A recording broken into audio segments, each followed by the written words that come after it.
Good morning, welcome back, chat. How's it going? Happy Saturday. I woke up early today, wow. Who's ready to play some games and things?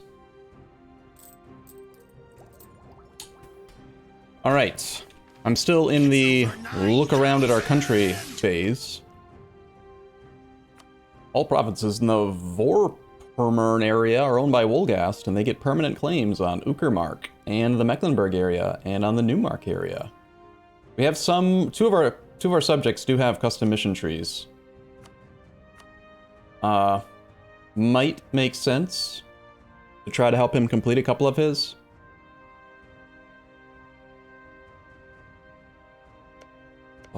He doesn't have a claim on Riga. Tell him to fabricate there. Tell him to fabricate on all this crap too. Let's also tell him to fabricate on Gotland for us, or we could do it ourselves. Scotland is independent. That is a very easy war for a quick island and get rid of the pirates so we can ditch that final galley that's protecting against piracy. Lord Vulcan 1, thank you for your sub. You are the first of the day. Appreciate your man. Appreciate your support, man. Your body's ready. Did I go to the gym? I did not know. I just woke up early. Okay, so this is the second session. We played for like 2.5 hours yesterday, although the first hour we kind of just were looking around at the mission tree mostly and trying to figure out what the game plan was. We're going for an achievement. It is called... Where is it? Holy Hoarder. This one. And obviously we started as a Teutonic order, and we did this. Impressive, huh? Not a lot appears to have changed, but a lot actually has. We have 4 vassals and 24 force limit. We are suddenly very strong. So there's a thing with the Teutonic Order where you do seek Imperial protection, and apparently with the mission, almost always when you join the Empire, there is a incident, and the vote usually goes in favor of allowing the Teutons in, but not letting them attack any other princes. But what we did is we joined this way with the standard button by bribing Austria to liking us. We took the 5% morale of armies bonus and pissed off the Pope and got yearly prestige, which helped us to get faceting event. And then we just joined the Empire. And then the incident fired, like, again, kinda. And because we were already a member of the Empire and we already had a Diplo Rep advisor, we had 2 Diplo Rep, and basically, like, 79 of the princes wanted us to just join the normal way. So we proceeded to murder all the neighbors. So we vassalized Magdeburg, vassalized Anhalt, vassalized Wolgast, capture and release here so that we could update him to Tech 4. And then we used Return Province on our former ally Mecklenburg to get back the land that we didn't take. We're still allied to Stettin. And I'm looking around at all the different options that we have. Of course, we also vassalized Livonian Order, and that was kind of nice because they had already done an offensive war against Novgorod that they won. So they paid the aggressive expansion for that instead of us. Other supply. I'm gonna keep the whole army together, and we're gonna go for an overrun over there, I think. Couple rebels over there. I noticed that the Livonian Order is losing a lot of money. 2.5 gold a month. Okay, so let's look around at our options right now. We have a fair bit of AE inside the Empire at the moment, but it looks like we're not going to be kicked out of the Empire for a while. About 30-ish AE, 38 with some countries. We have only 21% improved relations, so it's going to take some time. Valid rivals are Burgundy, Hungary, Muscovy, and Poland and Denmark. I did notice that Sweden is at 65% Liberty Desire, and Norway only has 5,000 troops. Denmark is on Tech 4, though. Sweden's also on Tech 4, so...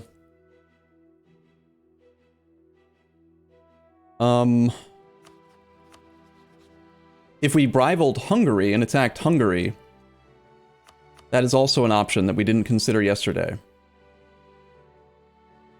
We do have a fairly large number of ships. We're up to 18. And things that were on my priority list, I really want to get our naval force limit to 20 so that we can increase the power of our navy.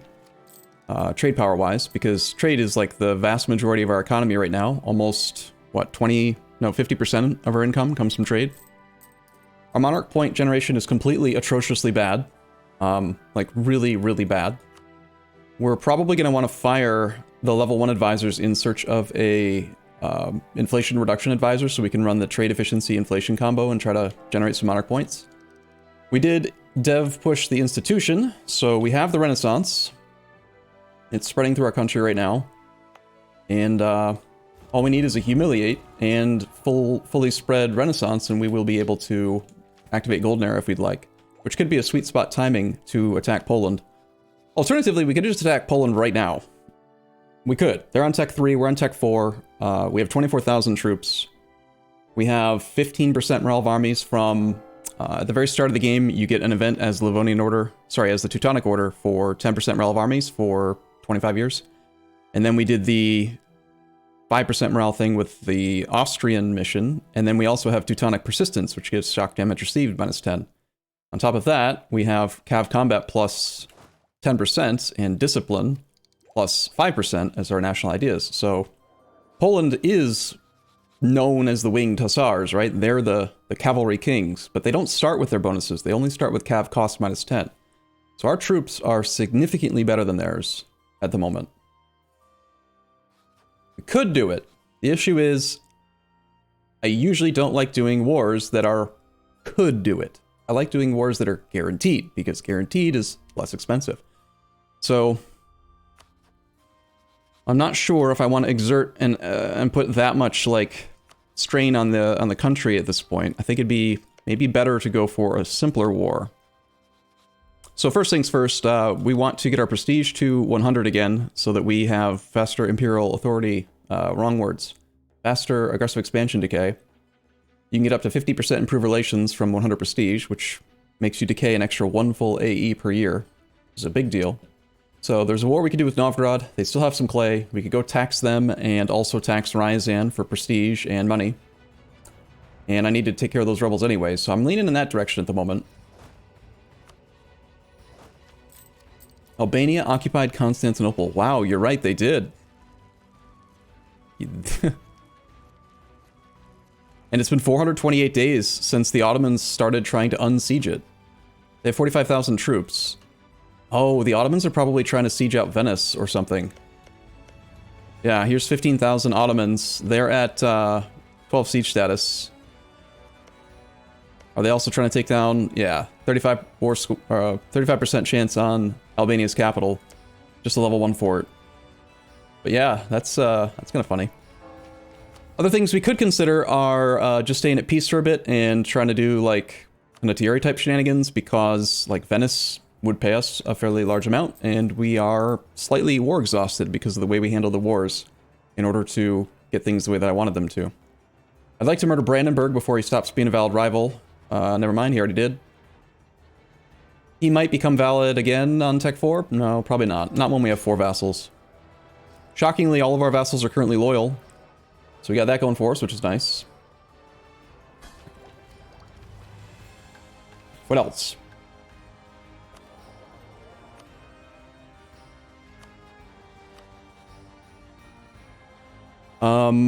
What else? We got faceting. I talked about that. We are currently allowing most of our subjects to make their own income.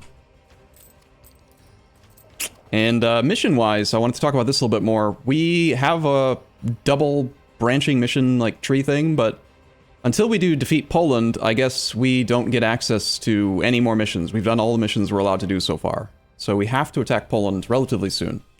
Pretty heavily incentivizes us to go in that direction. Moldavia is almost disloyal underneath Poland. I'm still thinking I'd like just a little bit more of an edge, like Golden Era, 10% more morale. Or maybe Papal Authority morale. If we had like a little bit more morale, I would be very comfortable. So I think we do the Novgorod thing first.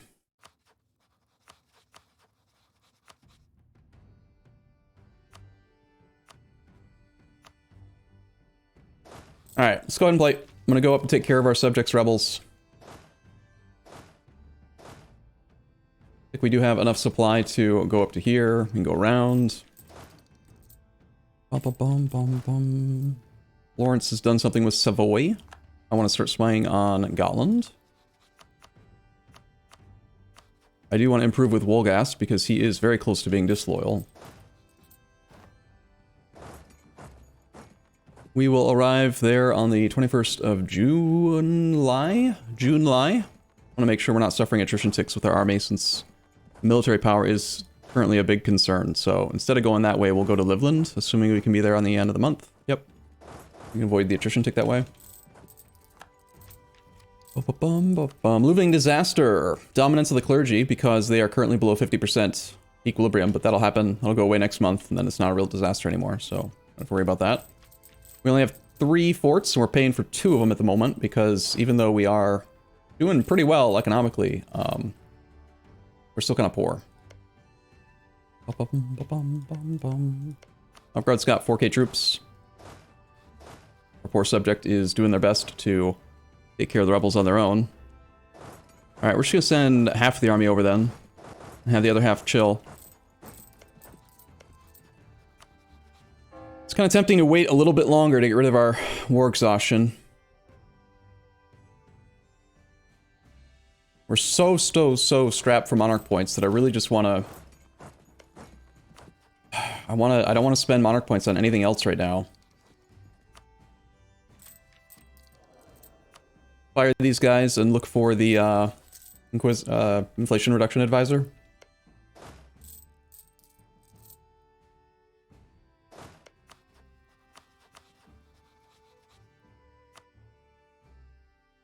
Okay, if we're gonna do this war, we might as well just get started on it. So let's go now. That'll also keep our subjects a little bit more loyal. We have fairly long truces with most of them, so that part shouldn't be a problem.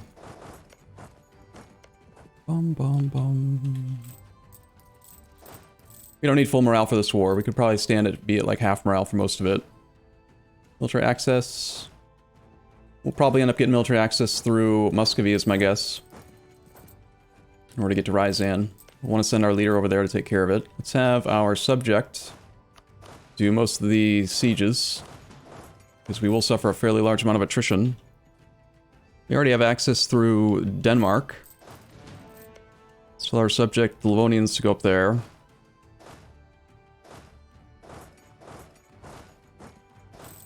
Let's top off with Mr. Wolgast. How are we doing with the Pope's relationship? 134 monies needed to do another indulgence and get to 200 opinion for more papal authority. We should probably stockpile some cash for that.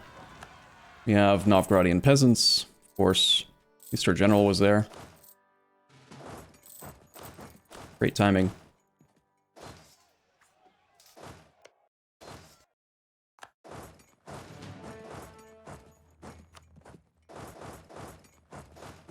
I'm gonna get an attachment army, and I'm actually gonna try to use the Livonian troops mostly for this. I don't want to spend very many resources on it, but I also want it to go quickly.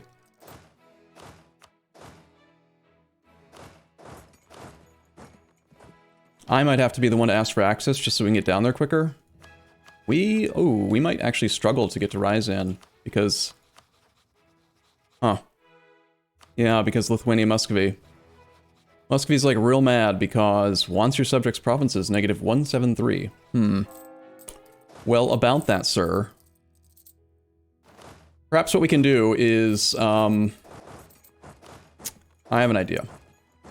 We're gonna try to bait the Ryazani army into getting military access by putting a drill stack adjacent to like where they can see it.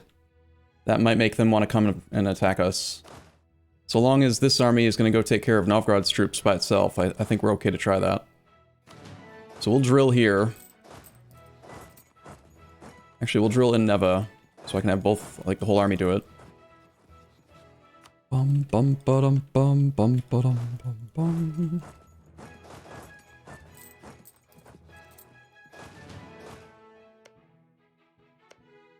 Right now, Ryazan doesn't want access because he only has 4K troops, but if he sees that army, he'll potentially get aggressive. We do want to continue to build light ships in order to also get our flagship ASAP. That's going to be another huge power spike in income. Just need 5 more coastal dev. 45, 47. Might be worth seizing a province from the Livonian Order and just paying some admin points to core it so that I can get the extra naval force limit. We could seize like a low dev naval supply province. How many do they have? Mitah is 6. Dorpat's 8. Yeah, this province gives him 1.13 naval force limit. So if I seize Goldingen, it's going to be 35 Liberty Desire because it's 7 dev. There's room for it. We could do that. It'll slow down admin tech, but it gets us the ability to upgrade our ships right now. So I think that that's reasonable. Bum, bum, bum, bum. They will actually be slightly above. I'd rather not have to placate again. We can't do royal marriages. Maybe I take the 6 dev one instead. Should still be able to core it. It's going to be weird looking borders, which will drive some of you nuts, but I'm going to do it, I think. Mine, yoink. 32. More exhaustion makes it slightly more expensive, don't care. Bum, bum, bum, bum, bum. This is such a fun run. I'm doing it at the moment, blasting the Ottomans and Mughals with your 85 cavalry combat ability. What did you do to get to 85 cav combat ability? Okay, and just in case they try to go for our other army, we should send just a couple troops up there to match whatever army size he's got. Yeah, he's going to do that, I thought so. Second, fourth, first. We can just retreat for now. Novgorod might also get distracted by our drill stack and try to come over to our army. So, let's grab another cav and another 2 infantry.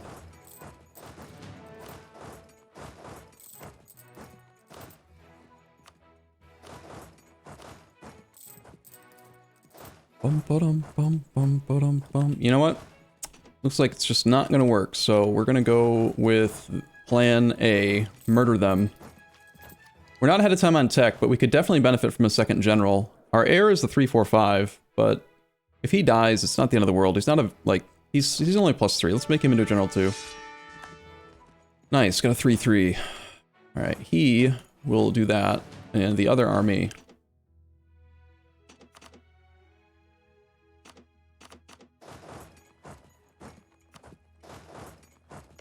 can stay back and drill.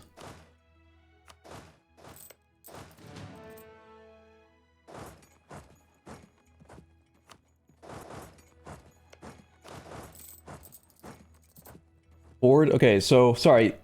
85 combat. Board ideas, that's just the mission tree. You know Paradox are great at balancing the new content. Oh, so you get, like, did you go aristocratic ideas or anything, or is it just all rewards from the mission tree? Okay, so like against Novgorod, we have 3.9 morale. Pretty good advantage, but... yeah, a little bit to be desired. 4% attrition is pretty awful. Especially with the whole army arriving. Oh well. Okay, there's our truce with the Livonian Orders. We gotta make sure that they stay loyal. Might need to placate a little bit more here.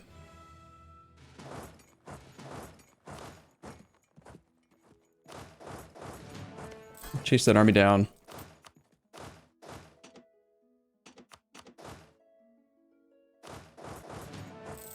Military access yet? Yes, we got it through the Lithuanians. Okay. I'm gonna say attach here. None of our subjects are scootaged, so depending on military access, they should want to come and support us. Let's get them all set to supportive and make sure that they know that I do want their assistance. And let's go put an army in Lithuania as soon as possible so that they can't cancel that military access request.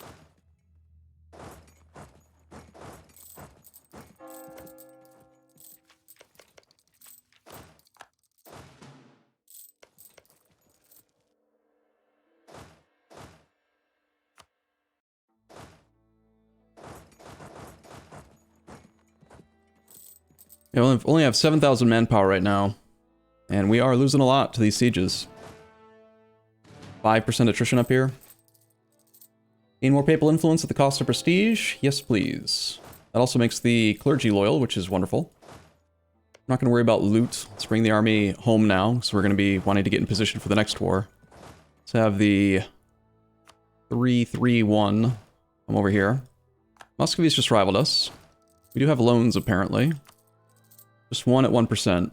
And I want to save money for this papal click so that we can get to 50. That might be our sweet spot where we have enough to feel comfortable fighting against Muscovy.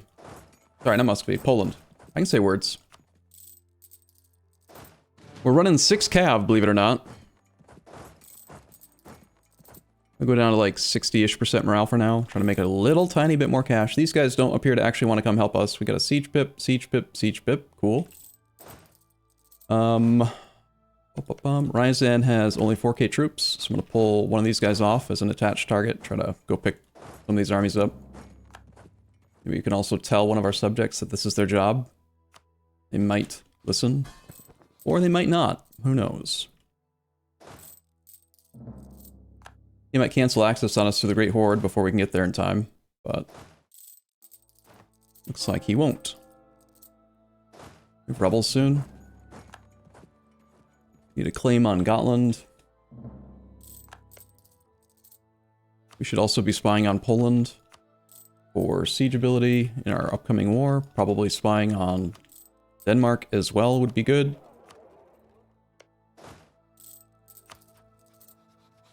Bum, ba, bum, ba, bum, bum.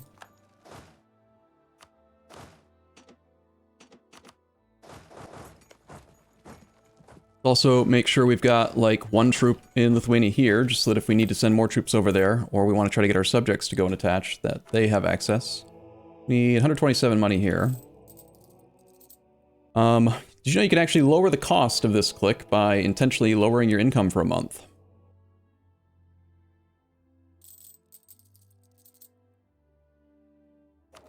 I shall demonstrate. Right now it costs 132. We collect from here in the Baltic and collect here as well, and collect here as well. Income should go down a little bit. Last month we made 8.08 net, including loot and stuff. Bum, bum, bum. See how now it costs 130. Wow.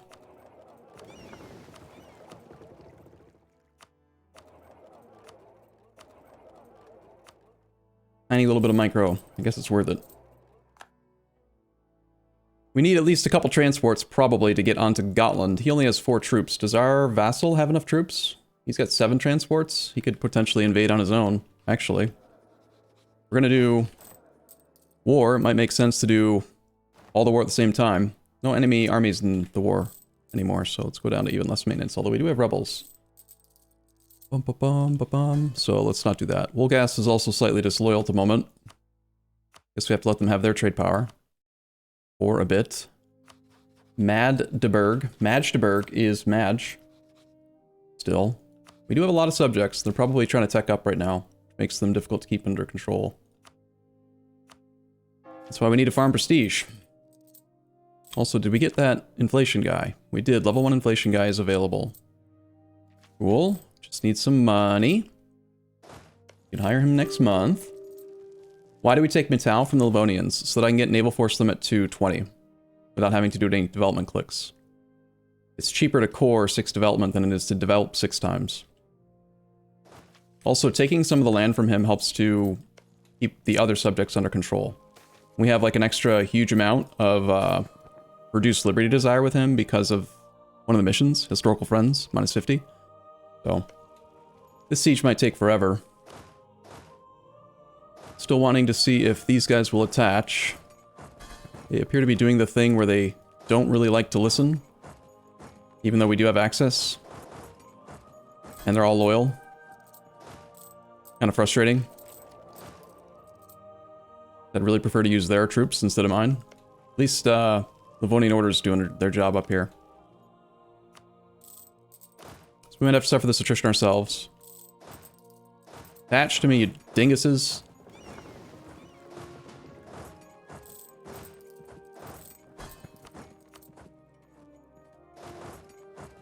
I think I'm actually going to reload the game.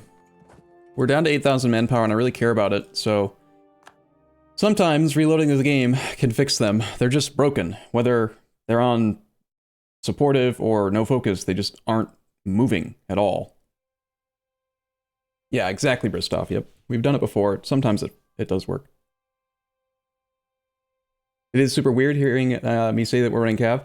We have Cav combat ability, and we have a pretty strong economy at the moment. I know it's strange, but when you're low on manpower, low on force limit, high on income, and you have Cav combat ability and stuff, it just makes sense. Miss anything aside from the war deck on Novgorod? Nope, just the start of the stream, like going and talking about what's going on in the country stuff. Let's run off this edict.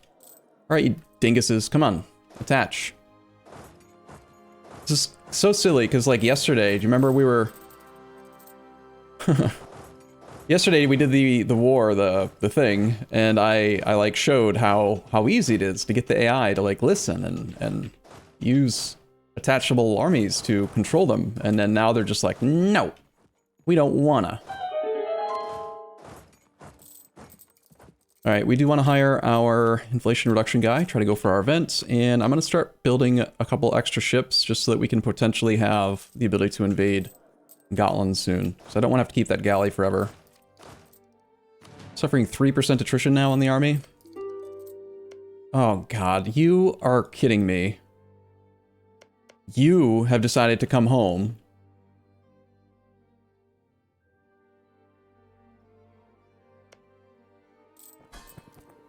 You're loyal. Why'd you break your siege? What is wrong with you? You've got to be kidding. God, they're so dumb.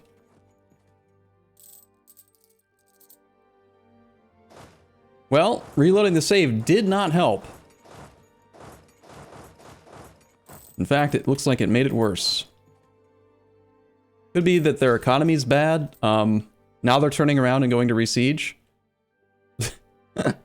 They are suffering a lot of attrition, and their economy is bad. They're at 5, they have 240 ducats in debt right now. And we're not going to let them stop having debt, but giving up that siege is so dumb.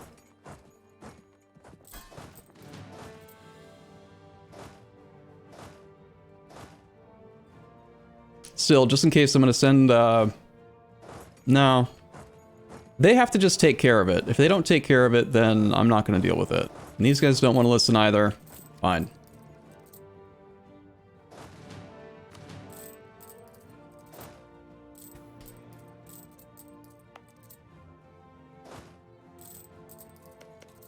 Gonna make this war take a lot longer, though. Get another cog here, and another one here. If he's got 4 troops, we want to have ideally enough cogs to land at least 6 troops, maybe even 8, so that we can flank, take fewer losses on the naval invasion. He's doing it again. He's leaving again. He just flipped to disloyal. Alright, perhaps I need to just send my own army up there to make sure that this doesn't keep being an issue. The truce is up, so that is a problem that I've got to deal with. I want these cav to come back home and drill, though.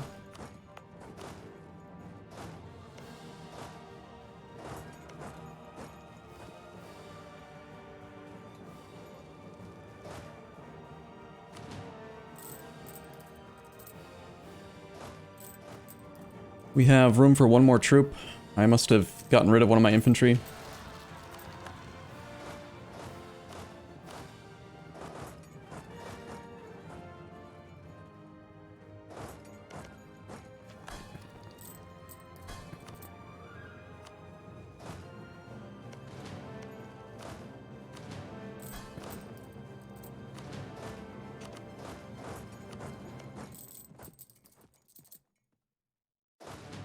Are they moving? Oh my god, they're moving. They've decided to move. Amazing. Finally, they're actually attaching to things. Can you believe it? Stupid subjects. Jeez.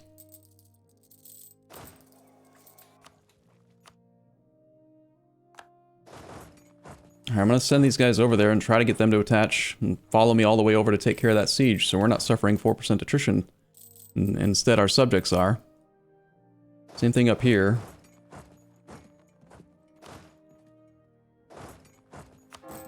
Looks like these two got bored and stopped here. Probably responded to the rebels, but aren't actually responding to the war. Did I do something wrong and like, are they like not actually in the war? Or is it just too far away for them to care? Something's going on.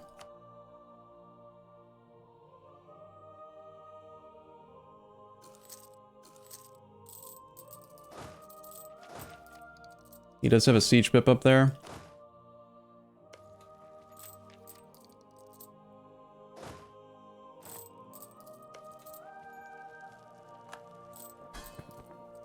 Did they stop sieging because of Russian winter?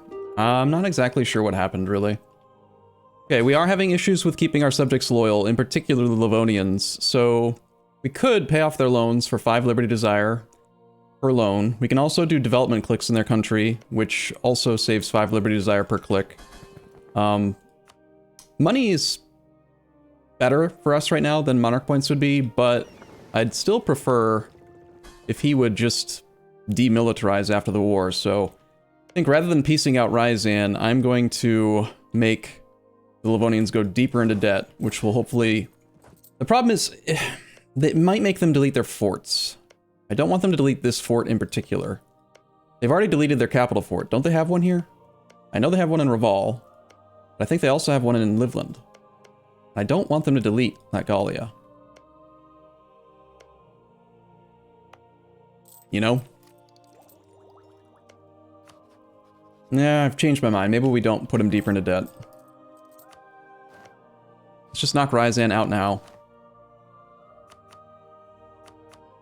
And we want as much prestige as we can get. We are allowed to yoink dev in order to get some extra dev in our capital, which would be actually kind of useful. I'm going to run dev cost here for a month in order to see if we can get more than just 3. Our capital didn't actually get developed when we did the institution. 1 Diplo point for 2 prestige is definitely worth it, I think.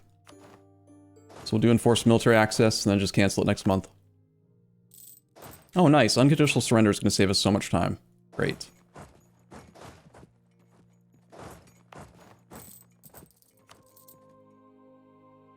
Bum, bum, bum, bum, bum, bum. Okay, this was a claim. We could give this land to him.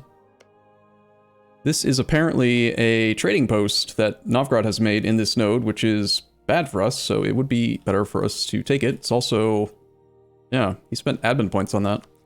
We can't actually take anything else. We could force him to revoke cores. Eventually, we can just seize one of these provinces from the Livonians, or we're going to integrate the Livonians, and we'll have the ability to create Novgorod later anyway. So I think we just feed it to the subject. We want to... Probably don't want them to revoke cores on other provinces in that case. Forced religion does give us prestige, war reps. And transfer trade doesn't really help from the White Sea, so I think we take money. And joint dev. Looks pretty good. 10 prestige, not bad.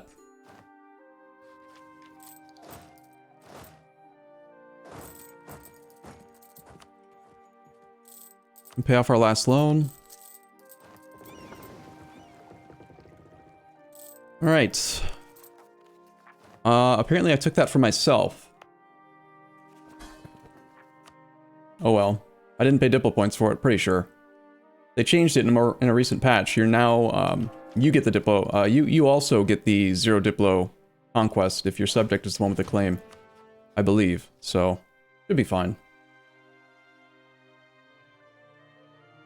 Bum, bum, bum, bum, bum. So, how do we want to handle that province? We are able to core it because it's adjacent to one of our subjects' cores. We could spread out the cost for Diplo and admin by not having to integrate 4 different subjects and instead do some cores ourselves, but this is a claim of them and not me. I think we just give it to the Livonians.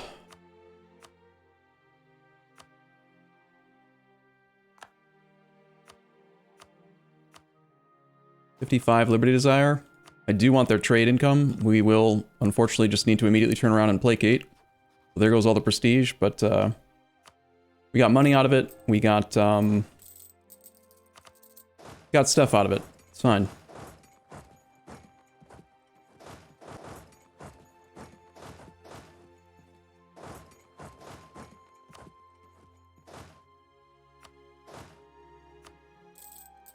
People want condottieri because we are black flagged right now. We're going to take tech soon, and I want to be able to build some churches for papal influence. Right now, we could do Blessed Ruler, have that 10 morale of armies, and go attack Poland. We are going to run out of some of the modifiers soon. This one only lasts till 69, so 12 years. This one lasts till 70, so 12 years really on both of the current morale modifiers. So, is that enough?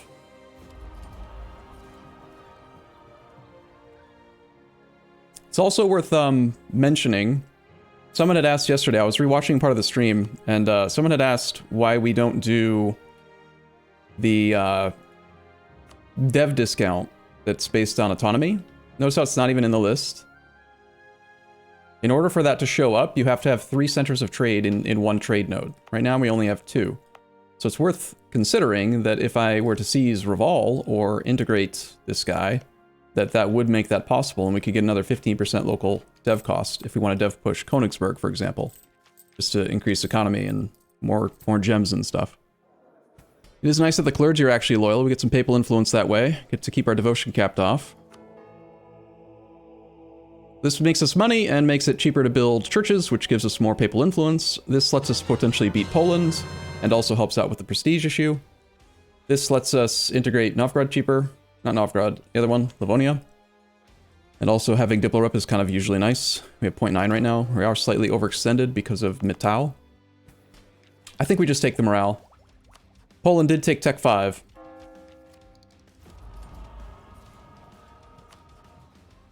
We need to get our power projection above 50. We can rival Venice. And fight the Knights and Savoy. There's no way I can get onto Venice's capital. But Venice has 4 troops. We could actually do the thing where we rent an army to him and then immediately rival him and attack him.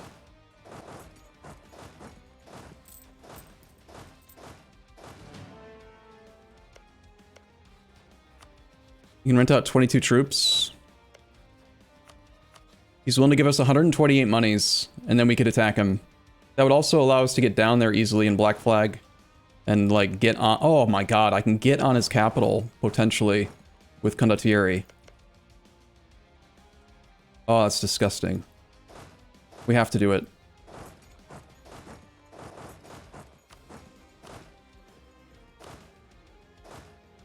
Bum bum bum bum bum bum bum bum bum bum bum bum bum bum. I don't want to suffer attrition. Bum bum bum bum bum bum bum bum bum bum bum bum. Actually, this army needs to stay black flagged anyway. All right, whatever. I'm just gonna send it down to here.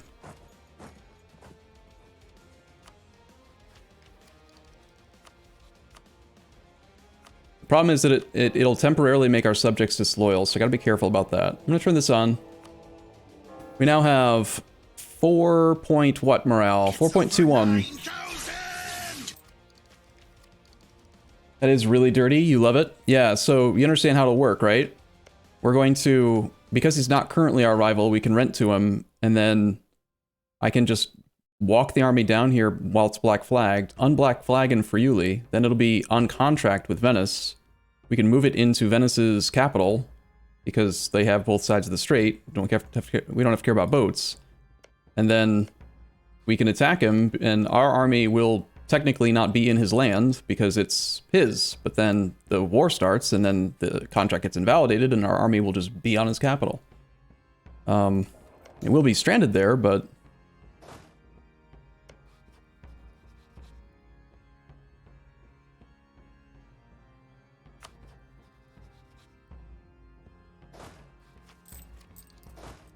Might be a good idea not to rent the entire army.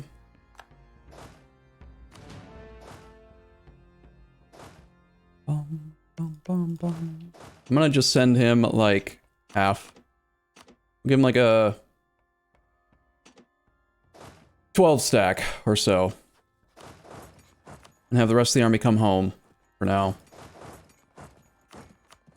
Actually, I'm gonna retrain this infantry over here since I don't want to wait for reinforcement.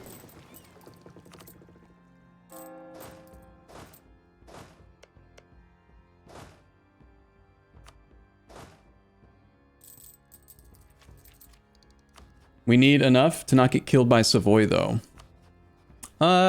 True. Yeah, it'd be a good idea to have at least like an 8 stack over there. Maybe 12's not quite enough. I guess we could send a couple more. Why not? We'll make it a 14 stack.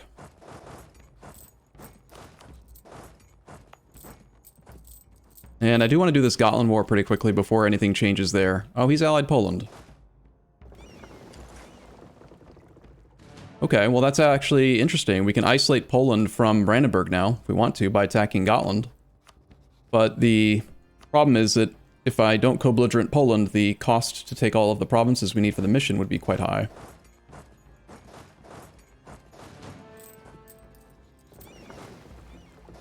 We'll see.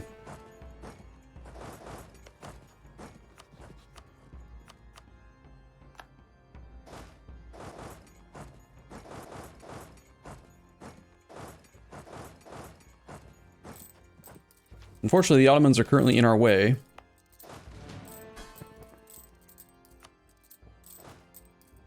And as soon as this core is done, we can lower autonomy and get the thing with the ships turned in. Nice thing about building these extra transports as well is that we might be able to get enough ships in the Navy for our flagship. We're at 60, 1,060 with 5 more transports on the way. So we're going to end up at 1060 plus 250. I only need 4 more ships to get to the point where we can build a flagship.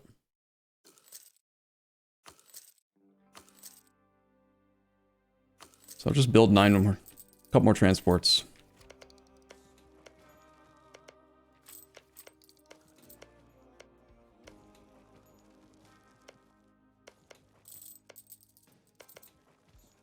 Okay, how do we handle this so that we don't get murdered? Might not actually rival him, we'll see. I might just take that 80-something monies and be happy with it. Although it would be great to get another a war deck on someone that we're rivaled to. In fact, we might as well just rival him now while he's valid, because that doesn't cancel the contract now that it's active. I'm going to do that, and then we're going to embargo him.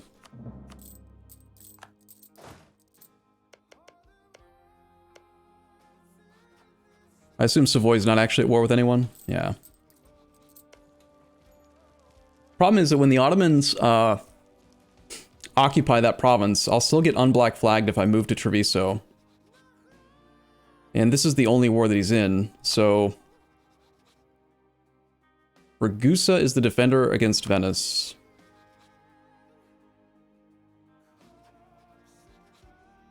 There's a chance that Ragusa, depending on their personality, they might make them annul their alliance to Savoy. In which case, there'd be a timing attack there as well.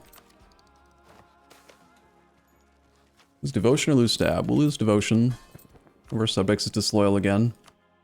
Keeps on not letting me take his money, unfortunately.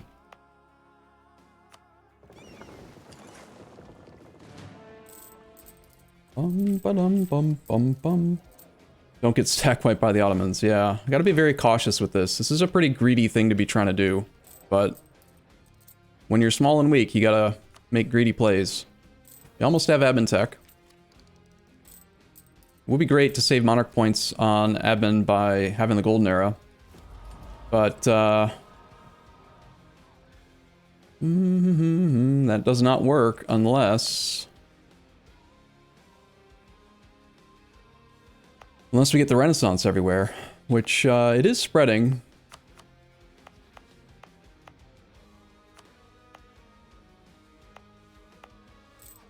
It's gonna take a while to get up here. I can't make that into a state yet.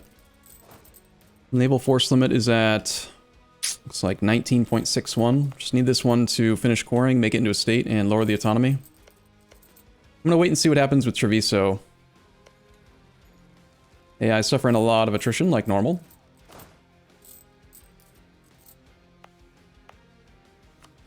Venice is on Tech 4. Bum ba dum bum bum bum ba dum bum bum bum. Mothballed capital fort in Savoy. Might also be possible to bring this army around, unblack flag in Bergamo, get access through Milan, march the army into Savoy, and then declare war on Venice with our army focusing out Savoy first. And then we just have to bring the whole army down to beat Venice. We won't be able to get onto his capital that way, but we could still get some prestige and tax Savoy with a mothballed capital fort. He's on tech 4 to our tech 4. We've got our morale advantage. I think I will march the army. Supply is really bad no matter where we go. I'm going to march it around.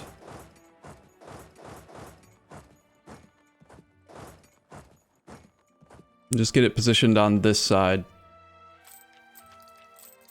Bum, bum, bum. Naples has done a union under Aragon, apparently. We do almost need all 3 forts, so I guess we'll keep that on for army tradition now. If you attack while Ottomans has him blockaded, you could get into Venice. Yeah, the Ottomans are blockading them.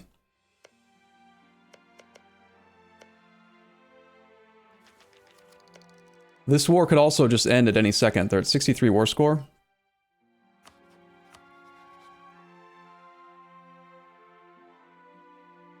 Main thing is making the war fast. A humiliate war is the only option we have, so that would be based on capital province. So he'd get 25 ticking war score if we can't get onto the capital. The sweet spot, the perfect sweet spot, would be right when the Ottomans siege down Venice's capital. We do it in that month so that the garrison is at 100. Hopefully they would peace out the same month that they take the capital.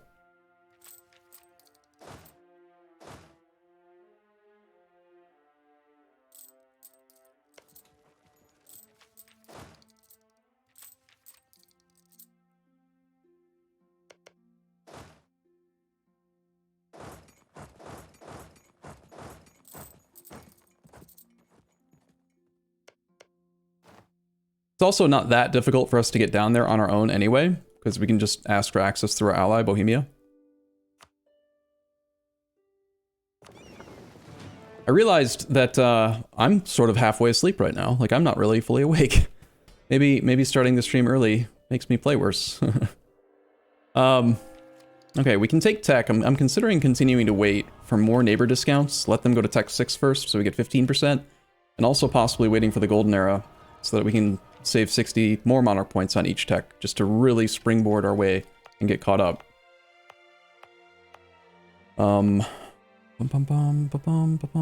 This should be on trade. This one should probably be on institution spread until we get it present in Ortelsburg, Osterode, whatever it's called. Is it really worth it? Don't you want to concentrate on Gotland and Poland? We want to expand in the direction of least resistance, and this looks like a war of opportunity. It's a bit unorthodox, and it's not like attack and follow your mission tree, which is what a lot of people do. But the fact that we just took money from Venice, and we know he's going to lose money in the peace deal, we know he has no army, his forts are going to be low on garrison, and we have a tactical positional advantage, like, it makes the war quick and fast, and therefore profitable. In particular, like, stack wiping Savoy and then taking down a mothballed capital fort, you get one breach and you could just assault it, because it's only got 1,000 troops. Otherwise, this is a 3,000 garrison mountain fort that's, like, really hard to take. Also keep in mind you get +1 siege status on a fort if the fort has less than half of maximum garrison strength, which it does, because it's mothballed. It's 1,000 out of 3,000. So it's like having an extra artillery, basically. We can safely unblack flag here, walk over to Wallace. We can even walk around through the entirety of Savoy if we want to and find where his troops are, and then position them so that they're literally in the right province to stack wipe, potentially, the Savoy army, and Venice doesn't have one. Granted, he could just merc up. Or, like I said, we don't have to do any of this. We could just do nothing and just be happy that we got 120 or 80 gold or whatever it was. We could even be completely crazy and unblack flag ourselves and just go, like, try to siege something so that we get paid. Getting paid is also acceptable. Do you have cannons so you can breach? Well, no, we're only on tech 4, but you can still get a wall breach on a natural 14. A wall breach and a barrage are two different things.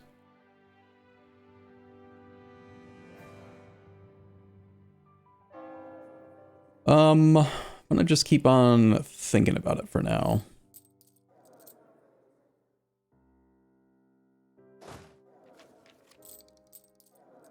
There is a chance this guy could die. We also still have the half-price discipline guy. I swapped to the land maintenance one earlier because, you know, money. I like money. But I don't know. You know what? I'm gonna make some coffee. I need to wake up, okay? I need some coffee. 1 second.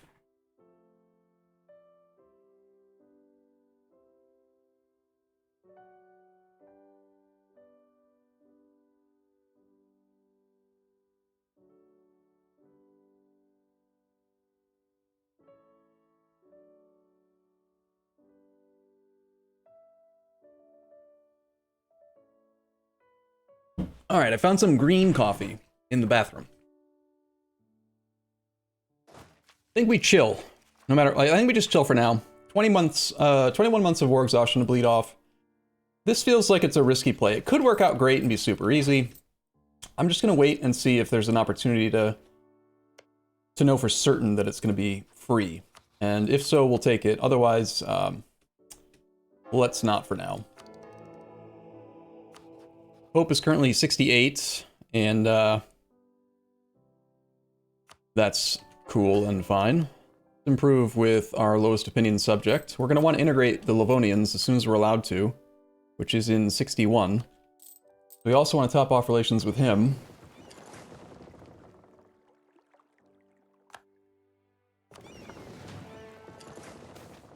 There's radical reforms. Fantastic. It is so powerful knowing that that is an event that exists. Let's fire the trade guy because he's half price and I'd like to keep him. We do have inflation, but I think I want to run the prestige guy again, so we'll do that. And now, maybe with that extra little bump in monarch points, I feel comfortable just taking the tech. Maybe we don't have to wait for the golden era now. Because the golden era is still a humiliate rival away. And we haven't actually successfully done that yet. We have embargoes on everyone. We are at 32. We do have our insult, but it's not maxed. Can't quite get high enough. Privateering probably doesn't do enough. Although we are rivaled to Venice right now, which is interesting. I got fleet basing from like the Pope. We could actually send our navy around and privateer Venice. And Venice is a great node for privateering because it's got very, very low base trade power and generally quite high trade value. Fleet basing from someone like the Pope would be quite cheap as well. Only like 0.5 gold a month probably. I'm gonna try it. We'll lose trade income, which affects our regular trade modifiers, but EB size? +5 privateers from Venice. Not quite enough. What if we split it between that node and this node? Get 1 and 2 and 3 and 3. 38. Might be better just to keep the navy together. Not really enough to justify sending the navy all the way to the other side of the planet. Plus, I'm almost positive it's going to make us less money than what it currently makes us doing its current job. Worth a look-see, though. Alright, let's do state. And we do have full court if we want to bring the autonomy down. Mittau.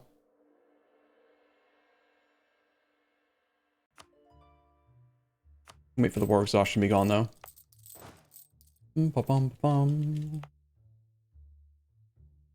30 Start improving with Mr. Livonian Order.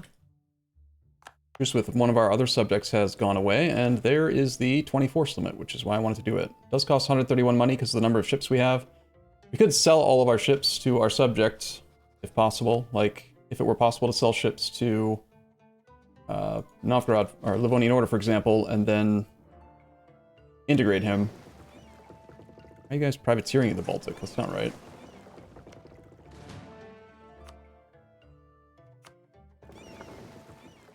Problem is that the Livonians have this thing called debt. 5 loans. Wolgast has no loans. 30 gold.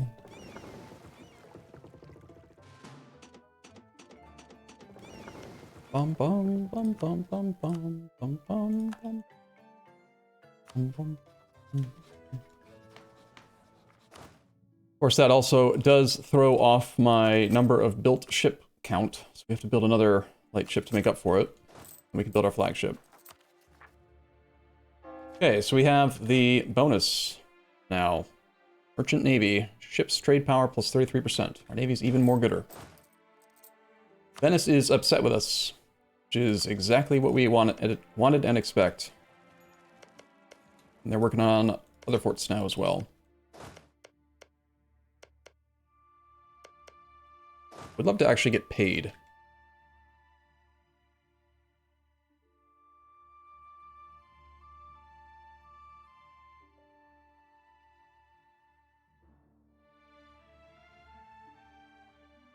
In theory,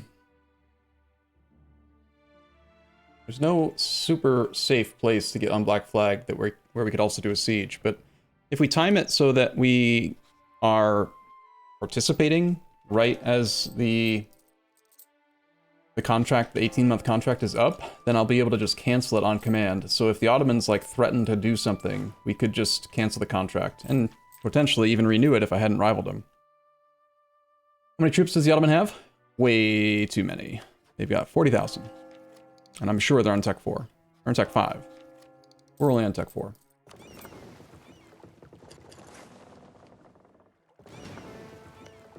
Keep on spying on Poland.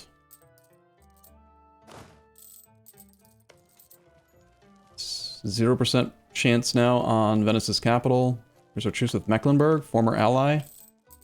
One of our subjects may have fabricated claims. That's another option for aggression. Great option, in fact. Super easy, like, people with level 1 forts, right? Level 1 capital, level 1 capital, level 1 capital, and a mothballed level 3.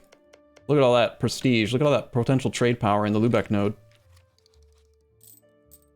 I am incentivized, I think. We also gained land force limits. Train more infantry.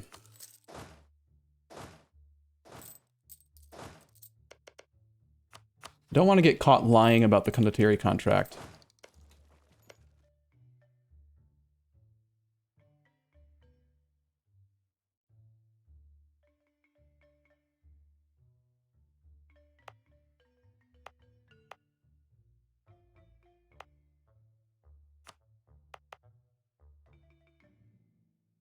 Bum bum bum bum bum.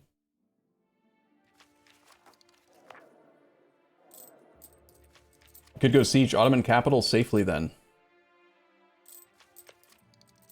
How do you mean? You want to send a 20 stack versus the Ottoman 40 stack when they're on Tech 5? You got to remember that the Ottomans are in a different tech group. They have a special tech group called Anatolian. Their units straight up have more pips than ours do. So it's like they're on, not only are they on Tech 5, but they also have more pips. They're just better units. It's like their generals are all +1/+1, essentially. So that seems pretty dangerous. Don't we see all of his troops, though? Yeah, but he'll just get out of this war. This war is about to end. There's no way we have time if we wanted to, like, go fight him. You wanted to... Okay, so you want to unblack flag, like, here and just march to the capital? With the condottieri. That's what you're thinking. Well, we only have 3 months to get unblack flagged and then get to a fort and begin sieging it to get credit, start getting paid. Which is why I was looking at... What I'm looking at right now is doing this and syncing it up with the 3rd month so that we begin the siege of Treviso, but then I can also safely revoke the contract if the Ottomans win that siege and want to come fight. That's what I'm thinking about right now. Or we could take this battle. This would be defensive. We can't assign a general. Actually, we can. We just have to roll one. We could be the defender in defensive terrain, potentially behind a river, with 14 troops, and that would also earn us credit and get some prestige and army tradition, which sounds safer than going next to a 22 stack. Sure, it's going to slow down our idea group, or slow down our tech, but let's go ahead and roll a general, 4 to 12 pips. Wow. We only have enough monarch points for one, so you better roll well. Crag, 21-21. 12 pips. Come on, ready, set, go. Boom. Holy shit. It worked.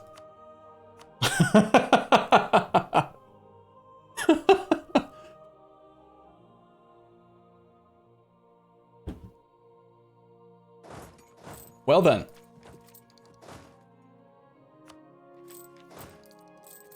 Good job. We're now assisting our rival.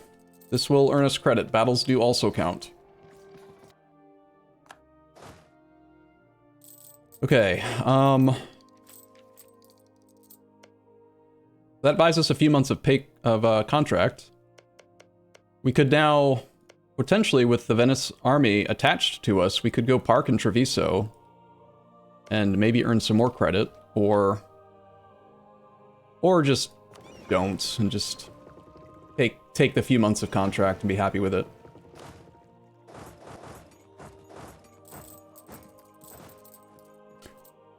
I don't think we're going to attack Venice. I think we're going to attack the guy up north. Oh, right now the Knights wouldn't defend either. That'd make it even easier.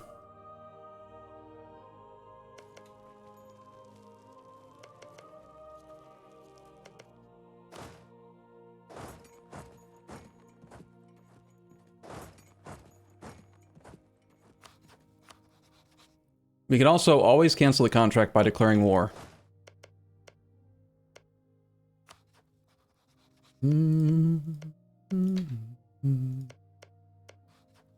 8K troops here that we'd have to knock out. Now that we have a 3-4, I feel a lot more confident attacking Poland, and I feel very confident coming over here. What I'm thinking right now is, if we started with our army in Wallace and occupied our way over here, I don't think that his 8 stack could murk up quickly enough to deal with a 14 stack in his mothballed capital. It'd be better if we could hold Turin so that they can't even get to that side. Maybe we start in Turin, move on there, bring down the rest of our troops, and have them take care of this side. And then just piece him out quickly. I don't know, I'm probably overthinking this right now. My navy is stronger than Venice one, is it? Did his navy get wiped? He has 12 ships, you're right.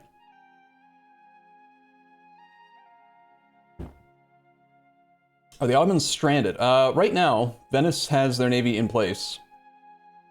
And if the Ottomans finish this siege and transfer it to Ragusa, they'll be able to cross, because Ragusa controls both sides. Seizu, thank you for your Twitch Prime. You doubt we could get to that area. I think it'd be very easy to get military access all the way over there. It just requires spending some diplo points. Get access through Austria. That gets us to Intal. And get access through then, like, Bregenz and Milan. So it's just 3 countries. And then we can walk to Wallace, Vaud, Brest, Chambray. And I can position this army in Turin. Right now, Savoy has a fort in Cuneo that's active, projecting here. This one's mothballed, no projection. But if we put our army here, like on the, say, the 1st of a month, it won't be Black Flag because it's allowed to be there, because we're at war. We'll be at war with them instantly with our army in their country, and we're not Black Flagged. It will, unfortunately, be trapped. It will not be allowed to leave the zone of control because it will essentially have no return province. It'll spawn in a zone. But on day 2 of the month, he'll turn this fort on, and then on day 3, this fort will also project zone of control, so now the army is capable of moving from Turin to Cuneo or Turin to Chambray. So we'll just scorch Turin and march this army onto Chambray and begin the siege. If they try to come from this side, we can easily reinforce and defend that mountain. And if they try to take this side, then, well, we have 14 troops to their 8, and we have another 12 stack or so coming down to force them out. Oh, sorry, I misunderstood. You meant getting my navy to Venice. Yeah, we would just get fleet basing from Pope again. Pope loves us, he's got 200 opinion. We already checked, and we did it. So...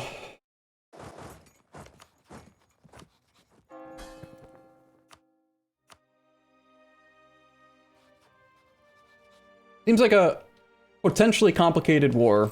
It is a way to get prestige. I don't know.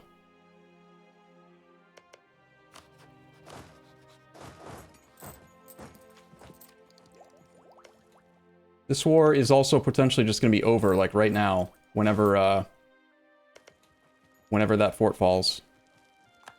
Got spine on Poland. Top up with on halt now.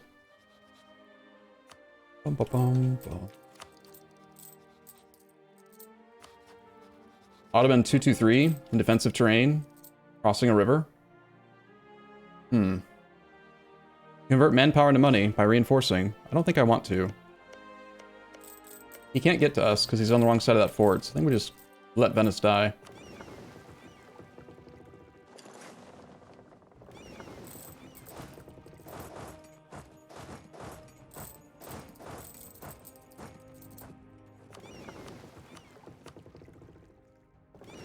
Okay, we have 11 transports.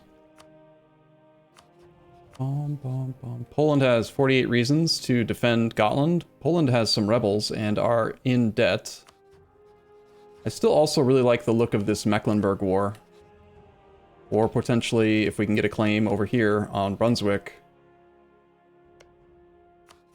Or on Saxony. There's just a lot more options.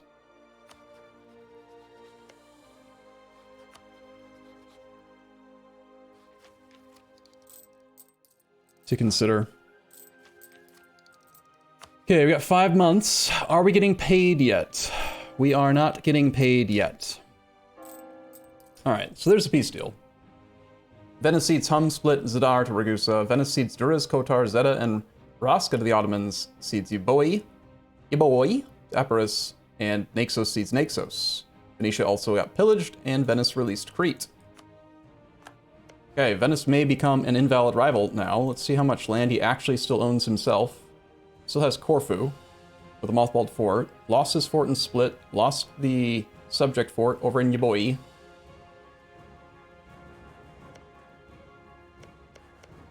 Let's give him another month or so and see if he deletes his forts. And also see if...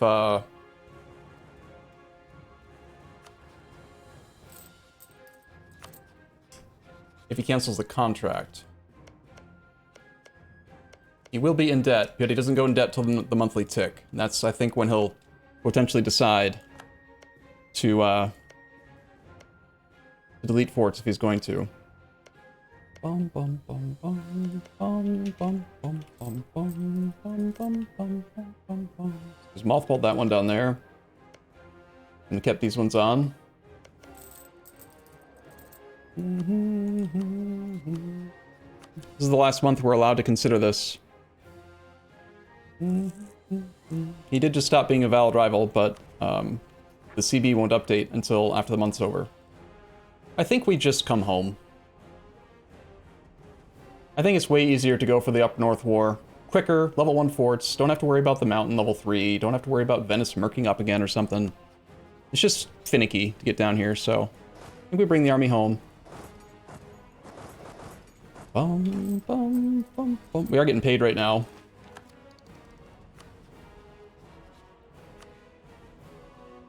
But we are allowed to get paid for 3 more months, so we shall. We're allowed to start annexing you in January 61.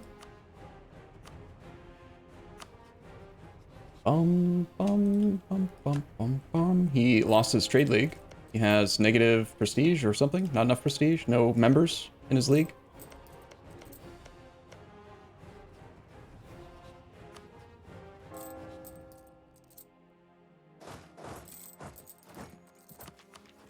Okay, one more month. We'll cancel the contract on the 1st of November then. Just to avoid getting caught being naughty. Thank you for your payment. We appreciate your cash, Mr. Venice. Let's go back to inflation, guy, since we do still have some inflation. Bring this army home. We have some rebels to deal with.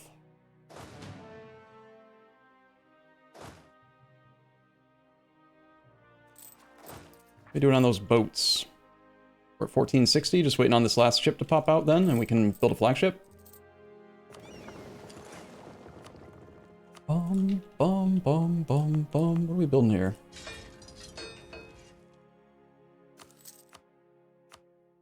Alright, it's time for the HMS Bucket O' Ducats.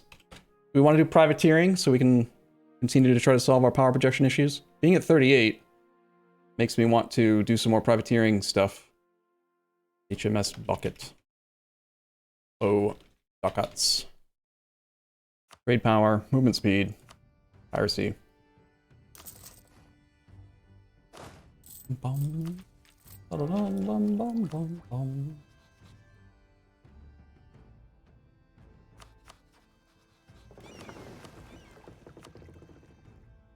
Want you guys to privateer in the Lubeck node.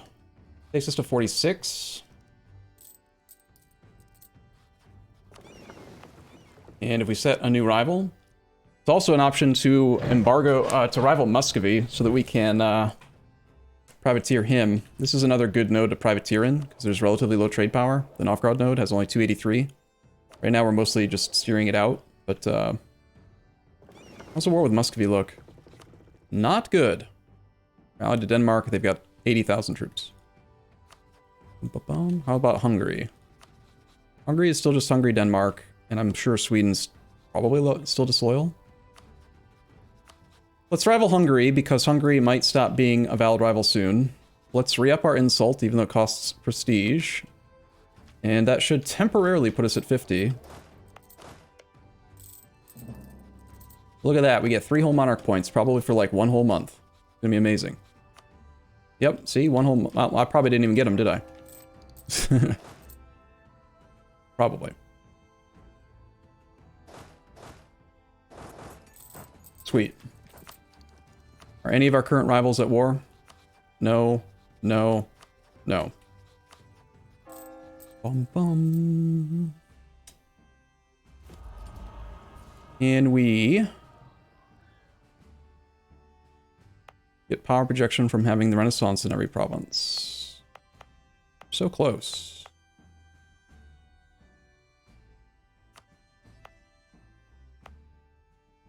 Alright. Crown land's also 29.97, which is just barely below the threshold that we wanted at. So we should do 1 dev click here to fix that. Bum bum bum. Bum bum bum bum bum. Okay, sorry. Let me catch up on chat. No rival equals no humiliate. You can still declare, you just can't use the humiliate. And you do get the 10 power projection for declaring, because you declared with that CB, I think. Did he lose Norway? Norway is still his subject and at 0%. How does straight up war deck on Poland look? Well, it would include Gotland now, and also Brandenburg. Stettin doesn't want to join.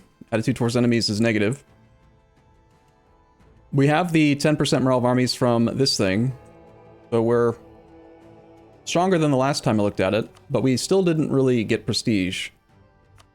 I'm still thinking that this war over here is a solo war that we can do and get potentially 17 prestige per one of these countries, and there's 4 of them.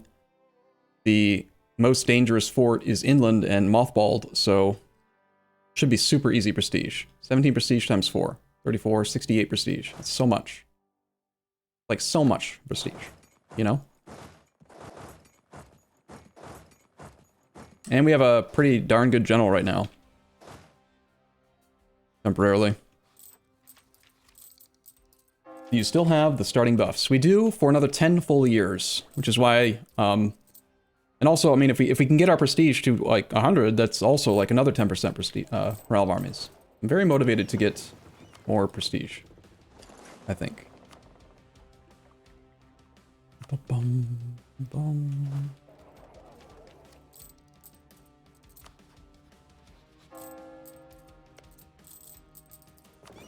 Well, if I can't get to the 50, there's no reason to privateer. So let's bring the Navy home and get back to protecting. Makes us more money until we get the flagship, probably. This fleet should still be mothballed, and now that we have the flagship under construction, we don't necessarily need to keep them. How much are we spending being over the naval force limit? 0.7? Let's keep them until after we are sure that we're done with Gotland. We might also want them for the war with Denmark. But, bum bum bum bum bum bum bum. I think it's time to go to war with Mecklenburg.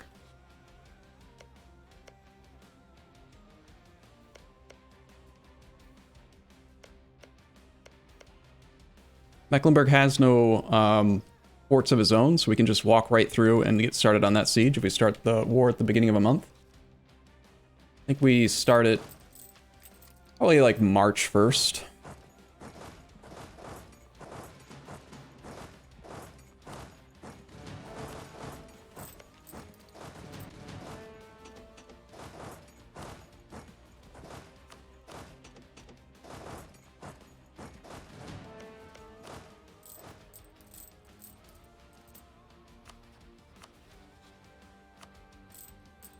Okay, I want as much opinion with them as I can, just to ensure that we don't lose the ability to start integrating him on time.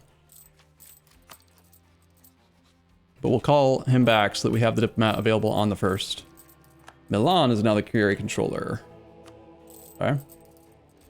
Alright, let's go fight people. Only took 0.1% there. And he's done dev cost again. We'll make the war goal Brandenburg.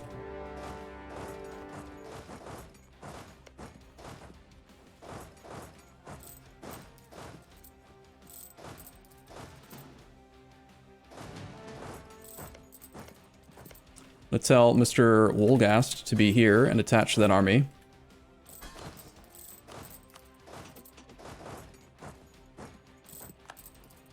And we will, unfortunately, not be able to get there because now that fort is projecting.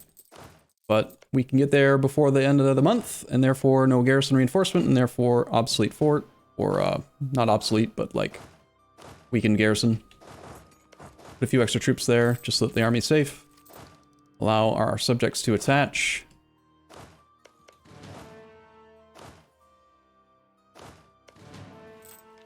See if we can get them to come and do most of the, siege for us.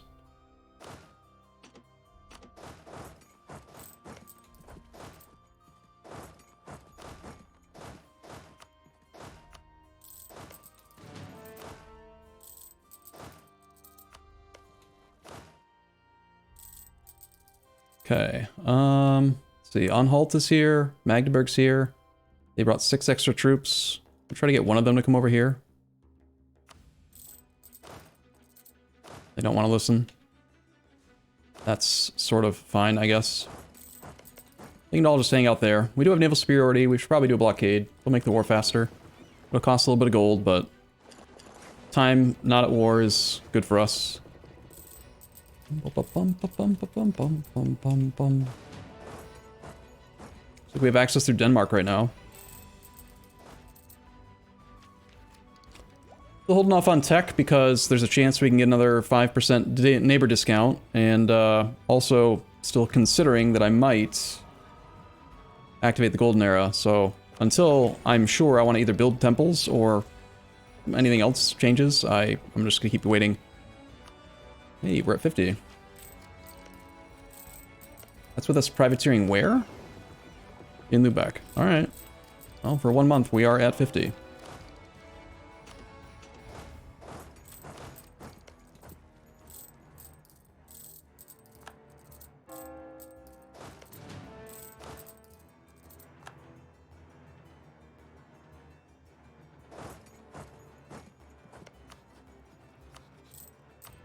I'm going to scootage the Livonians because I do intend to integrate them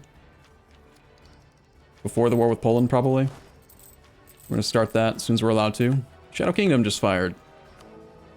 And the Emperor favors this option. If picked, it will increase Imperial Authority by 11.8. The Emperor will lose 0.2 Imperial Authority per province development, which leaves the Empire. Alright, sure. Abandon Italy. Whatever you want. I don't care. We embargo Hungary. No, I did not. Forgot about that. Thank you. That might actually keep us above 50. We lost one of our ships.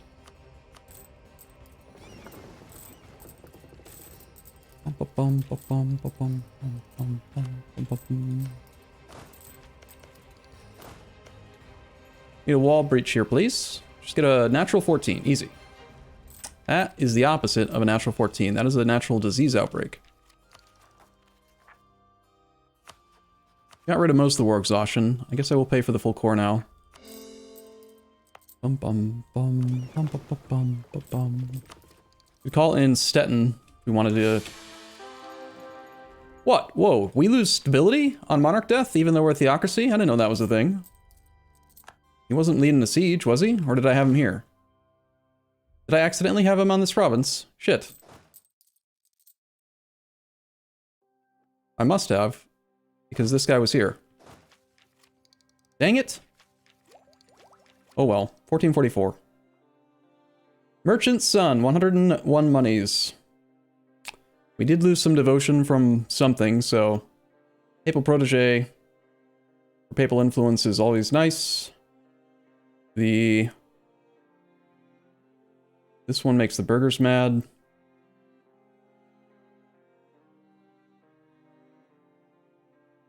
This one gives us 5 devotion and just gives us a random person. And someone said yesterday that they tend to get really, really good monarch rolls with the last option. Is that actually part of the event, or are you just, like, Gambler's Fallacy-ing it?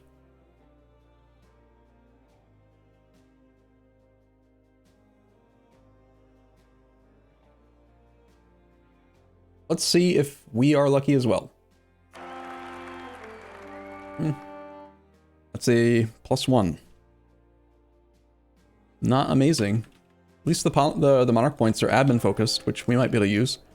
At least we have better monarch point generation now too. Hochmeister +3 Babby the First is pretty solid. 345.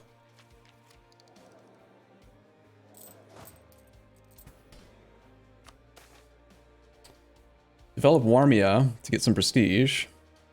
Get prestige 230 in order to get admin points, which helps us get caught up on tech, or do Diplodev and get money by developing at Tuchola.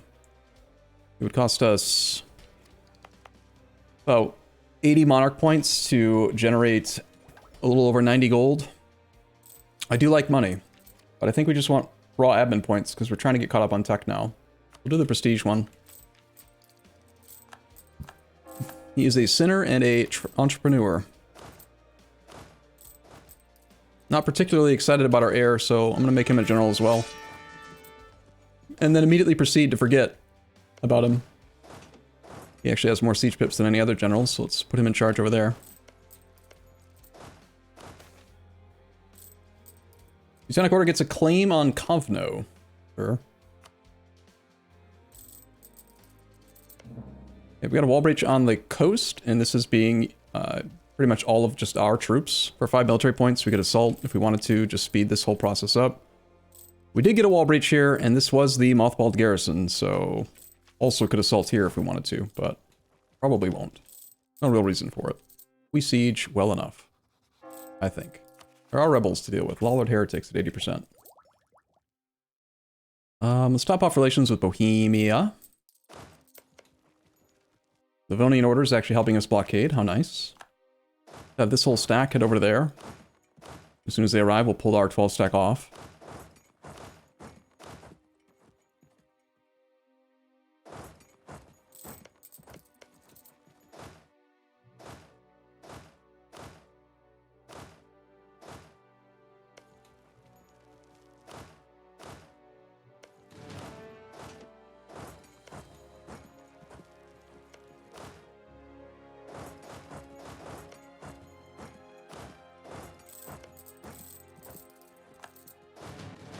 Please stop killing my ships. Hey, we got the HMS Bucket O'Duckets.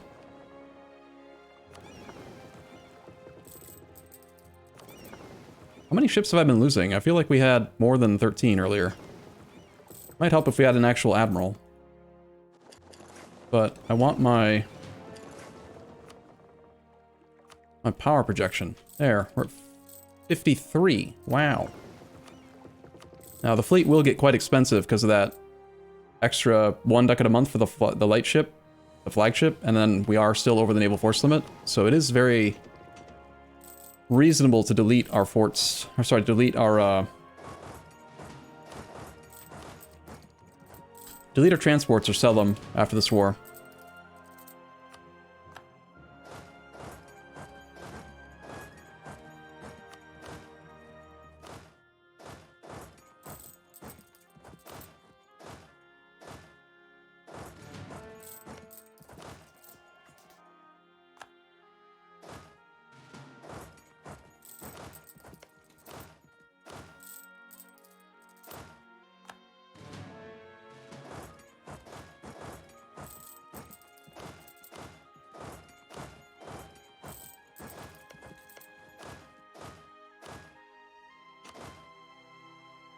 Let's have,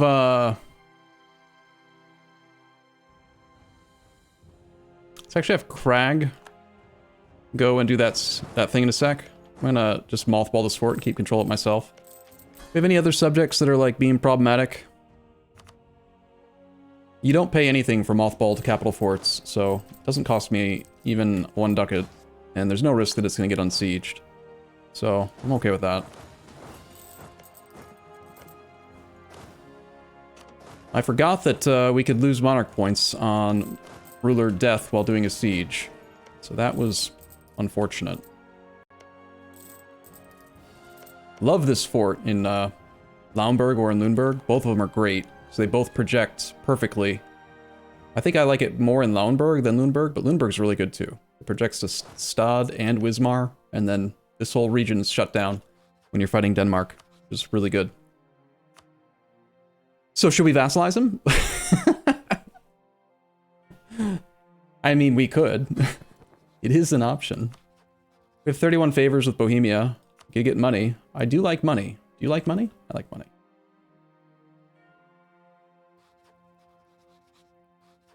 One is salt. Oh yeah, which one is that? Lauenburg is salt. They're both salt, actually. And, well, this one already has the fort, this one doesn't, so that makes this one better.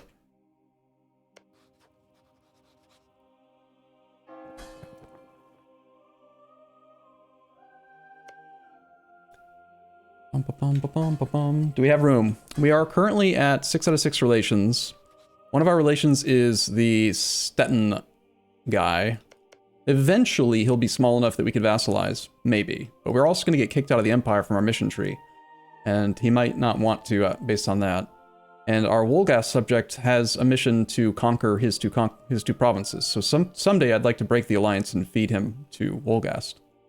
Also, because he has a core on Uckermark and desires some of the land, it would be useful to utilize the favors we built up for return core. Like, we wanted to capture and release Brandenburg and feed all of Brandenburg to Bohemia and Stettin, and then do it like that. So, long story short, do we have the relationship room? Not really. However, we can annex the Livonian Order as soon as we go to peace. In fact, most of them I think we can integrate around the same time. 62, November of 62 for Magdeburg. We can also just straight up annex Wolgast in 64. Anhalt is in 63. So we could cycle our diplomat, or our relationship slots pretty quickly if we wanted to. We keep that many under control. One more is the most I could see us taking. And only if we make sure to get rid of the Livonian Order quickly. If we incorporate all this development into our own country, then we'll have no problem.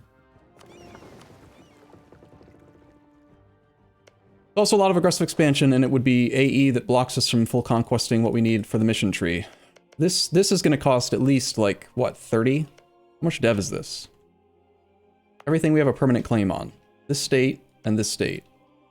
So 14 and 34. 48 development that we need to take from Poland. That's going to be a lot. It's going to be a lot of aggressive expansion. It's not in the HRE. So I guess based on all that, we probably shouldn't do that. Let's just get prestige here for aggressive expansion decay and focus on doing what we're supposed to do. We'll do war reps, transfer trade, embargo, or rather break end rivalries. The transfer trade might not be necessary because it's downstream and we're not currently collecting in this node. Might just do pure prestige. Or maybe instead of doing transfer trade, we just do direct money. We can piece them out right now as well. I think I'll do that. I like money. Do you like money? I like money.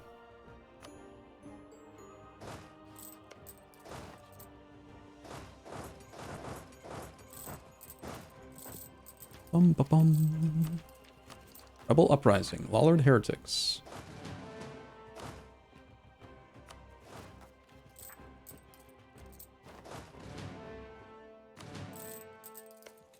Alright, you just have 2 quick sieges to do.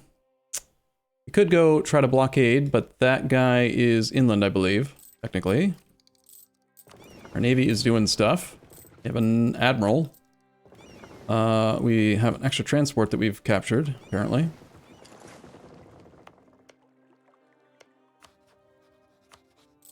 Hey, Arumba, what do you think about the whole missions causing the game to be more railroady thing? You mean like power creep, feature creep? I think it's kind of dumb, personally. I don't like it. I'm not a fan. Let's see if I can get one of the guys to come over here. Let's tell Wolgast to temporarily be passive. And then tell him to be supportive again, and he should recalculate and hopefully attach to this army. Especially if I pull off some of the troops. Let's try that again.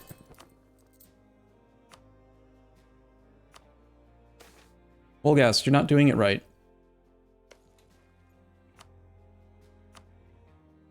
Burger's estate loses loyalty, and we get fort maintenance plus 10.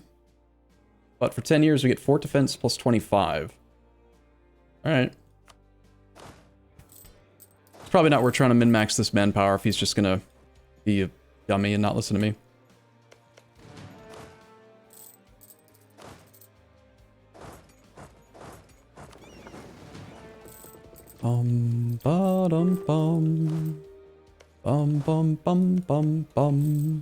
We are approaching the admin point cap.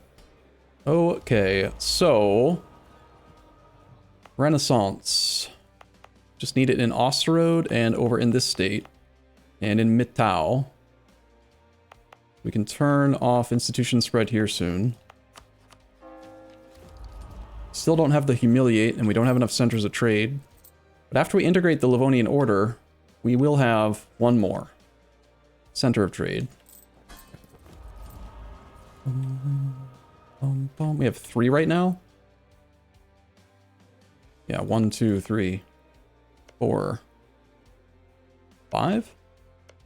So if I integrate Novgorod, we can get 5 centers of trade, upgrade them to level 2, and activate the Golden Era before the Humiliate, and then have Golden Era morale versus Poland. And I think I can get that all done before 1470 when we lose our initial morale modifiers.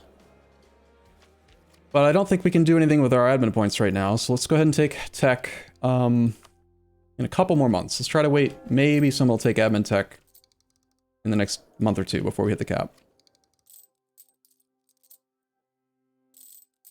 Nope, he's dumb. Am I dumb? Why am I dumb?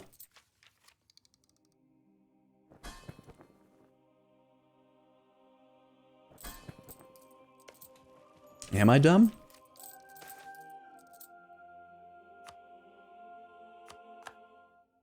We just have 1 fort left. Seed Stolp.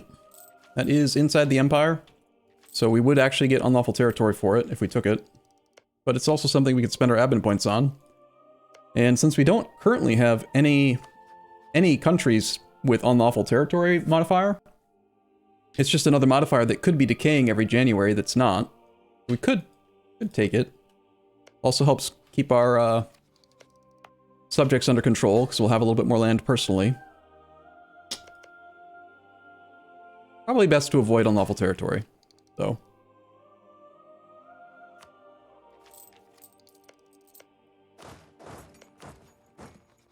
Alright, I'm going to come back from Wolgast. We're going to have this army go to here now.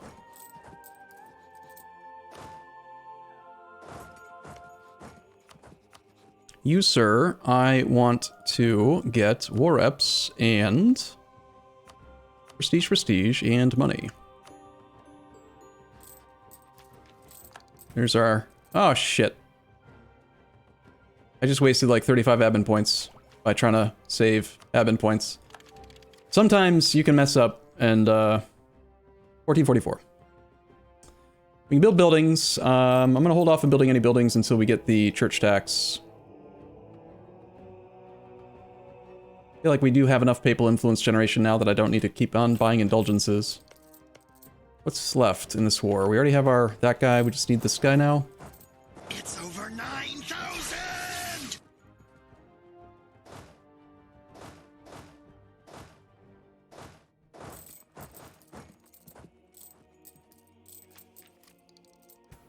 Dies of Cringe. Plutoki, thank you for your 36th month. Happy anniversary, man. Welcome back.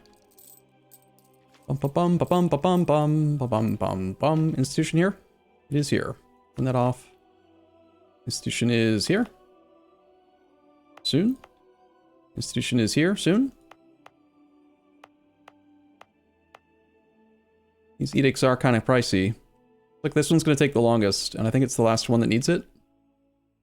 We just have 2 provinces now that don't have the institutions, so yes. We're waiting on this one in whatever 18 divided by 1.28 is, which means this one will be done first anyway, so we can turn off our edict here.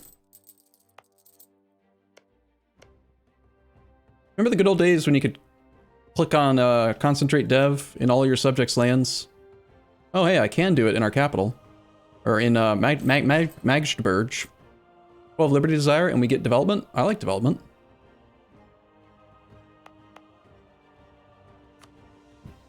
What about you? We can do it in this guy as well.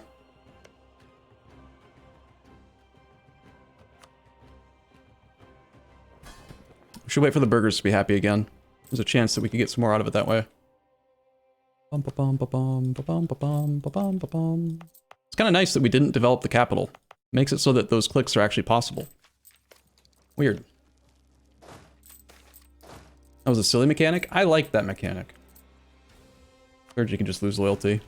I thought it was really fun having super tall capitals in every playthrough, no matter what. Always having at least 150 development capital. It was great. Totally not abusive at all. That click is looking mighty fine right now. 480 monies is so much monies. Come on, last siege, let's go.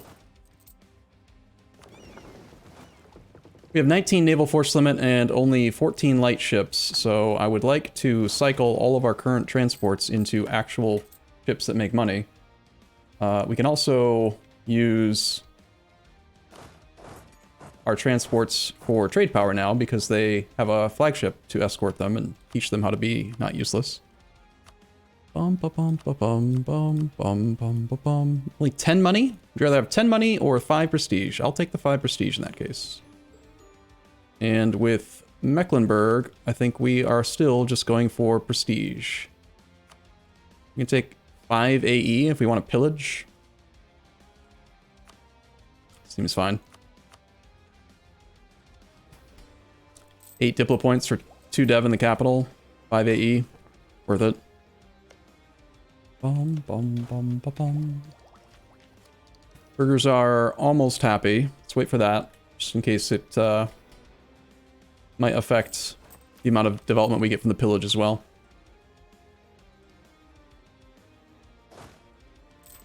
Bum bum bum bum bum bum bum bum ba da dum ba dum bum bum bum ba bum ba bum bum bum. Hey, burgers are happy. Ready for you to peace out?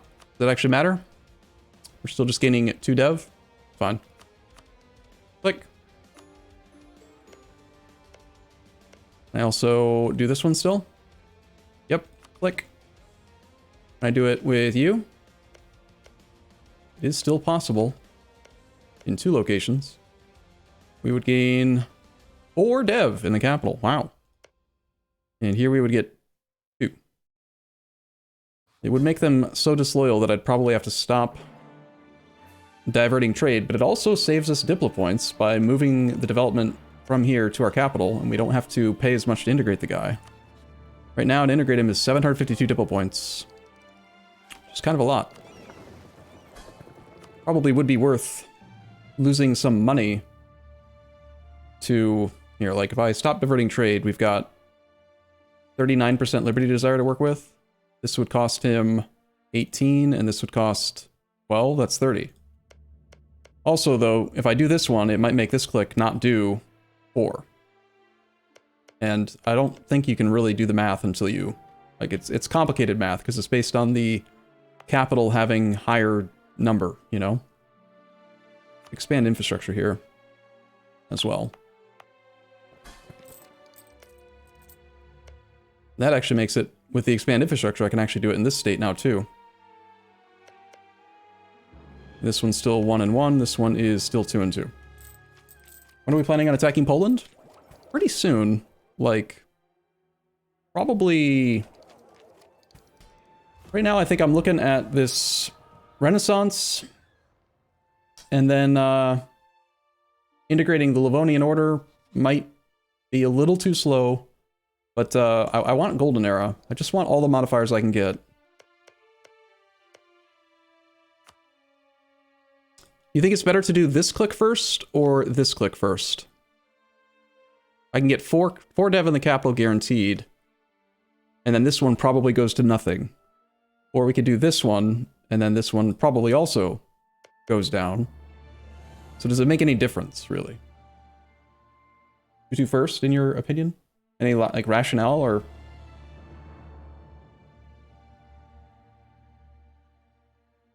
You want to even do this one as well?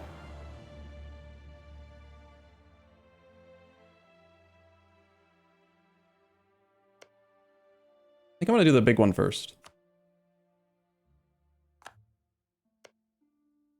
This one did still stay 1-1. This one's no longer possible. Alright. Okay, we did just lose like 100 opinion with him, so I can't start integrating him yet. I probably should have started integrating him before clicking the button. 1444. That's okay. It'll come back fairly quickly. Bum bum bum bum. Bum bum bum bum. Our PP is down to 48. Just waiting on that. Will give us another 3. Before I forget, let's sell some of the transports. Go down to, let's say, 8. Since we're over.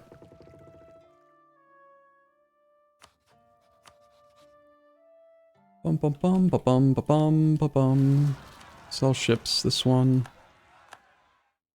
I would like to, if possible, offer knowledge to somebody else as well.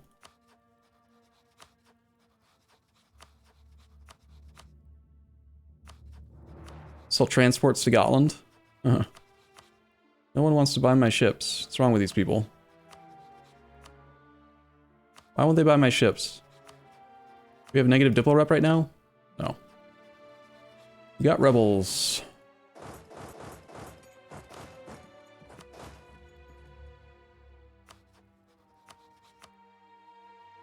Alright, that helps the economy a little bit. We got 400 gold. I think I'm done doing dev right now, so we can seize land. Actually, am I done doing dev? I kind of want to click this button and just make a bunch of money.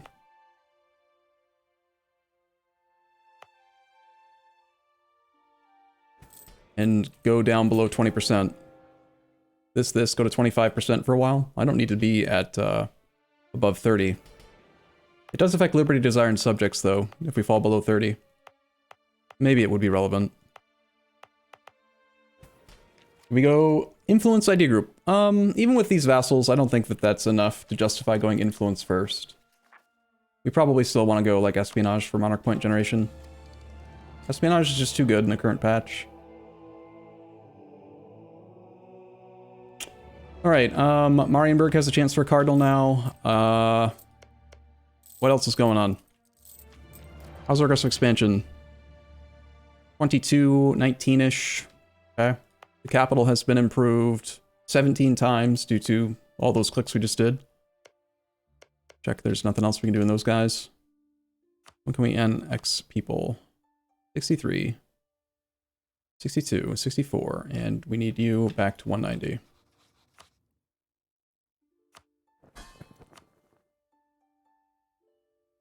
Bum bum bum bum. How is espionage point monarch point generation other than advisor cost? Yeah, that's how. Because it allows you to easily get to 90% advisor costs, which basically, in my experience, increases your monthly average monarch point generation by like 9.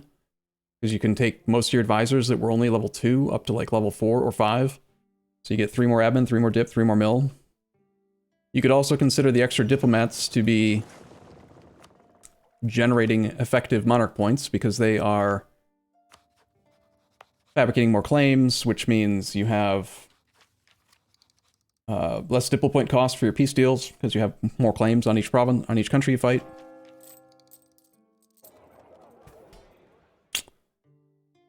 Bum, ba, bum, ba, bum. What would I do with money if I had more money? I would build churches everywhere, but I wanted to get this first, the construction cost. I think we'll do this.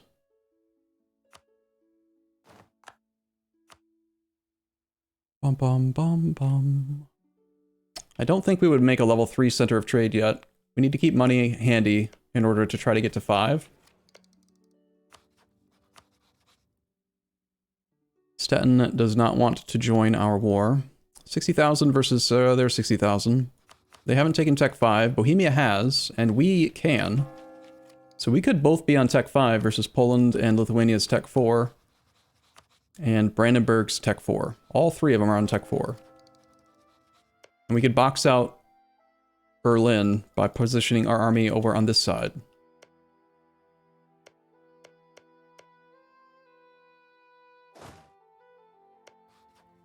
He only has 8k troops.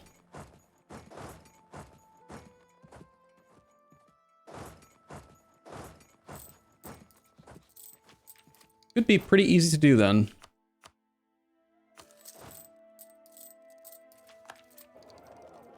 Bum, ba, bum, bum, bum. Our PP got small and I can't do anything about it unless we attack a rival directly. War with Hungary still doesn't look great. War over here doesn't look great. I think maybe it is time. Based on the fact that they're all on that tech, I think maybe we go. We ready to go? Ready to just attack him? We'll have to...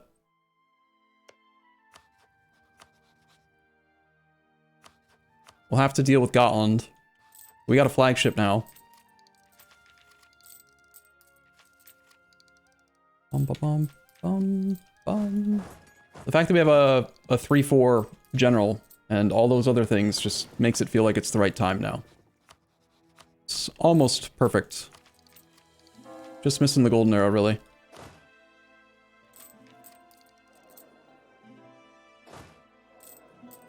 Also gonna...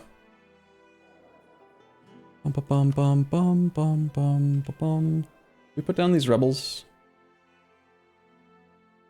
We put down the Lawlord heretics. We hire the other guy. Bum, bum, bum. Manpower's kind of low.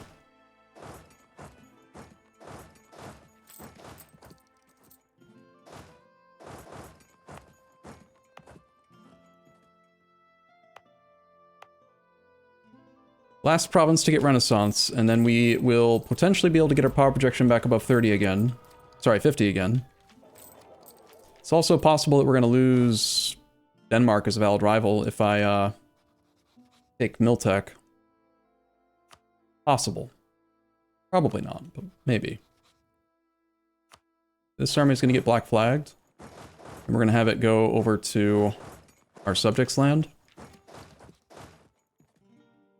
This army is going to go down to here. We want to have armies on both sides of the Berlin fort.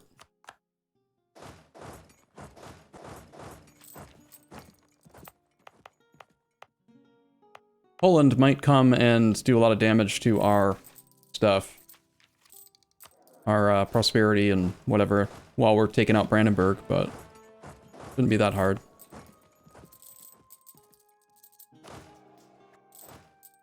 Let's build some more light ships so we can potentially get the stuff. The power projection.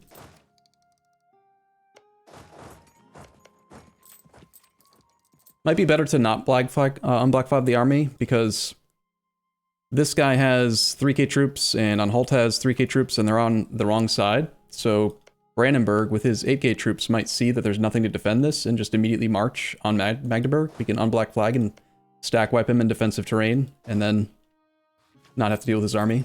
Better to keep the army hidden, I think. Just gonna make sure that the army on this side's large enough to scare Poland off.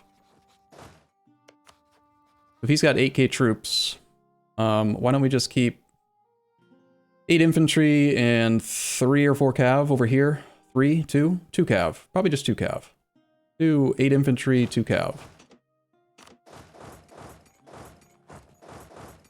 That's enough to stack wipe whatever he sends over.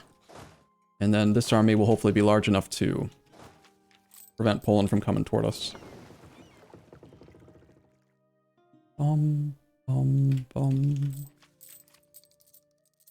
Those are galleys? Did I just make galleys? Oh shit, thank you. I hate how I do that sometimes. Oops. Let's cancel that one too.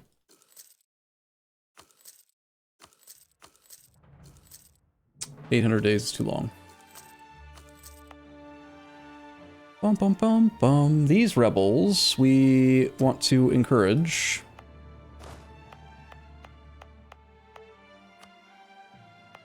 Okay. I think we're ready. It's time to do the Poland War. Let's take tech on, like... Well, I actually do want to get morale to full. We're going to take Miltech now. No other discounts that we could get unless we wanted to fall even further behind and try to get... No, we'll just take it. No. It's time. It's time to do it. Let's get these guys. Keep an eye on Poland, see if they take tech.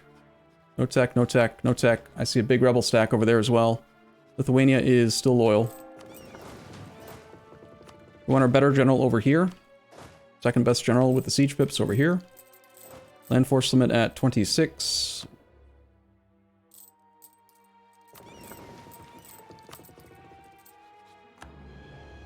I also got to remember that I did scootage the Livonian orders, so they're not going to join the war, because we want to try to integrate them sooner than later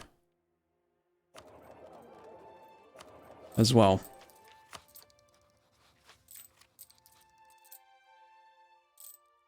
So next month, on the September 1st, I think we declare our war, and time to go murder Poland. Poland is going to go deal with some rebels over here. Great. They have 25k troops. They just deleted one. Maybe we give it till beginning of next month now that it's already the 10th. That's probably better. Arumba, prepare boat to one-shot Gotland Navy. Yeah, I mean, we have 14 ships to their 13. I think that our light fleet with the flagship just flying around is probably enough that they're not gonna want to do anything. I don't see any of their navies protecting. I think they might just have the 8 galleys. 8 galleys versus 14 lights is kind of close, but I think we'll be okay. Come back from Livonian order so that we can declare closer to the 1st. If you wipe out Poland's army, will Lithuania become disloyal? It's possible. It's one of the tactics that we probably should try to use. And also, there is a possibility that we can just... If Poland decides to focus on Bohemia, we could just surrender to Poland and give up Bohemian land, which would be funny, and kind of ruin the empire a little bit.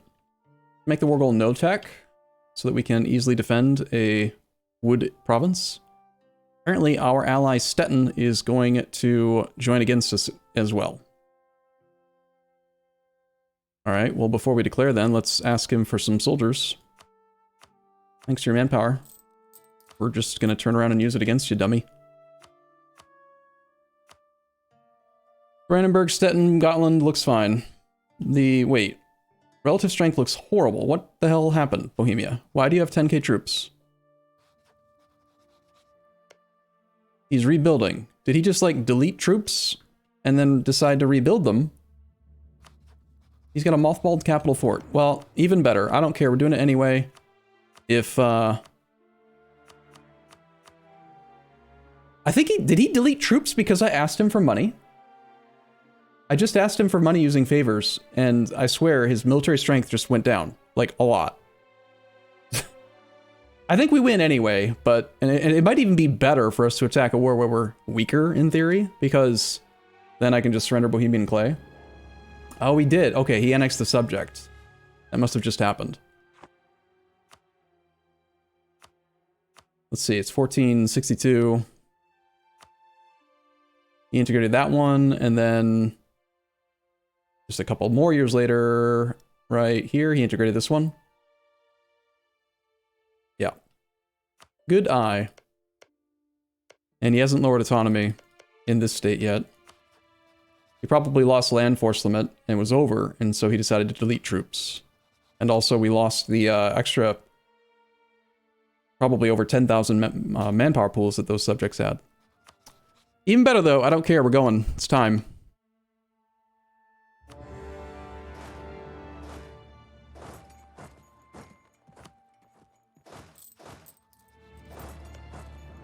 Mothballed Fort. Mothballed Capital Coastal Fort. Should be easy to siege him out.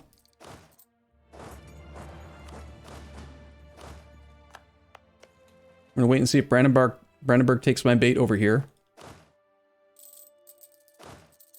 That guy should attach to us. We will be wanting to run defensiveness to delay as much as possible on our forts.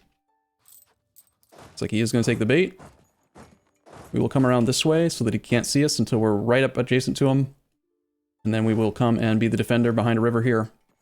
Looks like they killed our galley. And our fleet is being forced back. We might have needed to have an admiral to make that possible. Start spying on... No, I want to improve with Livonians. We're going to siege down that province up there first.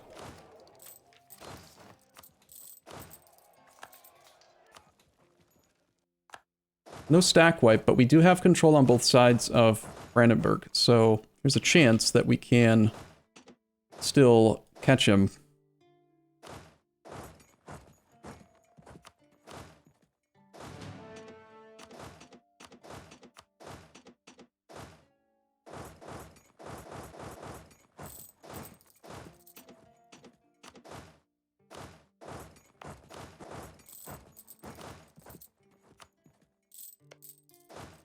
Yeah, he's retreating to the other side. But he won't be able to retrain. Hey, perfect timing on those rebels. Like 2 of our subjects have attached here, so this army does not need to be here.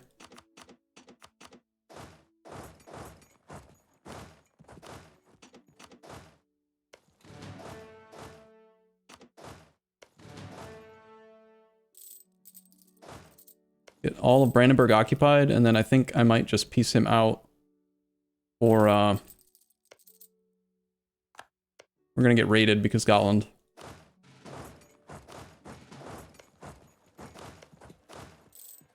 They do appear to have naval superiority. Oh well, we lose some prosperity. Not the end of the world.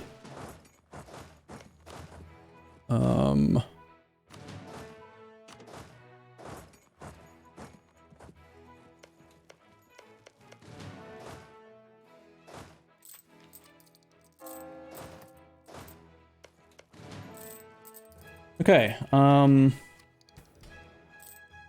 is it looking? Don't really want to have to commit this army here for that long. It is a level 3 fort, and we don't have the ability to blockade the coast. So if he wants white peace, we might take it. I'm not planning on taking any land from Brandenburg. Just want to get him full occupied and then make sure that our army is safe.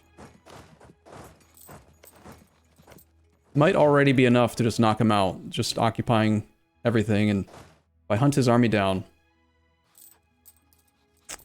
get him out right now.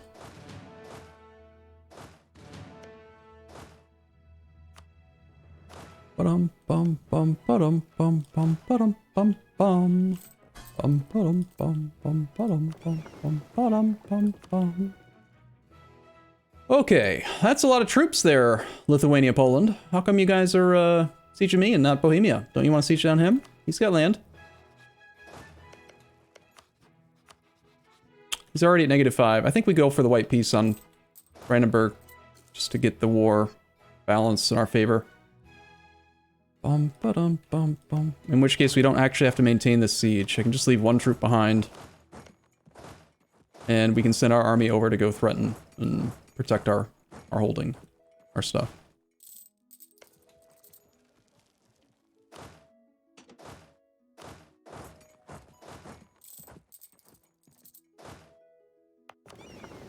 That's a lot more ships than I expected, I have to say.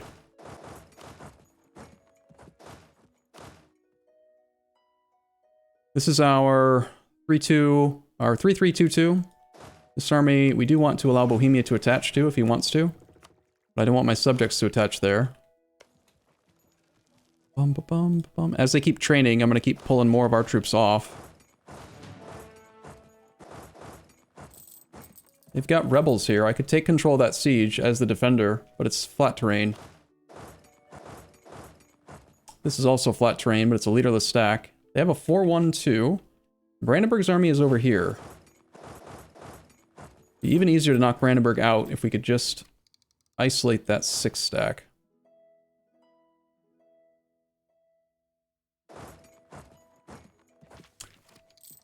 Bum, bum. Our projection's small. Let's privateer in the Lubeck on go home during war then. Get above 50. What idea first? Almost definitely going to go into innovative because we're behind on stuff. Let's take a look at the military tab. Morale-wise, we have 4.53 versus Poland's 3.71. They have, looks like 53 prestige. They've got some power projection. Looks like they've got a Morale of Armies advisor. We're currently running a half-price land maintenance advisor. I'd rather switch to a combat guy, but I'm not paying full price for level 3 or level 2. You could spend gold and cycle. Try to find one. It is better than land maintenance in this case. Money is not as valuable, I think, right now to us, since we have good stuff. But we are kind of low on manpower, so gotta be kind of careful with this war.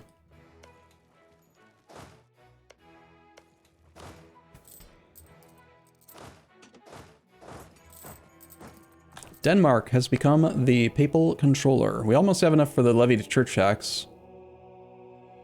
How old is the Pope? I usually do like spending the 5 points to try to get the opportunity for it. It happened in the last campaign. It was kind of crazy. Brandenburg's army has moved here.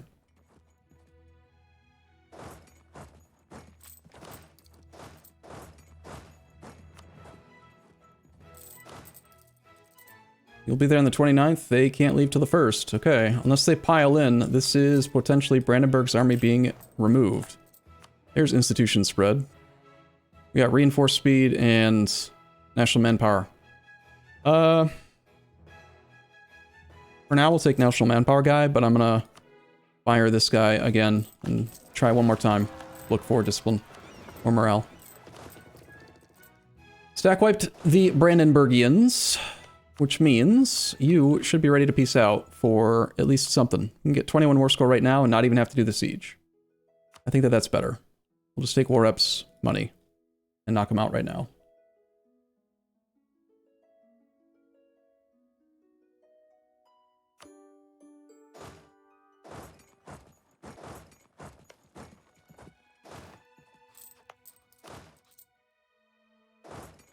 That is a Polish stack with no leader, and I don't see their nearest leader. So this fight should go very easily. One last chance to switch to a guy. Apparently they're just going to let me stack wipe it just like that. Okay, now I think I want to go on the Kovno fort just so that we can take control of it and get that siege quickly.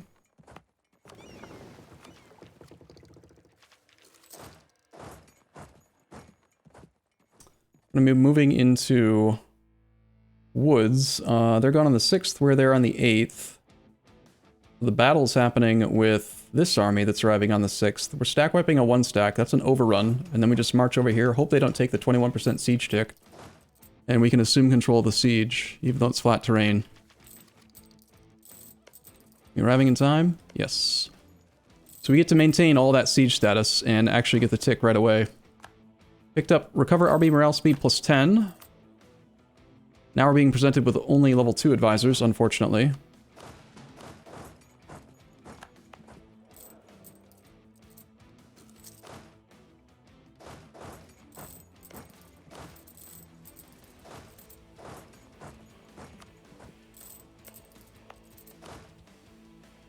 Okay, we can't do too many more battles like that. We are awfully low.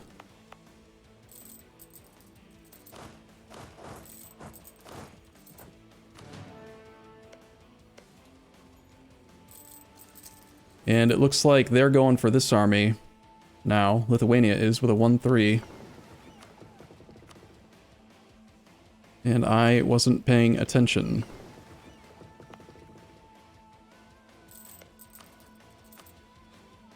Negative 19 reasons for separate peace here. That is a very large portion of the army, and apparently it's almost all owned by Lithuania. Poland's gone to 21k troops, still on Tech 4. Both are on Tech 4. Lithuania is at 0 Liberty Desire still.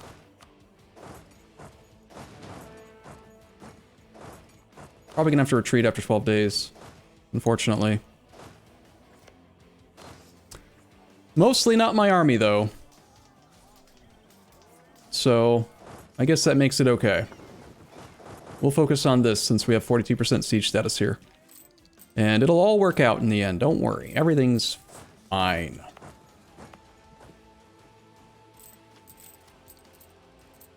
Why innovativeness? You have a lot to conquer. Mongols, right?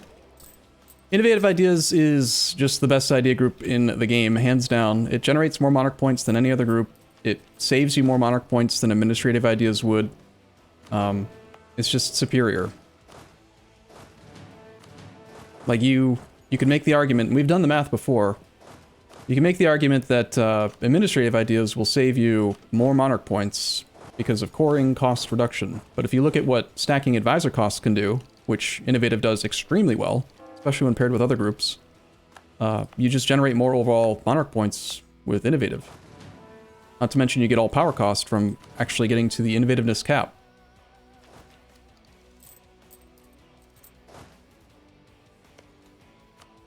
Okay, relative strength looks roughly normal here. They're going for one of our subjects forts on the coast. No defensiveness. This guy is still in the war. Doesn't have an army, so that's an easy army to keep killing as it pops out. Ostrode fort's kind of a liability here, because it's not defensive. But I still don't want to get rid of it just yet. I think we have to chill while we wait for this fort to fall. Let's pull our 2 siege pip guy in and get the 1 siege pip guy off. I might stall this siege tick for the extra 7% chance. Do that by just pretending to move the army.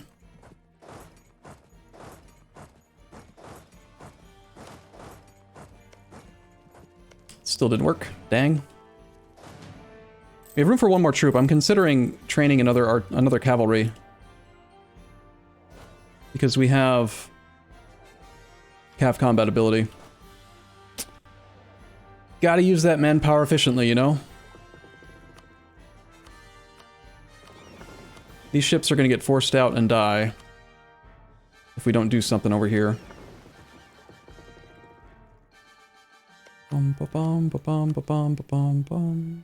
If I had naval superiority, I could actually blockade him out.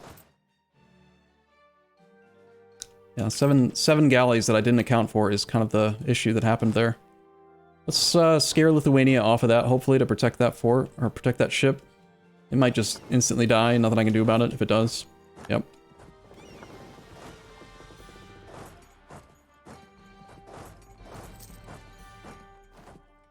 Burgundian succession has now happened.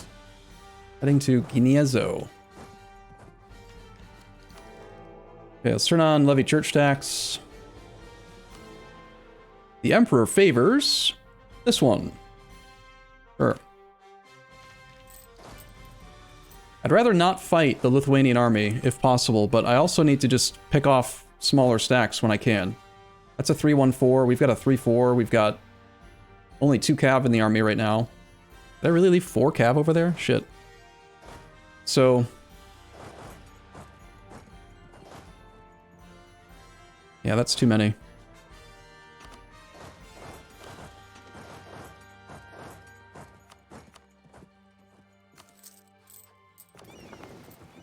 We will add that extra cav. Maybe protect this ship.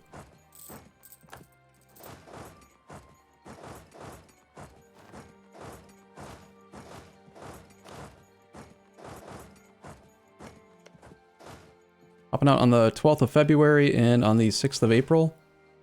It'd be better for me to actually kill these armies, so I think I will allow them to keep training. That one at least. We got a wall breach in our fort. 24,000 troops. That's like the full combat width in flat terrain. Just us versus a 1-3-3-1. And they're on tech 4 and 4 still. I don't like taking fair fights. Fair fights are silly.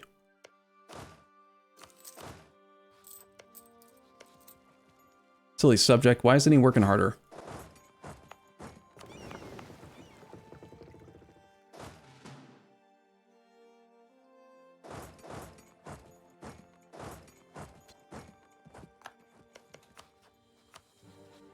Negative 23 reasons. Stettiner ruler is a fierce negotiator.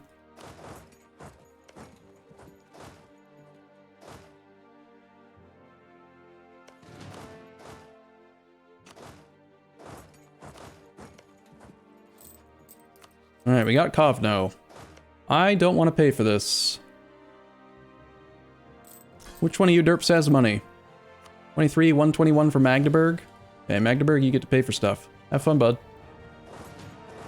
The fact that we did get that fort means we could consider doing this battle over here. Latin medieval infantry on April the 18th. If this 12 stack separates itself from that one, then I might consider it.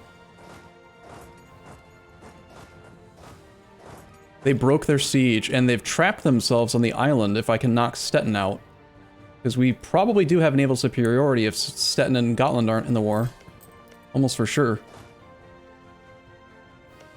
Interesting. Weird choice, Poland.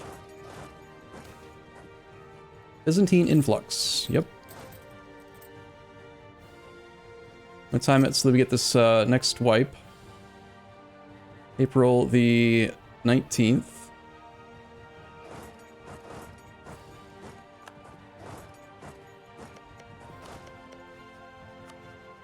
Boom, boom, boom. Negative 48, length of war. Even if we occupy and besiege, and he can't train his troop, and he has no army, because he's a fierce negotiator, I don't think we can actually get him out at all. I would have to get my navy out there, even if it's just for one day. We could hire an admiral and just try to force our way over there, and then blockade for one tick to get them out. Or we could start building some galleys. That's also an option. We're also going to inherit the Livonian Order ships if we start integrating him, which I do need to do at some point. But they seem to be content to just hang out with that 24 stack, which is also fine with me, really. And just keep on killing his troops.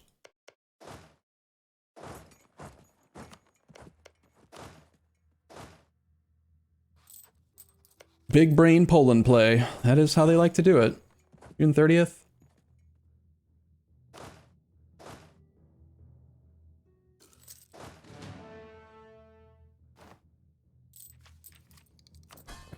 Magdeburg got mad.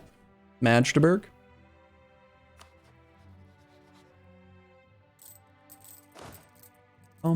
June 30th, we arrive on like July 1st, keep on depleting his manpower reserves and cash by actually killing his army.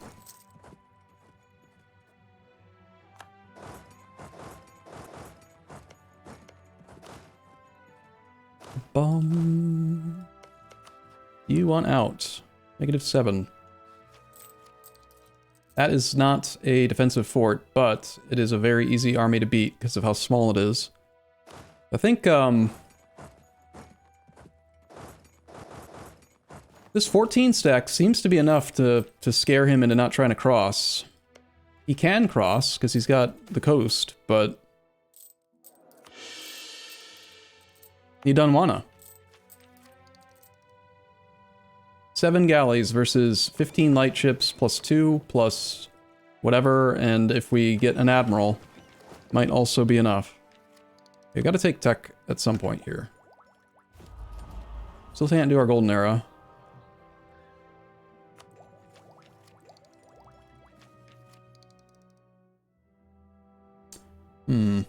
Check now for white peace.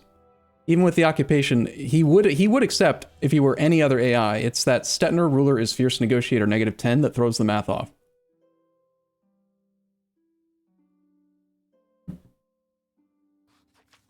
Maybe he doesn't want a -3 battle. He has a 3-1-4. We have a 3-4-4. It would be, yeah, you'd have a straight crossing and woods, so it would be a -3. This army is probably sufficient to just keep that 20 stack occupied. And he's suffering attrition there too. 1.2%. Looks like Bohemia might actually start working down the Stettin fort, so eventually that will happen. And I think we can probably keep control of what's going on over here with just half of our army. So I think we allow this to just stay here, rather than try to do anything about it. Lose admin points? No, I'd rather not. I like my admin points. They're important. Bum ba bum bum bum. About to get our next government reform also. We're 132 out of 140. We gain 0.94 a month. Does this do anything important? New rulers will trigger an education event for future heirs. Sick! Advisor cost -15 as part of our government. Makes it even easier to get to -90. Even more reason to go administrative. Or whatever I said. That one idea. This guy might keep training, which would require me to have more transports to invade if we ever do try to invade.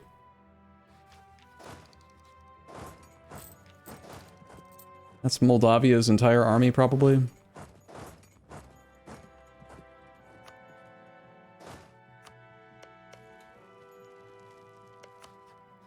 Eventually, length of war will tick down, and he'll stop wanting to do that.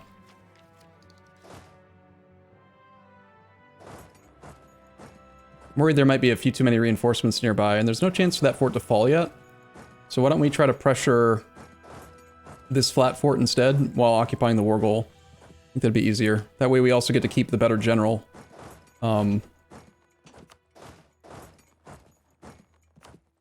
Here, to intimidate them into staying on their island, hopefully.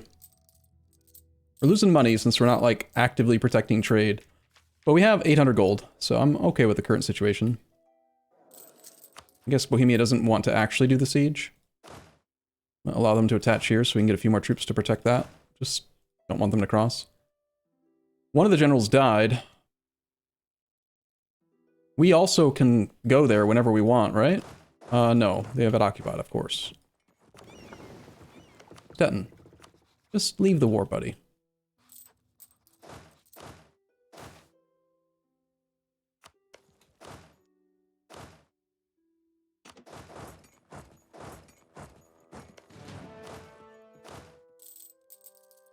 Is this stack coming for me? Probably. How many little derps have attached over here? Magdeburg, Bohemia, Anhalt, Wolgast. A lot of them. We got a wall breach there? Looks like my plan's not gonna work, is it?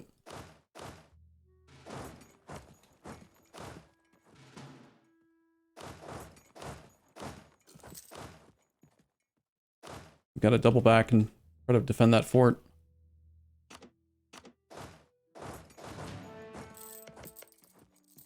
Also taking Stargard back now.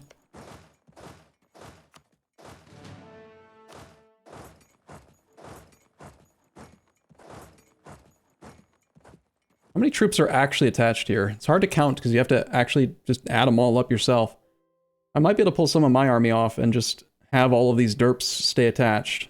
3 plus 1 plus 4 is 8, plus 2 and 1 is 11. Combat width is 22. So yeah, I have 11 attached and 14 of my own. 11 and 14 is 25. So we have 3 extra troops here we could pull off to make this army more intimidating. Which we probably should do.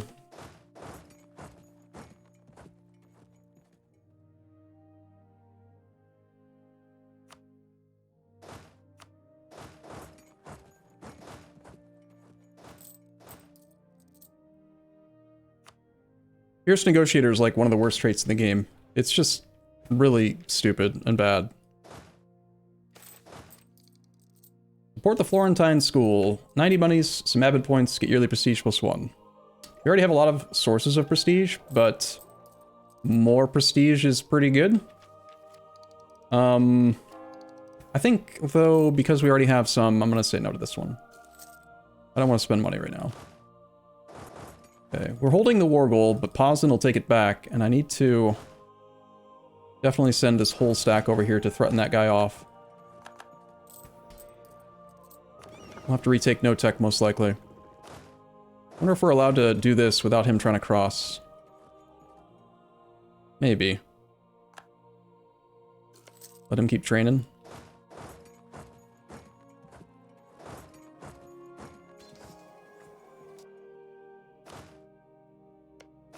Okay, good. Easy fight.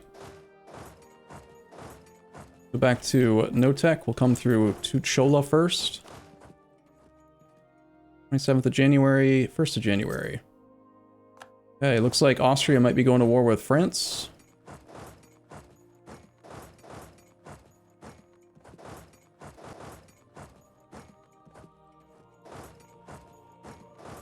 I let him escape. Crap.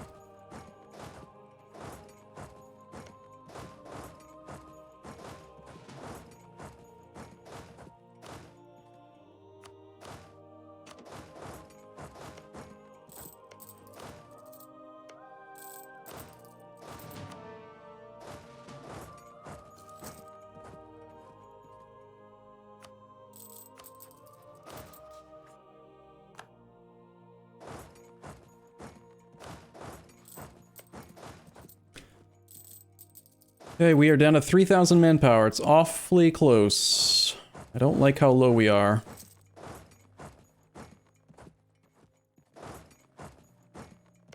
And Poland will eventually take Tech 5, which will even it up. We do have a wall breach down here. Bohemia is doing some work. Good. They don't have a siege leader, so we could send our 2 siege pip leader down there to contribute.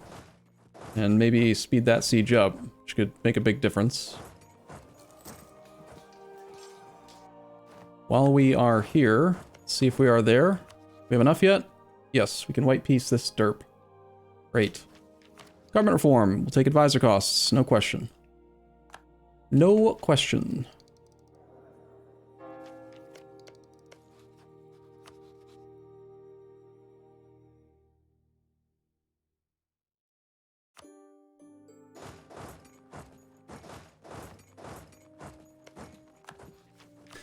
Okay. Only 3K. I hope that no AI notices and declares any wars. Make sure that Bohemia doesn't abandon the siege. It's like a thing that they do. I can't really stop them. So they're gonna do it if they want to. We've got enough troops over here. We've got our good leader. We could just rotate this army down. Maybe we'll do that. I don't want +3 Babby, the actual king, to be here. Let's have this army just go here. When it arrives, we'll send this whole stack over to assist these guys with the 2 siege pips and hope to keep that going even if they decide they want to stop. That 13 stack looks like it wants to go here. I gotta decide how to handle this. I do this almost every campaign because I always want the Golden Era ASAP. Because power now is worth more than power later. And it's always like this, you know? It's like, we're so close. We just need 2 centers of trade, or we just need to get our humiliate, and then we can save, you know, 180 monarch points. And it's like, I don't want to take this yet, because I can save it, you know? This guy, we can start the process of annexing.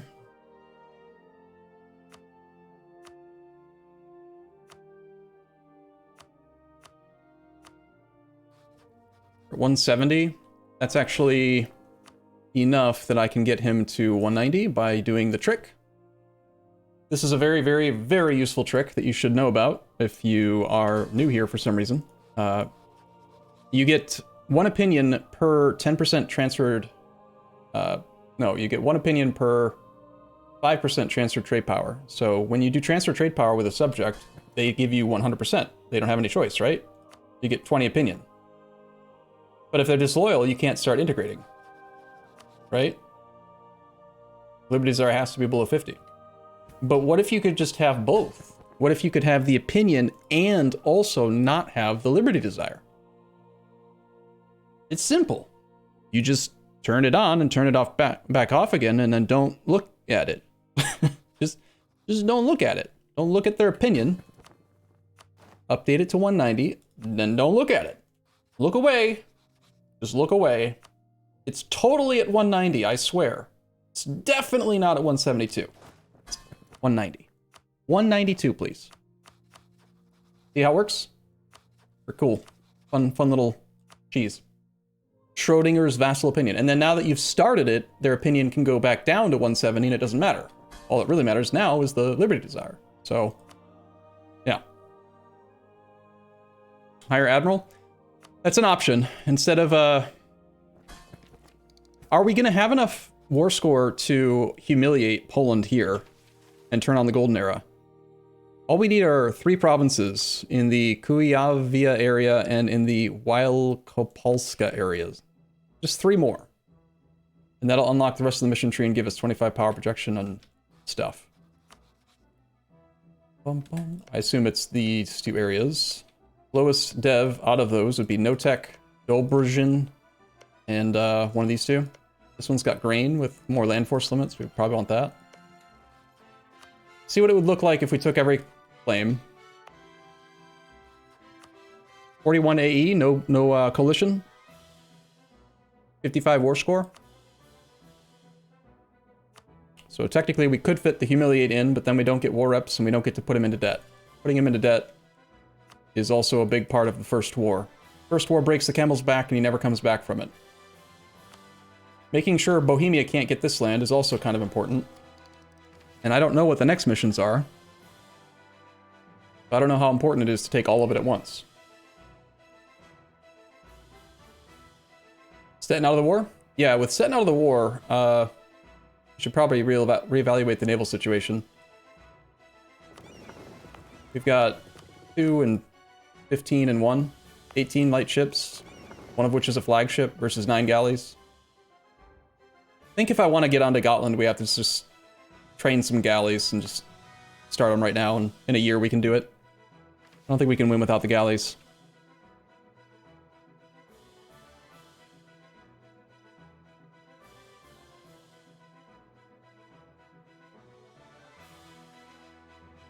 You take it now because there aren't any other close targets.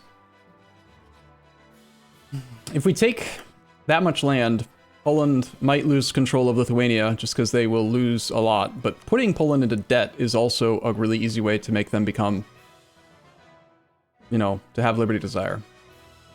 So, like, this is the conquest thing, and part of the reason that I don't really like doing this early conquest, even with permanent claims, is that there's like 260 admin points we have to spend to core this land, and that's just half cores, not even full cores. Well, not true. These ones would be full, because it's already a state. This state is half-cored. So that's admin points that we need to spend on ideas and administrative stuff and trying to get advisor cost discounts, etc. And instead of all that, we could just do like this, get the mission turned in, unlock the rest of the mission tree, do war reps and money, and I only need 50 war score. Like, so much faster, 10-year truce instead of a 15-year truce, and so just significantly easier to obtain. It's much easier to peace out at 52 war score than it is to peace out at 100. It's like probably 4 to 10 times as hard to get to 100% peace deal than it is to get to 50% peace deal. Like, consider that we can get 25 ticking war score if we just sit on no tech and up to 28 more war score from battles. It's only gonna take a couple occupations and a few more battles and we can just peace out. I usually lean in that direction. Not only do you have a shorter truce, but you also end the war years earlier than you would if you had to push for 100, which means that you start ticking down that aggressive expansion years earlier. So it's also like taking less AE. And again, you're starting your truce sooner. And you get money. Yeah, and you get money. I like money. Do you like money? That's part of it. One province missing? I think we already have one. It says current is 1. Because we have Kelmno. Kelmno counts as 1. So Kelmno, this one, this one, this one. Or alternatively, that one. We wanted to take the grain province instead of the cow province.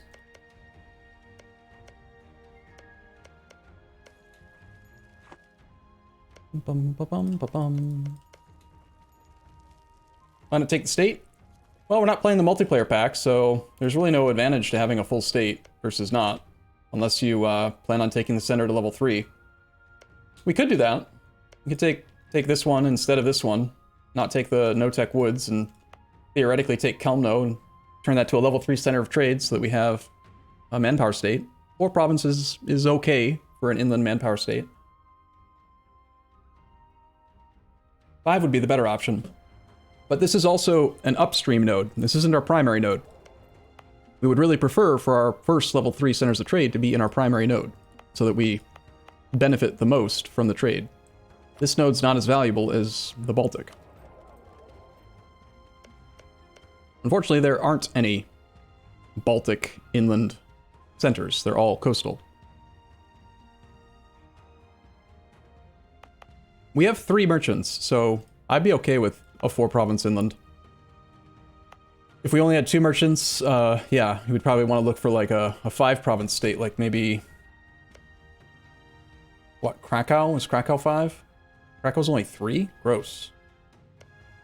This one's 5. 4. 4. 4. Most states, there aren't very many 5-province states that have centers of trade. Okay, in theory, if I wanted to min-max, we could Diplo Point Bank until it's time to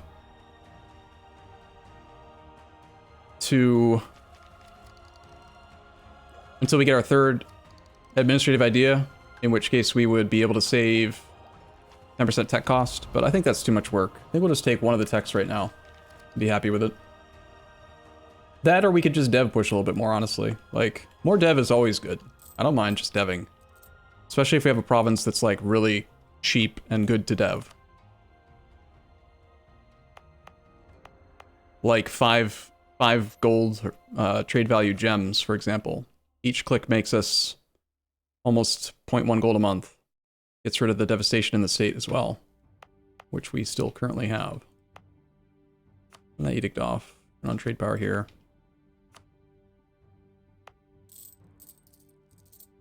Bum, bum, bum, bum. Turn off institution spread over here.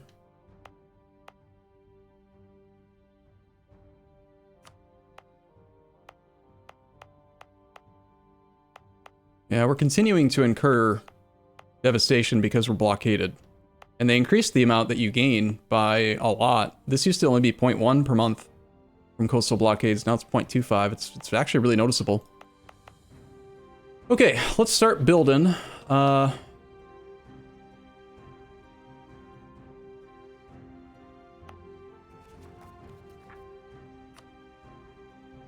Building some galleys and try to wrestle control of this situation.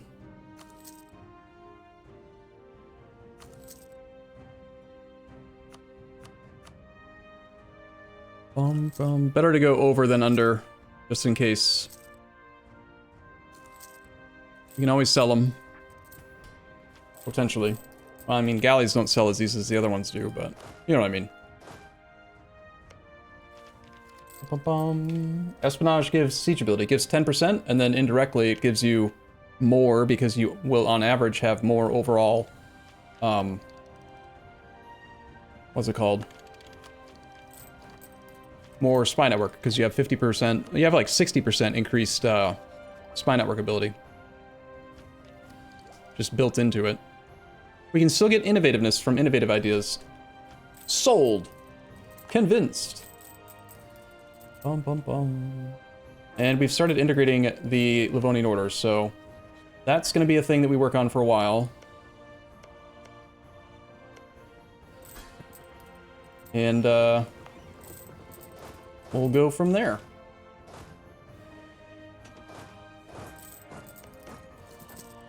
I am kind of worried about that army being annoying.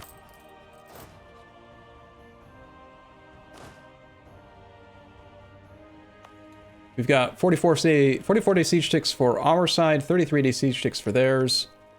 We are suffering extra attrition having our army here. It's a level 2 fort though, so the reason that this is worth doing is it keeps your participation up. Because right now, we're doing a siege here, we're doing a siege here, and Bohemia is only doing 1 siege. So we're actually continuing to do 2/3 of the work. If you want more money from the peace deal, you need to keep your participation up compared to the enemy, or compared to the ally, in this case. So I think trading 70 manpower per month is worth the gold for that attrition. Bum, bum, bum. We could take this tech so that we get 20% trade efficiency for a little while, but I think we'll wait now for the thing.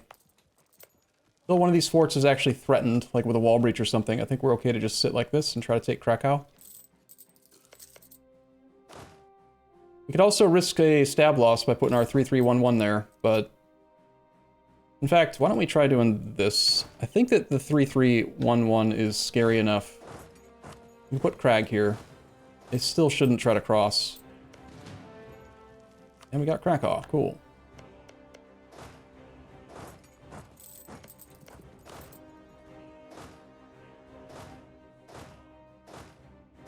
They have broken one of their sieges, -14 over there.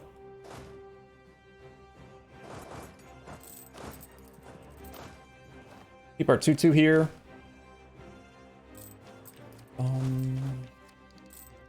Iberian Wedding fired, and Castile said yes.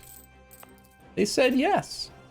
Okay, Bohemia wants to do a battle, and he's going to get a lot of participation out of it. It's a bad fight for him, but that's fine. Not my manpower.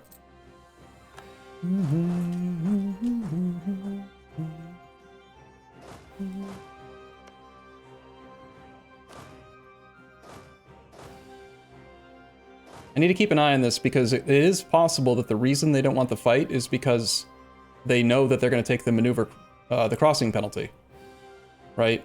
And in order to make sure they do take the crossing penalty, we need to have at least equal to their maneuver. And if my general gets used, the 3-3-1-1, he doesn't have enough maneuver to cause the crossing penalty, so... Just gotta keep an eye on it, because I can really easily teleport him back there again, if we need to. Diceman 111 1. Thank you for your sub. Which cores do Novgorod have left after getting annexed? We made him annul at least one of them. Novgorod is dead, and Novgorod has cores on all that. So what we could do is wait until our subject is like 98% integrated, and then seize a province and release Novgorod, so we don't have to release all 3 and pay the integration costs for 3. Seize like Ingermanland and use that as a seed province for Novgorod. Yep. We'll have to do the math as we get close to having him integrated, and we would really like to get this and the Golden Era active before the integration completes, but it might be difficult to get enough papal influence in that time. We'll see.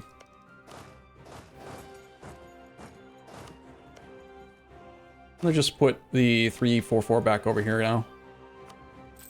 That way I don't have to look over there as much. Boom, boom. Integration's going at 5 per month. Kind of quick. Not bad. These cogs might actually matter, so I'm going to unmothball them as well. So we have a few more ships that have combat. They do have some cannons on them.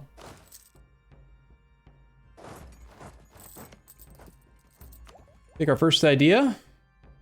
Really like to have Golden Era, but we will just take it now. Because you don't actually get innovativeness in Iron Man from ideas if someone competes for it. So I just want to be ahead of any AI that might try to take innovative ideas.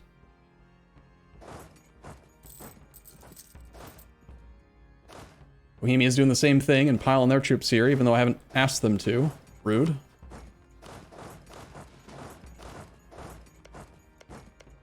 They aren't giving us that fort, because they desire it. That's alright. It means they're paying for it, not me. Are you using the estate integration policy? It's not on yet, no, but we will turn that on. You can turn this on at the very last second. There's really no reason to turn it on until you are about to integrate someone, because why have 15 Liberty Desire when you don't need to? You know? Improve relations with the Ottomans to get a half-price diplomat. Develop Warmia in order to get prestige. Build a marketplace to gain base production in Kelmno. Sure. We did take the Papal Click, so buildings should be quite cheap now. Costs 80, it's not bad. Get marketplaces in a bunch of places. Also build churches. Rip my monies.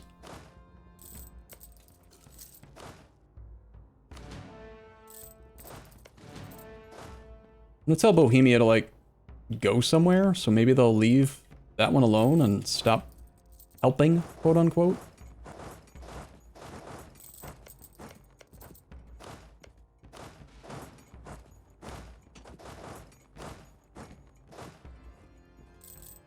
That army has just been hanging out there, suffering 1.4% attrition this whole time.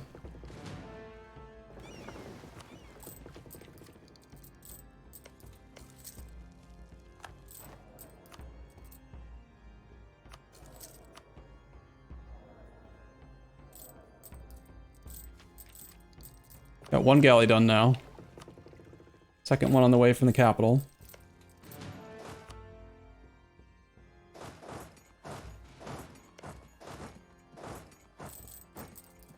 %14 chance they take back Kovno, but it's just a flat terrain fort.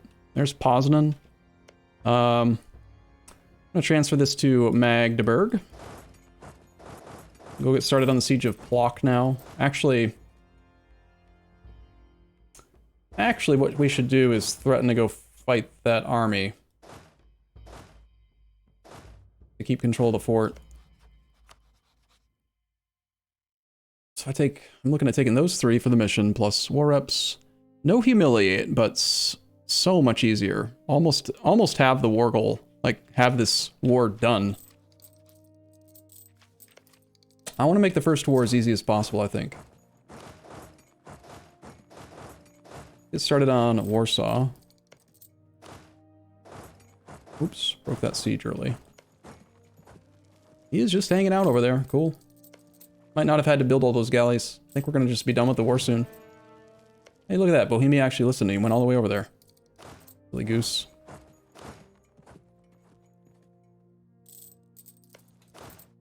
Continue to carpet siege then.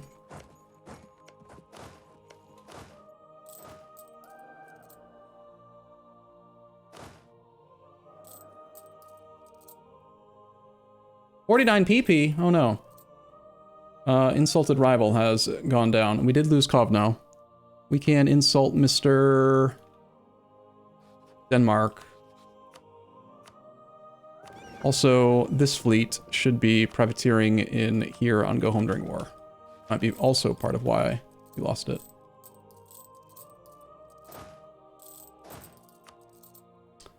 Okay, that army is potentially going to come for this stack now, so we should probably fall back.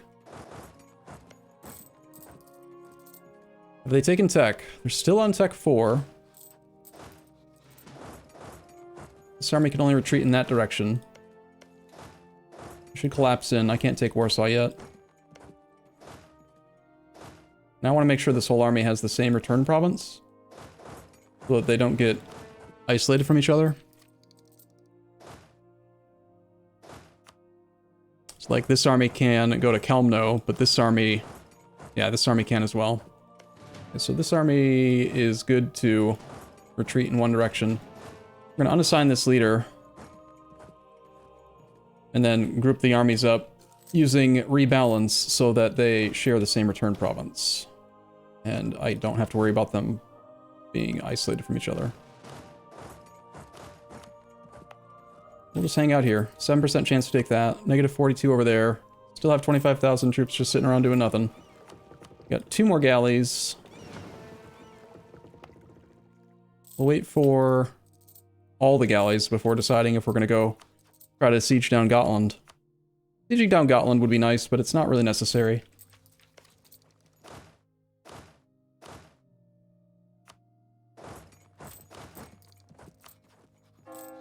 We would get more war score if we got Poland's capital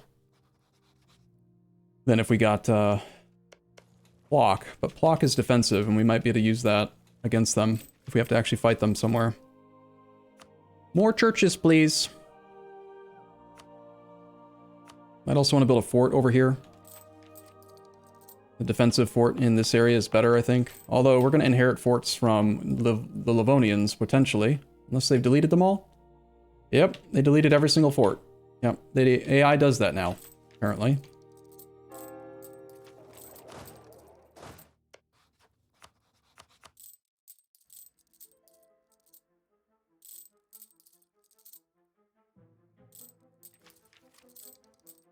Insult didn't give bigger PP. It did. It just takes a month update on that one. It's back up to 10. The only time that happens is if you insult someone that you have a truce with. You don't get power projection for insulting someone that has a truce. I'm gonna try to group this galley up over here. Maybe they will get spooked by our increased galley count. Hey, more advisor cost discount. Sweet. Clergy's Madge. Advisors are now minus 55%. These are full price level 1 advisors too. Cool. Cool. 42% chance that we take Plock. Warsaw should fall very quickly. Yeah. I think that, I think I'm gonna just not worry about the navy. Let's mothball all of the galleys again. And the transports. And just end up selling them, probably. I don't think I'm gonna worry about trying to go and get onto Gotland in this war. We've lost a fair bit, right? We've lost 15,000 manpower. We've got 4 subjects we're trying to keep loyal. It's just, I have to be very careful about losing any troops, really.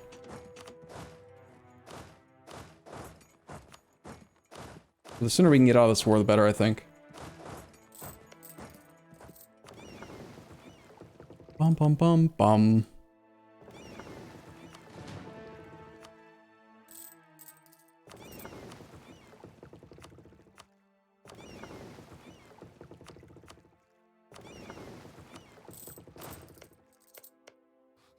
$39 war score, we're at negative 32 reasons. Bohemia has decided to stop doing their siege and go to a battle instead.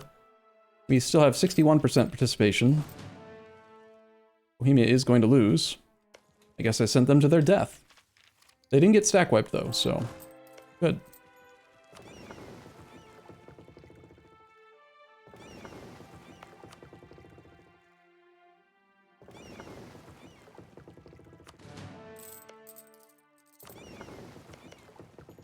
I'm gonna wait on just this last siege, take Warsaw, and then I think we go for whatever peace deal we can afford, and just call it good.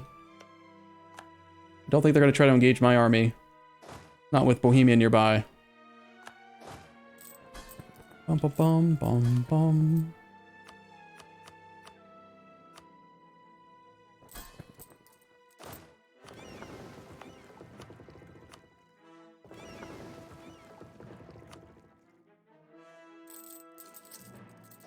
We have 10 galleys now, so, I mean, I could do it. We could group them all up, hire an admiral, and go try.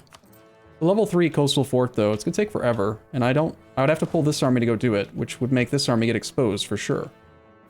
What is going on with my keyboard shortcuts? There we go. Sometimes my fingers get off, and I just, like, click the wrong button 17 times. Hey, that's smart. Let's suffer attrition, sure. Thanks, Bohemia. At least he attached. Let's go smash mostly Bohemian troops into that army.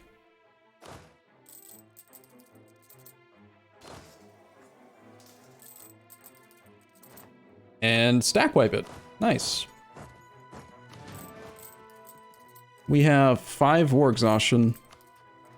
Poland has 21k troops. That was mostly Lithuania's army, unfortunately. Can almost take, well, we could take Tech 6, but I'm gonna wait until we have the discount from Innovative Ideas. Since we can't get, we're not gonna get any innovativeness. There's really no reason to take the tech yet. Better just to save and wait. Not getting blockaded is worth war score 2. How much are we losing from blockades?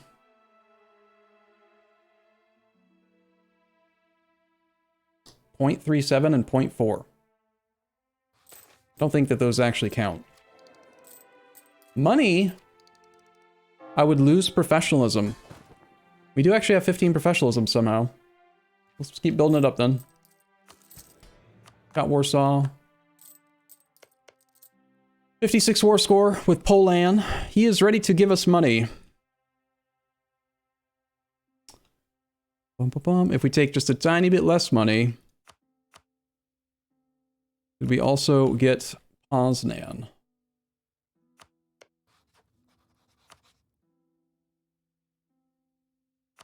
$69.9 money. No humiliate, but we take all of our permanent claims.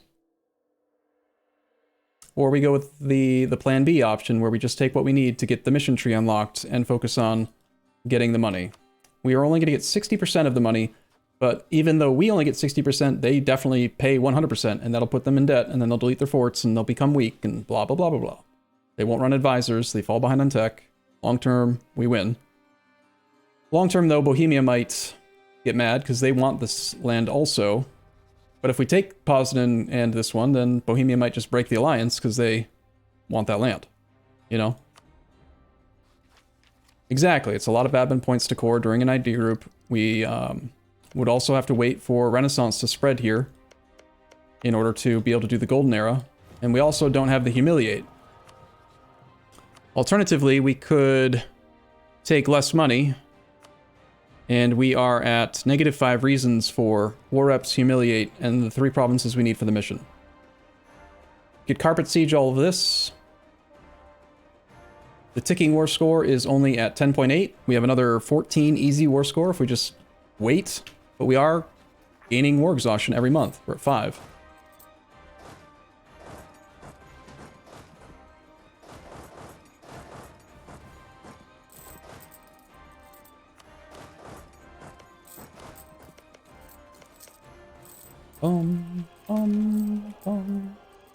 Bohemia will get most of the money. They get 40% of the money. That's not most. That's not how math works. That is Moldavia's army. Are they disloyal? They are not. I doubt that Lithuania is, since they lost a lot of troops in one of those recent battles. A hunting accident. +1 Babby the First dies. He's not leading a siege, is he?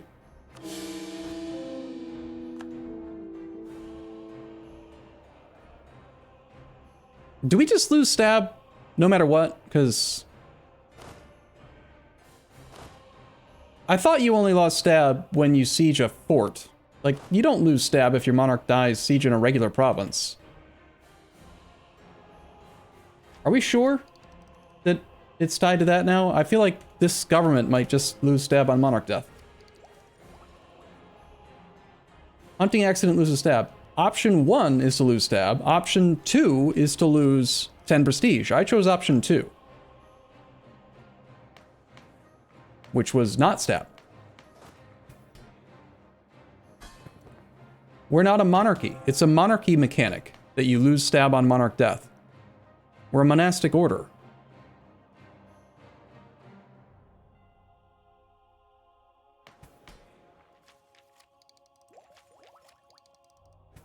I just think it's weird. I don't know. That's the second time we've lost stab as a theocracy.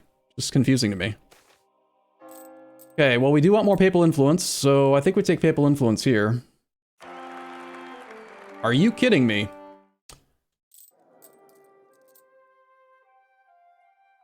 We need a stupid name for this idiot. We can't eat him either, is the problem. -5? No, that's a -8, baby. Average is 9 monarch points, 333. It's 2d4 plus 2d4 minus 2 is the dice roll for each category. So you get an average of 3. Yeah, you can get a 000. It's equally as unlikely as a 666. Which is to say it's extremely unlikely. Time to make him siege so we can lose more stability? Yeah, great. You want to call him Jimmy? Alright. Jimmy the Dum-Dum. And of course he's cruel. Cruel Jimmy. Cruel Jimmy. Jimmy von Vinstingen. Bastard. How dare he be this bad?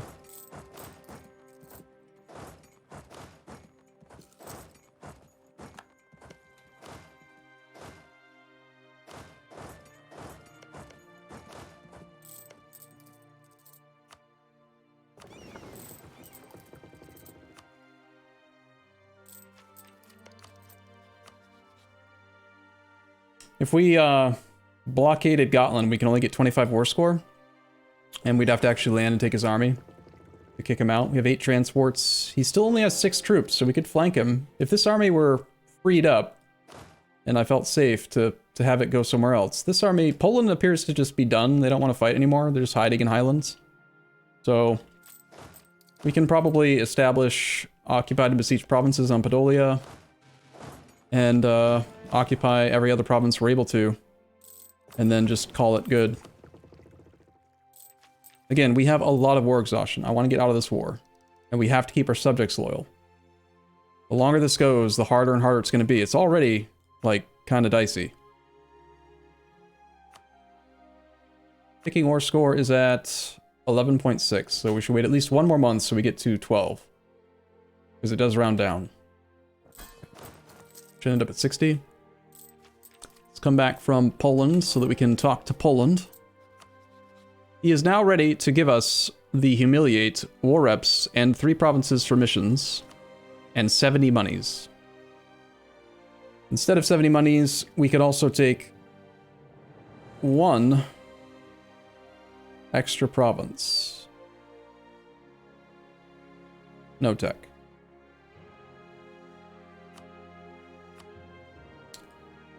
I think we take whatever, like, just the bare minimum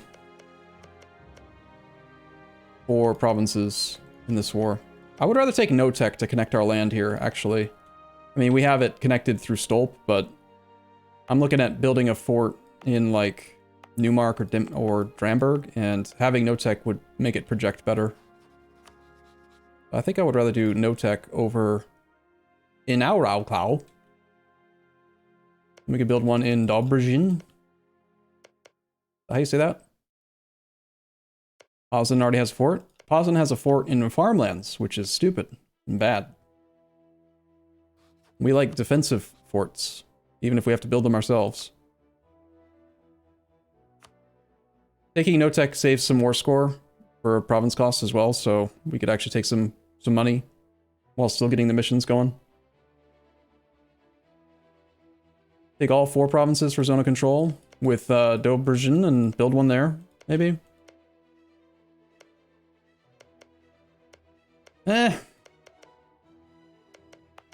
Oh, you want to take all 4 of these?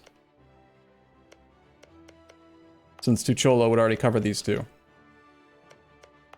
Tuchola's good for it. I don't mind Tuchola.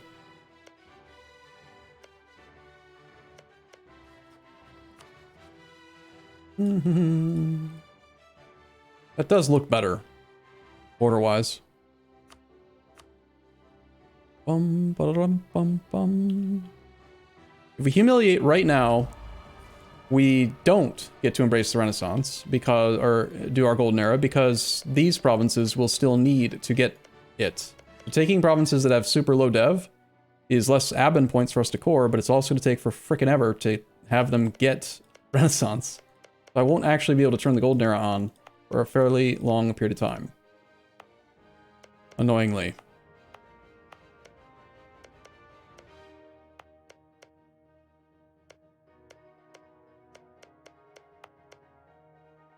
I think we don't take no tech. I'm gonna take those 3.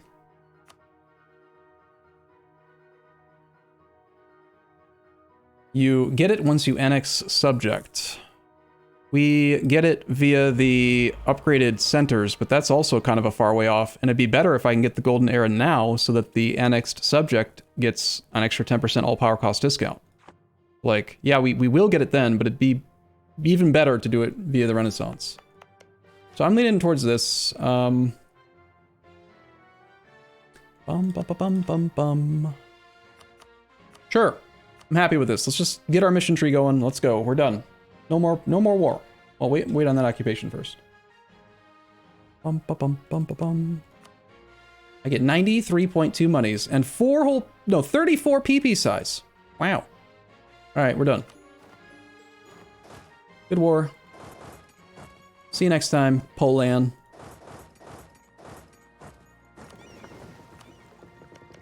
I do want to start just... we gained a relationship slot because we lost the relationship with Stettin, by the way. Alright, we've defeated Polan. Unlock the rest of the mission tree and gain 25 power projection and get the future of the Teutonic Order. Boom!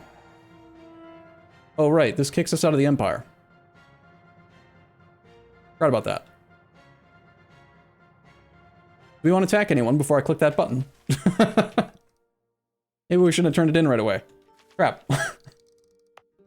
Yeah, I can't do it.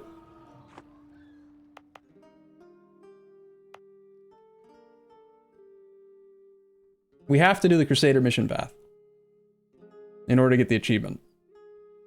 Which means we have to leave the Empire here. We get a permanent claim on 1, 2, 3, 4, 5 areas. I'm guessing that's the rest of Poland.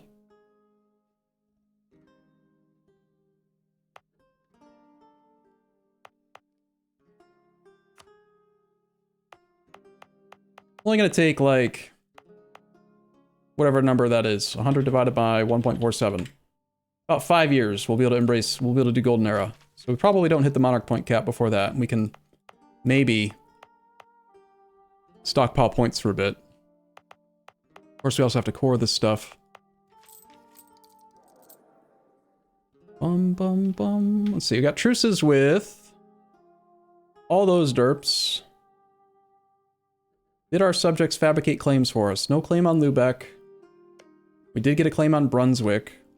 So that's an easy prestige war that we are going to miss out on if I don't do it right now while we're in the Empire. Anhalt fabricated for us on Saxony. Lüneburg, Thuringia, Liège, also probably very easy. We have a claim on Goslar, but that's a free city. Other truces, those are really the only two. It takes 3 months for an event to actually auto-resolve, so I could just declare 2 wars in the next couple months, but then we have this war exhaustion issue. I think I should squirrel and we wait to turn that mission in for a little bit. So we can do a couple last wars inside the HRE for prestige farming.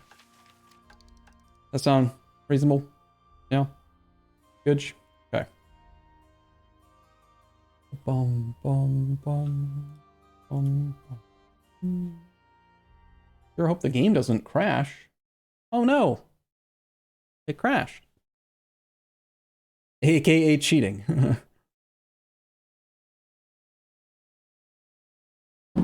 Declare both wars. What's the worst that could happen? Honestly, I think we could take all those people.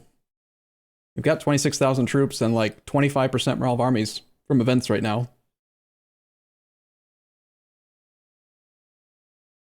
Plus our PP just got embiggened, like, a lot. Yep, it is a bathroom soda. I was gonna get coffee, but I found green bathroom soda instead. Didn't we have 3K manpower? True, but we would still win. Very sure.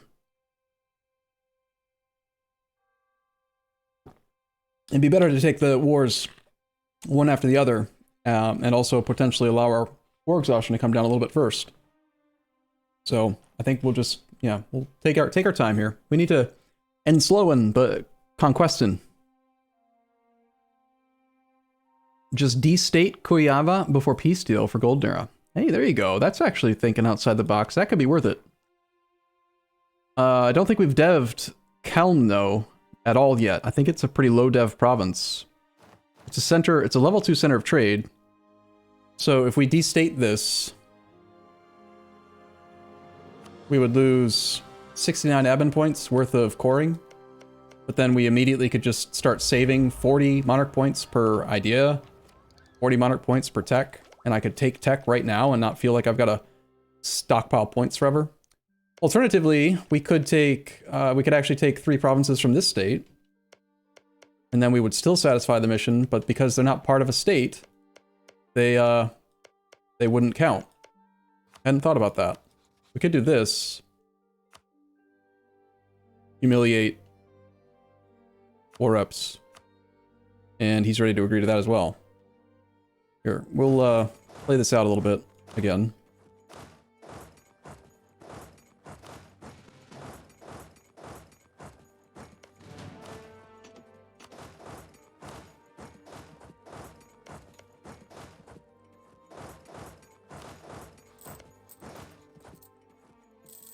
And we waited until we had one more monthly tick. Unmothball the galleys, so we can use them against Stettin. Without Stettin having someone else in the war, it's probably not going to matter. We do have plenty of money, though. Sure. Why not? If it makes you happy. Can't be that bad.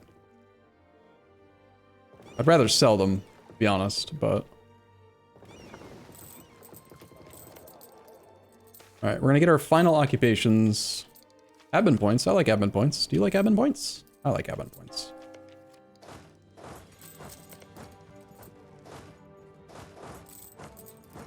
Poland. Are you ready for peace, Poland?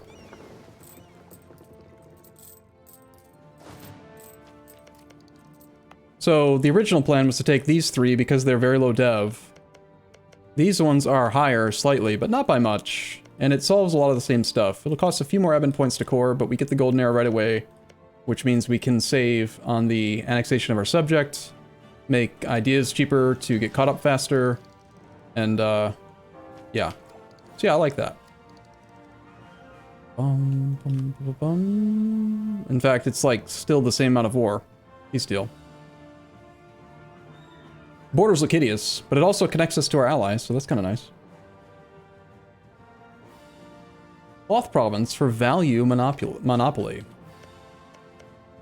Do we not already have cloth? What do you mean? A value monopoly. I think I'm happy with this deal now. Don't want to think about it too much, you know? It'll make you go mad. This time, though, we're just not going to click the mission yet.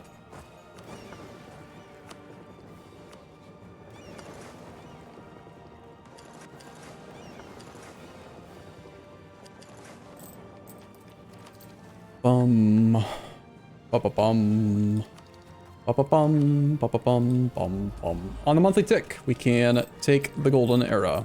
Much better solution this way. For sure. Bum, bum, bum, bum. Okay, we now have 5.01 morale. Teutonic Pride, Papal Blessing, the last race. Our power projection went up. Prestige went up. Golden era now. Still don't have a morale of armies guy, but that's a lot of morale. 5.01 morale right now. Gained 1 force limit.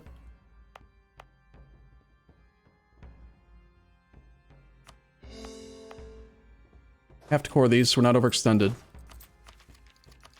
We're gonna invalidate rivals. I'd still prefer to wait till we have scientific revolution before we take any any more technology. So we'll wait, and then if we can afford to stockpile the points that long, then we'll do it.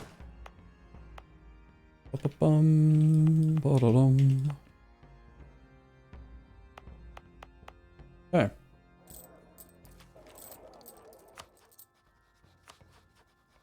I'd like to integrate Wolgast if I can, so that we have more coastal provinces and increased naval force summit at some point.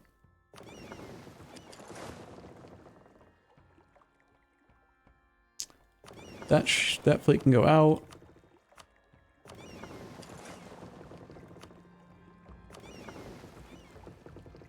These transports, I think we're gonna just delete. Or sell, because we're over the naval force limit by a lot right now. 4 gold a month. Wolgast. I would like to sell you ships. I would like to sell you ships too. Do you want transports? Here, have a transport. Would you like transport? You get a transport. And you get a transport. And you get a transport. And you. And Wolgast. And this derp. Nope, not that derp. This derp. Nope, not that derp. Back to Stettin, maybe? Sell more to him. I doubt we can sell to our subject over here, because he's probably in debt too much.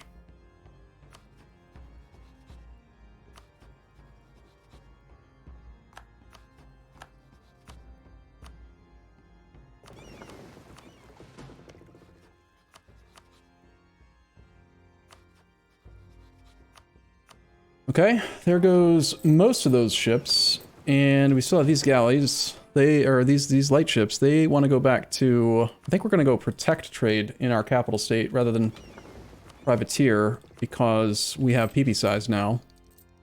Offer to trade soldiers from Bohemia. Bohemia is currently at plenty of opinion. We're just going to say no, thank you. Turn around and ask them for money. I like money. Do you like money?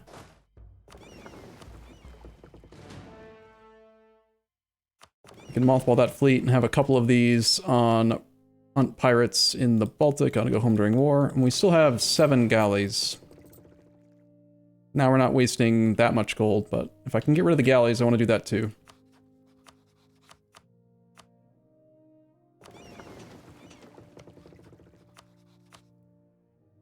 Subdick will buy a galley, cool. How about you? Want a galley? No? How about you? How about Lubeck? Galleys are, they're going fast. You buy them while you can. No? Dang it. Benton, want a galley? He'll buy a galley.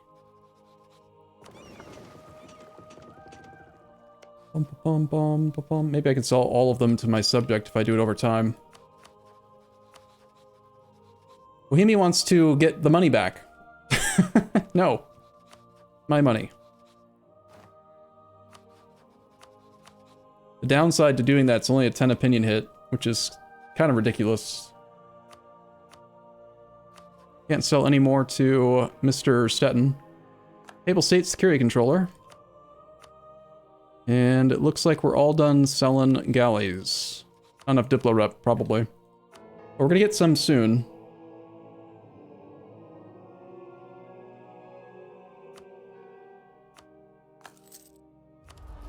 Get our first age bonus.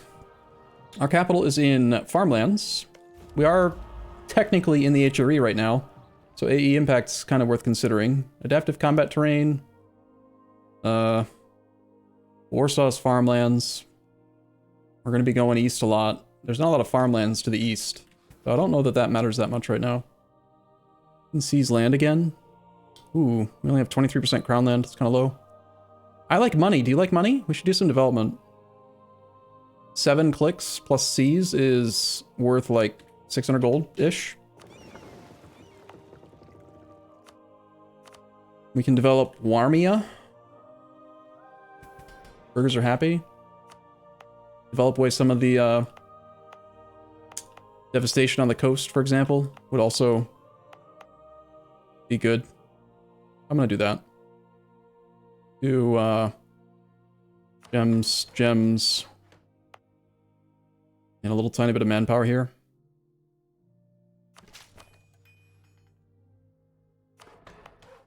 Do one more gem. We're at 28, and you just need one more click anywhere. We get rid of the devastation in our capital state too. Too expensive. Farm in to make it cheap then. Alright, 25%, sell titles, seize land, stay above 20. Get a bunch of money. I like money. You like money? I like money.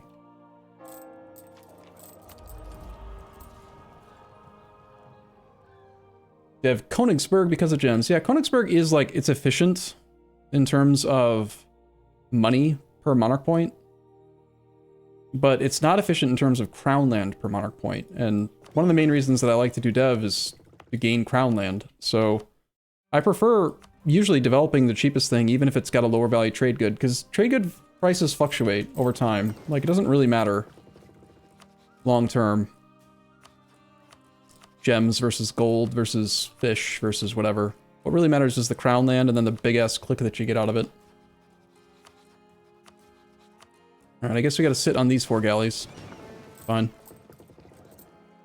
Of course, he just turned on that thing right as I did dev.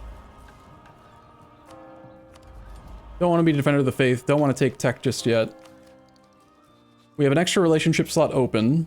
We can start integrating a second subject if we'd like to.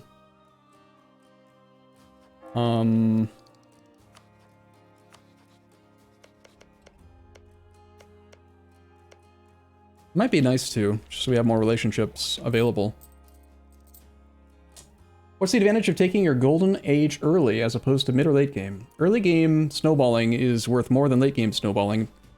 Yeah, it's 5 more max absolutism cap and 10% morale of armies, which can be like really important. But if you've seen me play in the early game into the mid and late game, by the time we're in the late game and have absolutism, our army is already so strong that we've been not doing battles for like 200 years or 100 years. So I don't value the late game morale. And I don't value the absolutism at all. I would rather have monarch point efficiency now, when my country's weak, to offset it.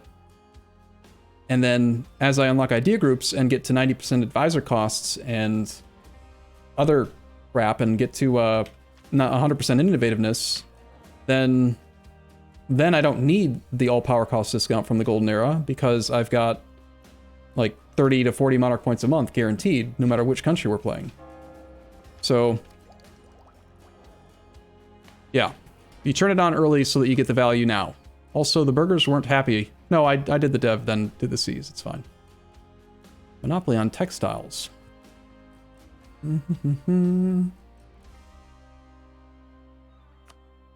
It's difficult to revoke monopolies in vanilla. I don't think I'm going to do that.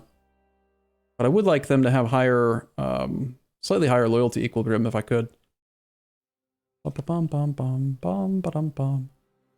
Loyalty with subjects is 45%, 36%.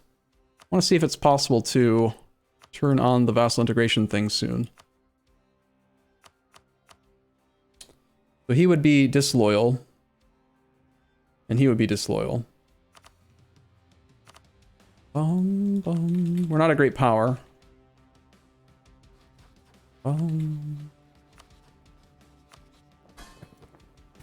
They might become loyal again if I turn on the Papal Legate, which it looks like we're going to have time to do now, probably.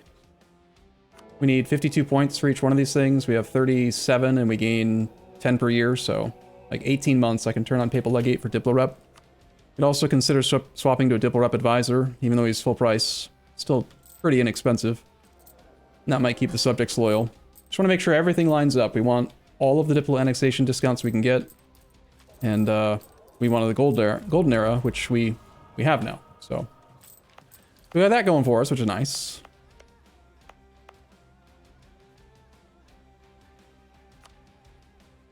Bum bum bum bum bum bum bum bum bum bum bum bum bum bum. So now we have 7 cav. Oh yeah, I trained an extra cav a while back. Astonishing performance. Get a half-price admin advisor. That's actually really good because we're trying to do an administrative idea group right now. I accept. We promote. We run at level 3.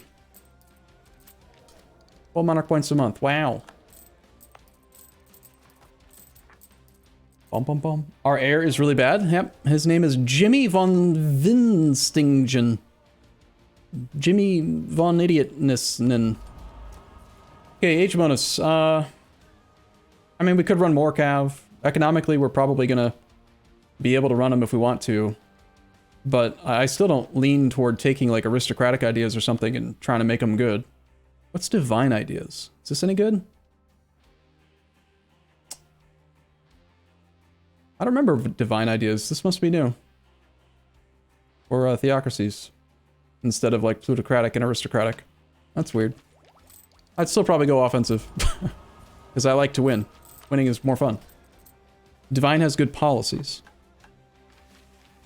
Divine has good policies. What are the policies?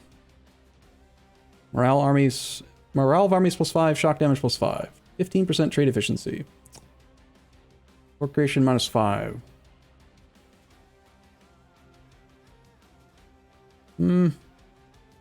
My word is my bond. Siege ability +20 with espionage. Basically just the same as what you get from having offensive, except that you don't get guaranteed siege pips or guaranteed shock or fire pips. Because offensive already has 20% siege ability, just on. Plus an extra 10% with the policy. I mean, I guess you could go innovative offensive espionage divine and have even more siege ability. But I'd still take offensive over divine. So divine would be like 4th, maybe.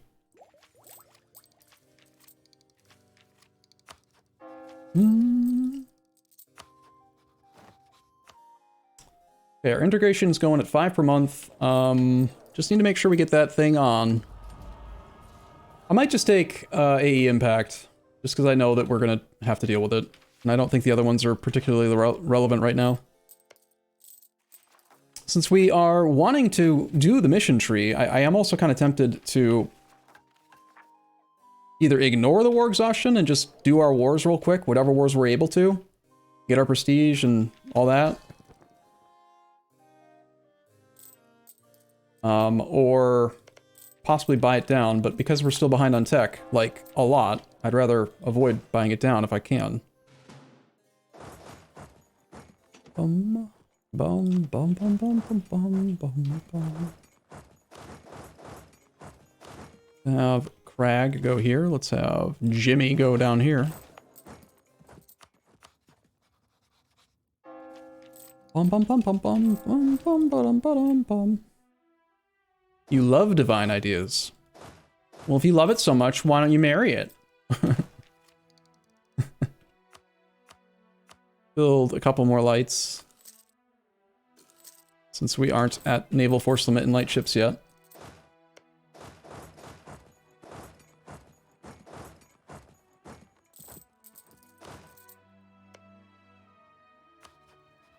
All right. The easy wars inside the Empire were take Brunswick. Ooh, we actually could kill a free city. We could kill Goslar, since he would be in the war. Doesn't have a center of trade, but he's in that node, right next to our subject. I guess if we're going to leave the Empire no matter what, I really don't care about unlawful territory anymore. We just want to avoid a coalition, if possible.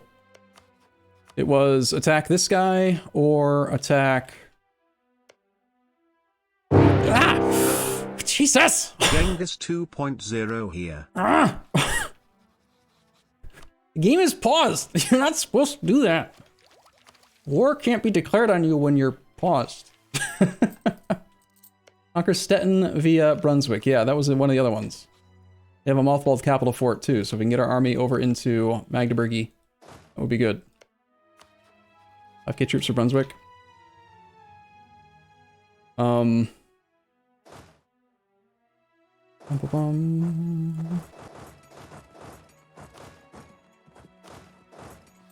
Thank you for your donation. I appreciate your support. Should have donated after leaving the Empire, right? Yeah, like the Emperor just immediately attacking us. We're going to take tech soon. We're going to be very strong soon. Let's get black flagged and position our army over where it needs to be. Bum, bum, bum, bum, bum, bum. I don't want to play Dota today. I haven't played Dota in like a week.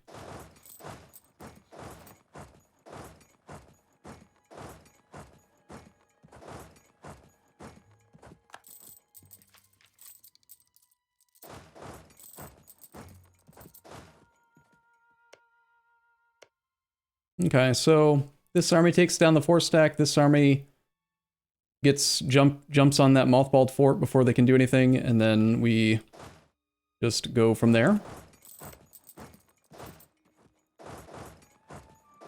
I don't want it to be trapped in the zone of control when he turns his fort on, so we'll start in on halt. And, let's see, can we get there before the monthly tick? Can't see how long it would take, because we can't issue the command yet. I'll just wait till December 1st. We already have this guy's scootage, so he's gonna keep on getting integrated. Papal influence is on the way. Don't need to take tech yet. I think I will placate, and I just want to turn on that policy now, so that I know that I have it.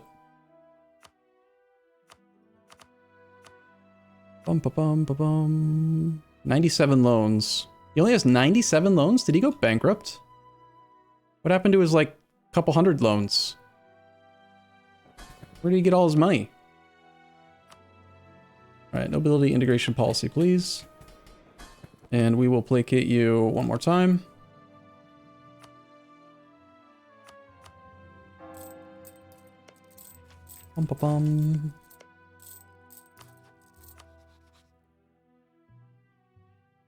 And away we go.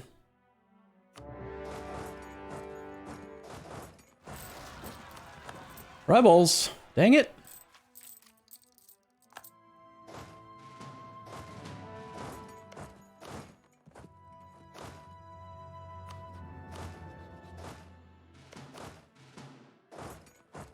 Oh, there's a fort in, he just finished a fort here. 1463, January 21st. Oh. No. He just had it mothballed and I didn't realize. I didn't realize Gossel had one as well. We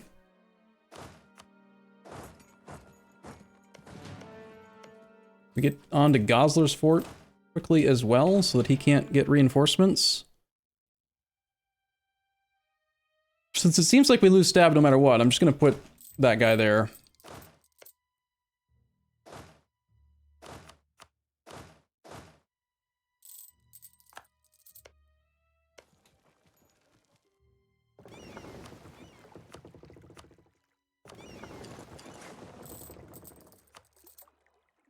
Might as well get one admiral just so that our navy is a little bit safer. 44 diplo points isn't that big of a deal. Now that we have the golden era, a lot of stuff just feels a lot more reasonable to spend points on. So it's only 3 to 10 pips, but it could matter. And it'll also make us some more money if they get maneuver points. Who would like to swim then? The quadruple double. Quadruple. Quadruple? Quadruple. Quadruple. Double. Yeah, sweet. 4 maneuvers really good. 20% movement speed, 20% trade power in ships. Plus we got our flagship in there, so that moves fast too. These guys have an army attached to them, it looks like. Pull a couple troops off, get this guy to attach. Got 13,000 troops here now. Let's pull off 2 more.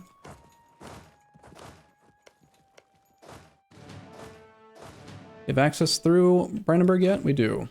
So this army can come over to here. Winter Siege. Lose 5 prestige, and the defenders in the Siege of Brunswick will get average penalties. Alright, fine. Bum bum bum bum bum bum.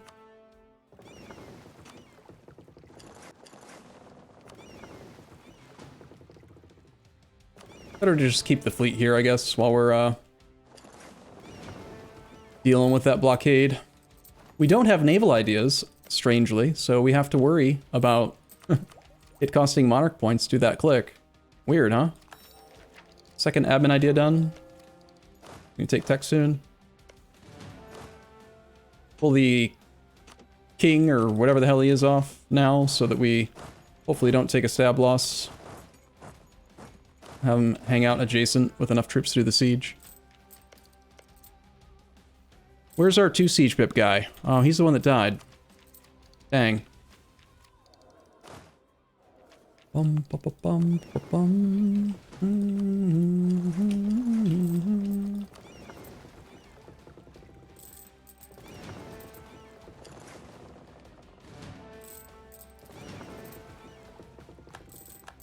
There's also a guy over there we need to deal with, but I don't think they're going to try to contest us. We have 4.84 morale versus like 3-ish. That's so much morale. Imagine if we had a Morale of Armies advisor too. What does the Holy Horde reform do? I have no idea. I don't even know where we get it, but I assume it's in the mission tree somewhere. I'm sure someone else has done the achievement in chat and can probably answer that question for us. Got a wall breach on the Gosler fort. That's convenient. Very bottom of the mission tree. Okay, but we still can't see it till we're... Well, no, we can. There we go. If we've chosen the Prussian path, we get Crush the Revolution. If we've chosen the Crusader path, we get Crusaders of the Steppes. Yeah. So we just gotta choose the Crusader path after we're done messing around inside the HRE here. And then we can see it. We don't know what it does yet, though. Bum bum.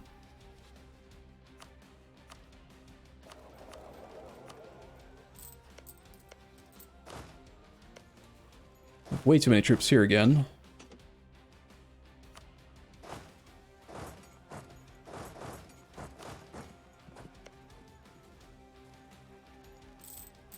Nice. Our 3 little derps are basically giving us a secondary stack to work with while we do the other 2 over here. Glad they're actually trying to help. Wonder if we have enough aggressive expansion available to actually take land from the HRE here.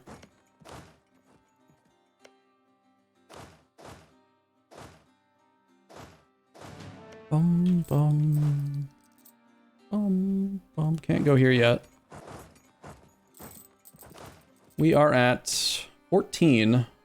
And, I mean, we're not going to be able to attack the Empire unless the Emperor changes to someone other than Austria, or we feel strong enough to actually beat Austria. So, it's going to be quite a while until we can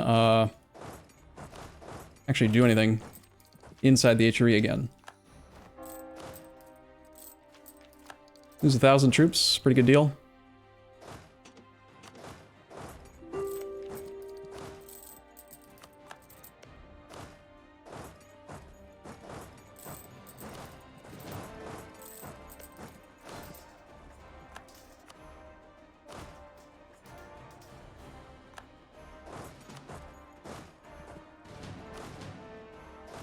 Bum bum bum bum bum bum bum bum bum bum bum bum bum bum. As well pursue. And we're there before the monthly tick, so stack wipe. Boom.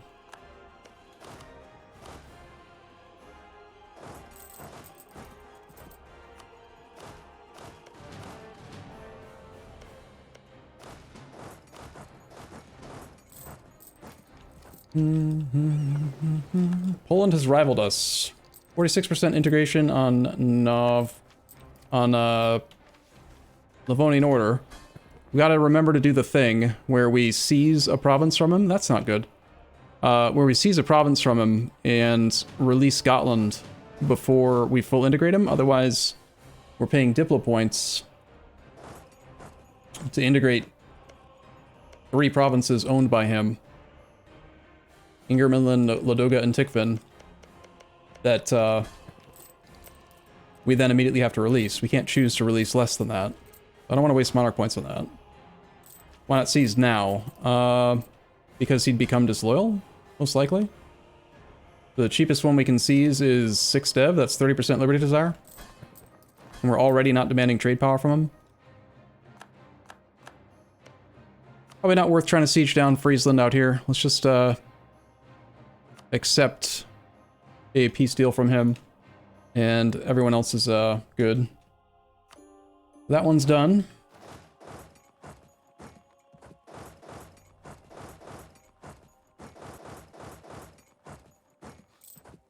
Okay, and so this guy and Gosler are non-co-belligerents. If we negotiate with the war leader and we have claims, they won't cost Diplo points as long as they go to the right person. So I could eat a whole bunch of unlawful territory here. We could give this to Magdeburg. And give this to Magdeburg. We do that. It's 34 AE, no coalition. If we eat these two provinces, it will allow Wolgast to do his mission, which gives him permanent claims or something. Right here. He gets permanent claims on Uckermark, Mecklenburg, and Neumark. Does that even really matter? Because we're not going to be able to attack this land if we leave the Empire.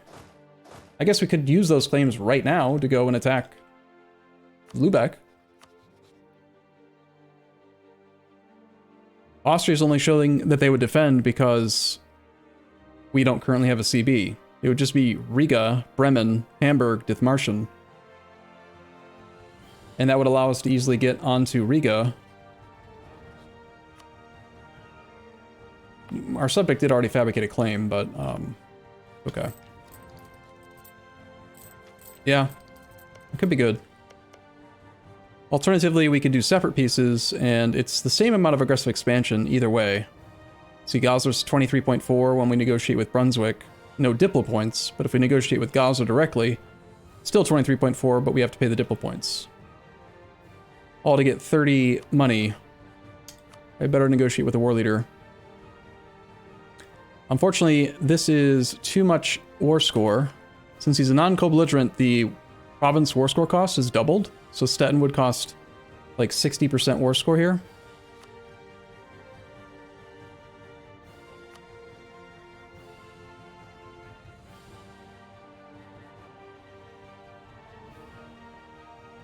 We could just do this. We are paying Diplo points because we don't actually have claims on the land.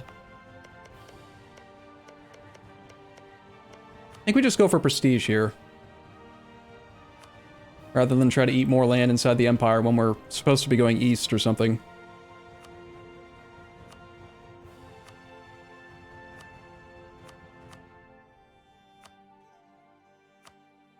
So Goslar can give us transfer trade power and 30 gold. The gold's kind of irrelevant right now. I think we do that. 14 prestige, transfer trade power, war reps from Goslar.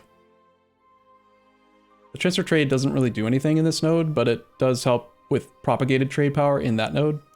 It's kind of relevant. What does co-belligerenting Riga look like when declaring on the Hansa? Looks like Riga doesn't have any actual friends aside from the Trade League. Just allied directly with Lübeck. So that would probably be something we would do.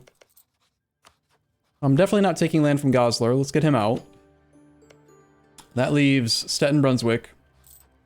Now that we have slightly more prestige, and it's December, we are at 35 aggressive expansion with Brunswick and less than that with everyone else. And we're decaying about 2.6 a year. We could try finding an improved relations guy. Right now we're on level 1 advisor. I prefer level 1 advisors here because money's good. I like money. Do you like money?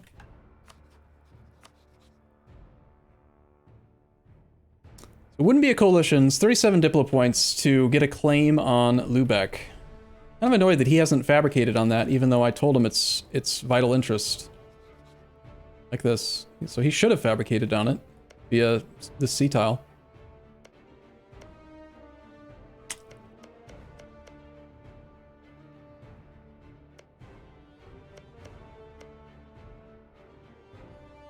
We could just declare war on Riga directly, using the Livonian Order's claim.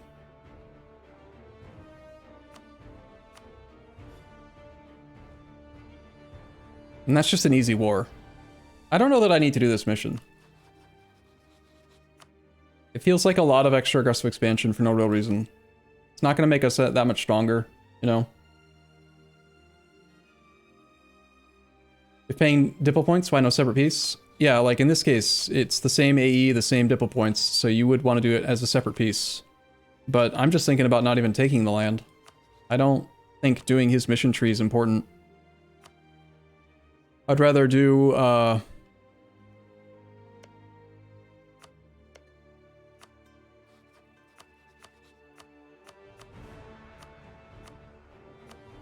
war reps. He's got a little bit more clay, so the money's slightly more relevant. I do war reps, money, prestige. Just get another 12 prestige. 12 prestige is morale of armies, it's aggressive expansion, decay.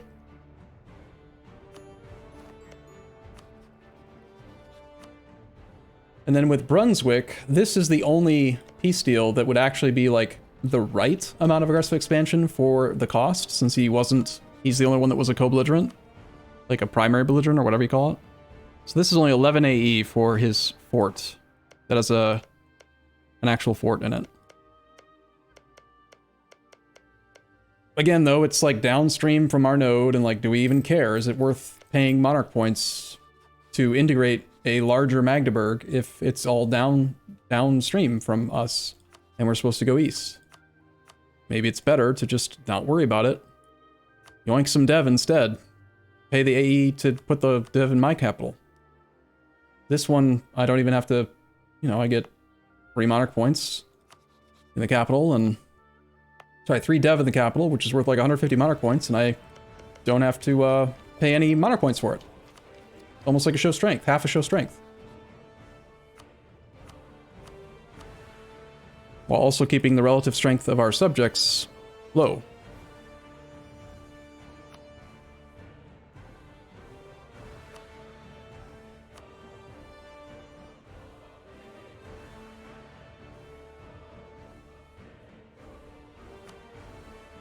Yeah, I'm just gonna do this. I don't think we take anything in there. It is 10 Diplo points for the yoink, but 10 Diplo points for 3 dev is a good deal.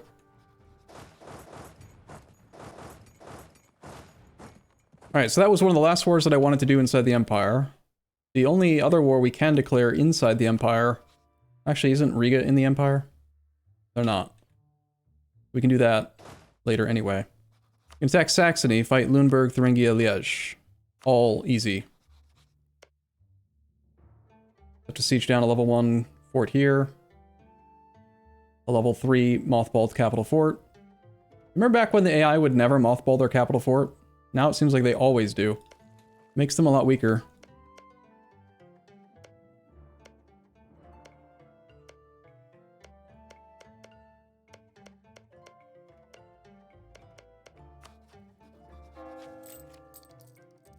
What does co-belligerent on any of them look like? Lüneburg is allied to Denmark.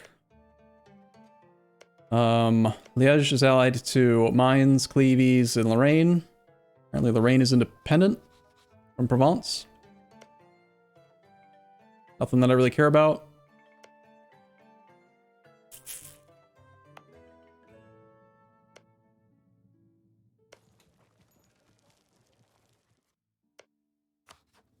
We could integrate Wolgast. I was thinking about integrating him anyway. And then when I have Stralsund, I could just fabricate my own claim on this. And attack Lübeck. Lübeck's just, like, good. Or, like I said, we could just attack Riga right now. And I don't even need to worry about Lübeck. We wouldn't have a claim on it, so we'd have to pay Diplo points for the province, but... we'd need, like... how much spina work to get the claim, and I'd have to have Wolgast integrated. But I want to integrate him anyway. I want more coastal development.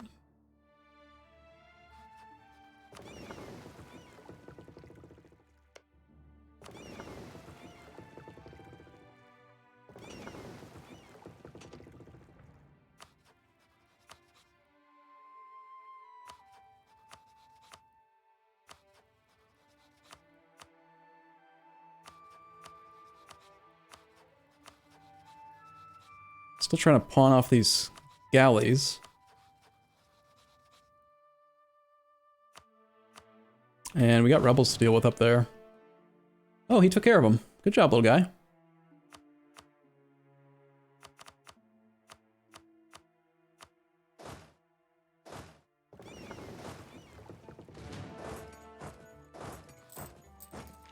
Okay. Well, things are going great, even though I'm kind of struggling to decide what I want to do here. We shouldn't train too many more troops because we are going to lose force limit when this guy gets integrated.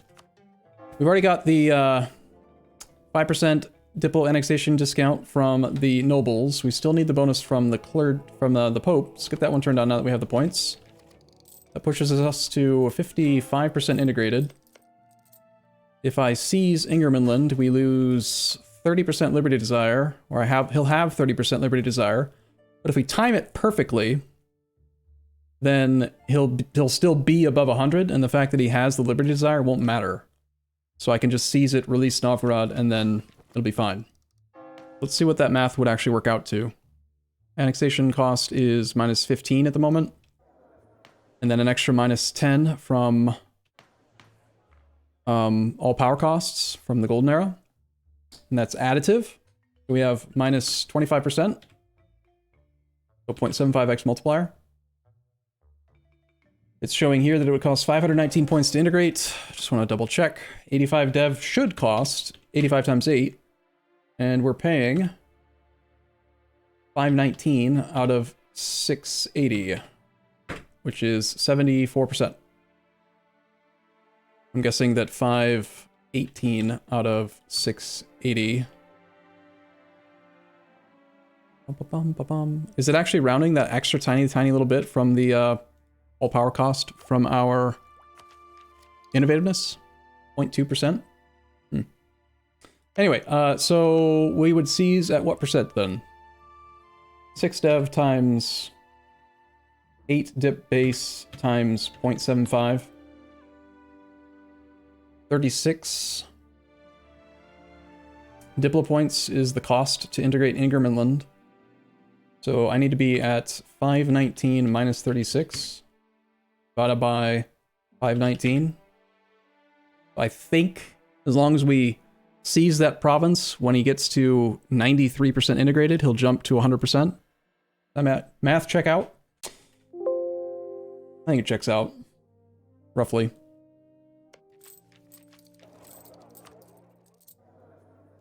That's the current plan. Other than that, just keep on improving with other subjects so that we can start integrating them as well. I like how Wolgast keeps on buying these galleys from me. Convenient.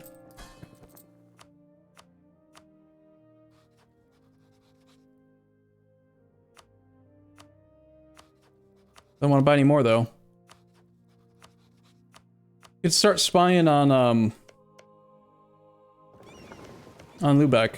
I don't think I care for Lubeck, really. I just want to go east. I want to do the Polish stuff. I want to turn in my mission.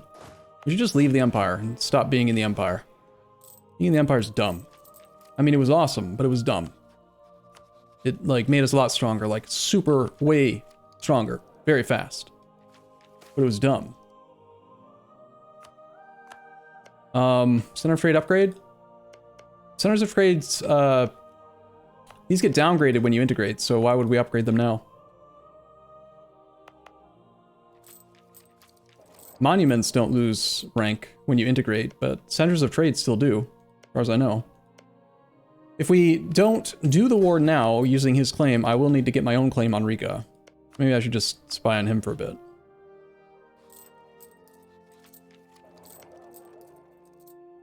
And again, Riga's not a prince. This is the Empire. So even if we leave the Empire, we'll still be able to attack Riga. So I guess if we're not going to attack Saxony, we could just leave the Empire right now and move on and see what all the missions are. And I think that would probably incentivize me to go east and focus on this stuff, you know? Like the next big war should probably be against Denmark or Muscovy, using Novgorodian cores. We could do a huge reconquest war for all of Novgorod's cores. Or we could... Hey, Sweden's independent. And allied to Muscovy. That means Denmark is weak. We're still rival to Hungary. Hungary is not in a... God, they're hug boxing like crazy. Denmark, Hungary, Muscovy. Gross.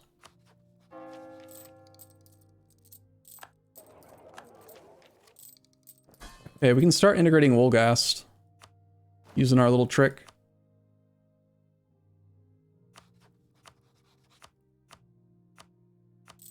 That is both diplomats tied off, or tied up, so I've got to be certain that I want to do this, because I don't have the ability to interact with anybody right now. How much dev do we have? Can we actually become a kingdom? We're integrating 85 from the Livonians, then we're giving 6 of it away to Novgorod, so 85 is 79, 163... 79 plus 163 plus 28. We're 30 dev shy from being a kingdom. We make friends with Sweden. They are threatened by us. Negative 14 reasons for an alliance because we consider some of their land to be vital interest. Now we can.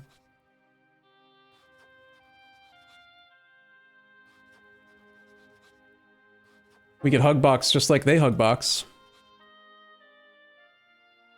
See, crap. Now I can't do it because I don't have a diplomat. This is fine. I don't need a diplomat. Diplomats are dumb.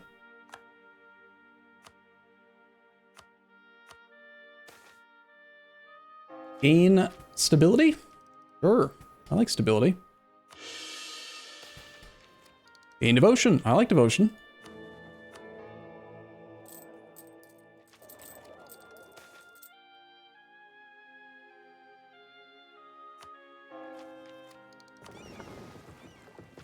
Okay, our cores are almost done, which we are integrating a little bit faster now, 6 per month. Where's the Brandenburg is up. Dang, that's a war I wouldn't mind doing again.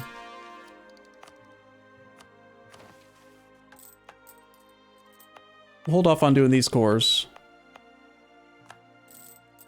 For now. I want to get that third idea so we can take Miltech before we hit the cap. Polish separatists are match.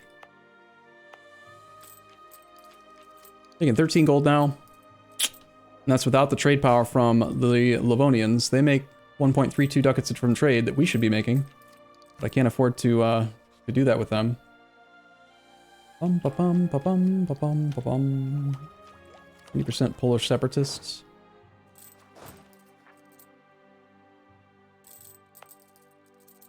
Montferrat is going to attack Savoy in a war of aggression. We're losing our 2.5 innovativeness. Oh no. Okay. We'll take tech as soon as we have this next idea.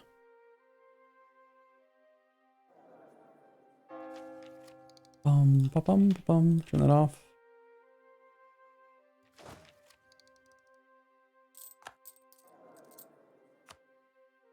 The number I said was 93%, but it might come down, actually, because we're going to have...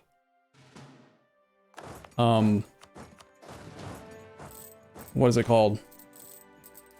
More innovativeness if I take this admin idea, which might slightly tweak the math. I might redo the math as we get close to 90.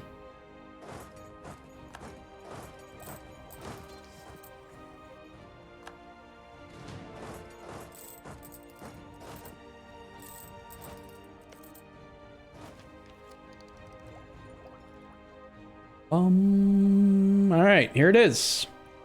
Big idea group. Infantry costs -10. Cavalry costs -10. Tech costs -10. Institution embracement -10. 3 innovativeness. Wow. Alright. Now we can take tech. Good discounts. There are more discounts from the innovativeness here, but now we'll just take the tech so we have the tech.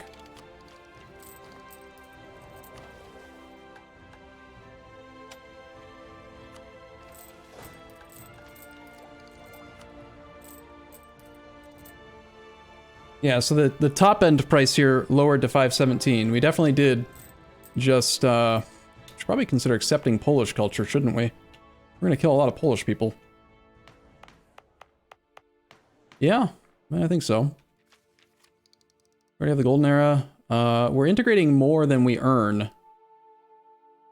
So if I spend those points, weird things can happen with your integration speed.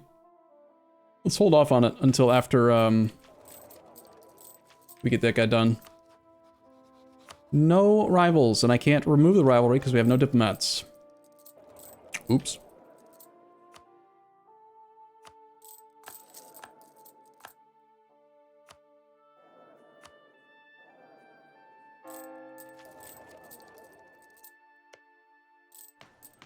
All power costs is now at negative 10.5. Oh no, Jimmy's in charge. Crap. Not Jimmy. Ugh. I'd like the burgers to be happy again. Let's do the burgers. I like money. 311. God, he's as bad as all of them. I hate. Oh. I hate Catholic countries. They're so bad. Gain admin points if we own Berlin. Build a marketplace to gain base production in Marienburg. We should have a marketplace in the capital, sure.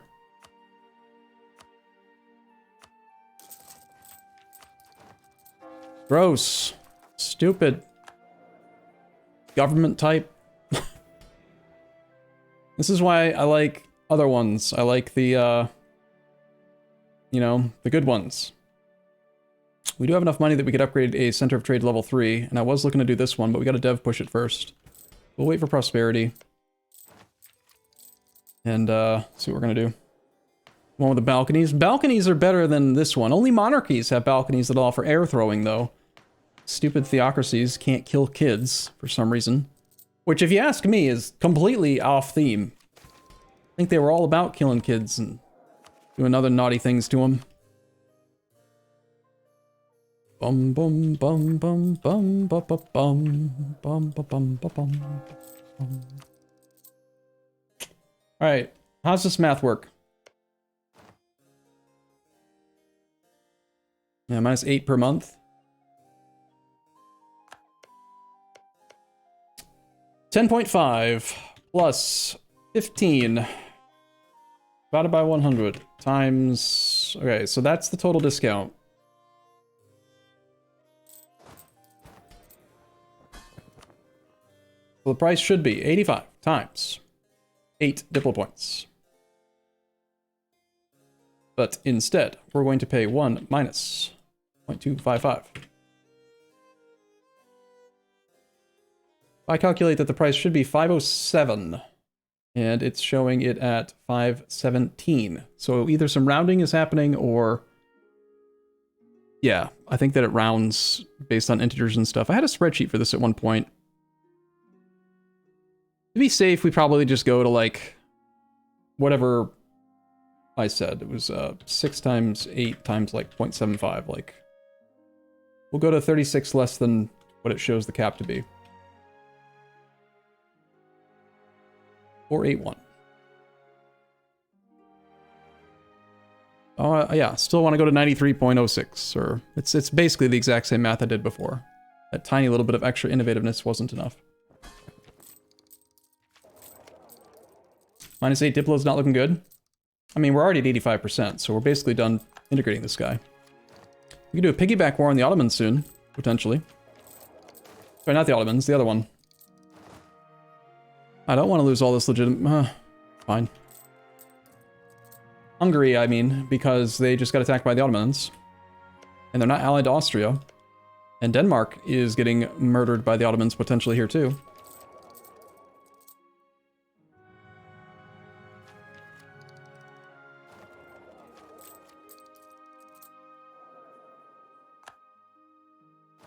Wow, we're actually integrating Mecklenburg almost as fast.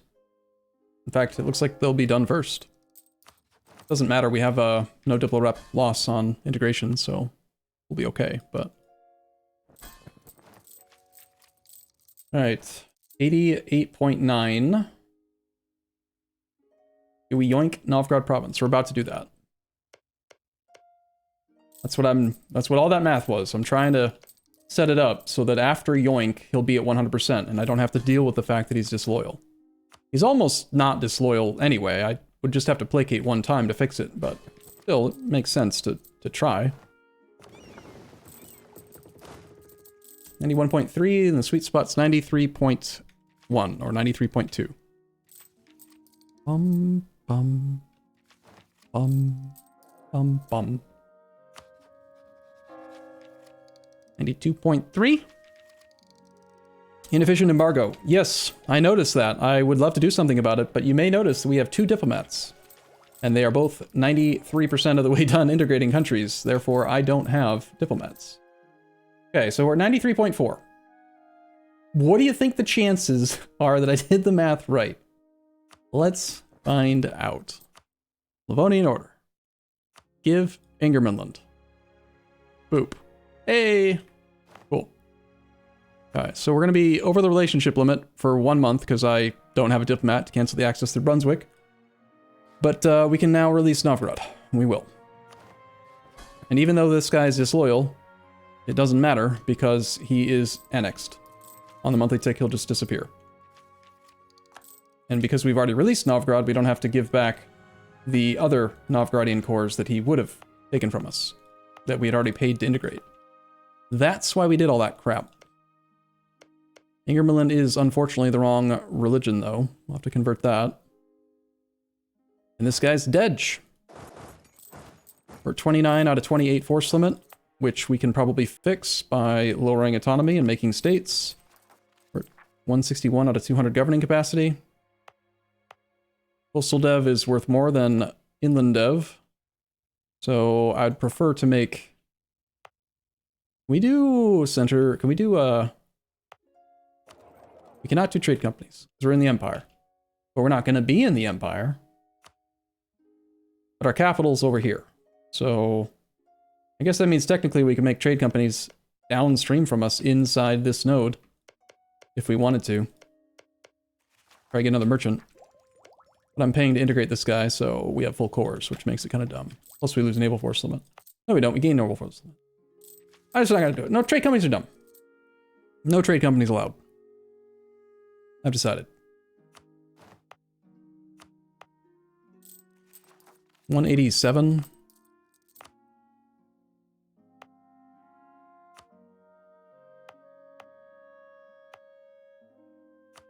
This would put us over the cap. We'd be at 201. I'm okay with 201.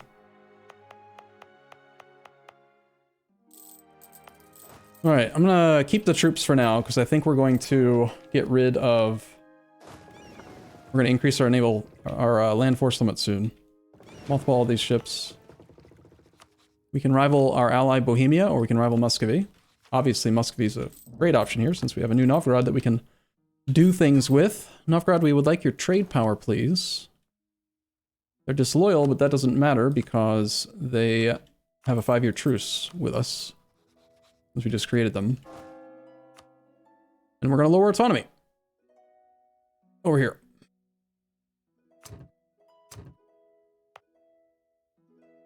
Bum, bum.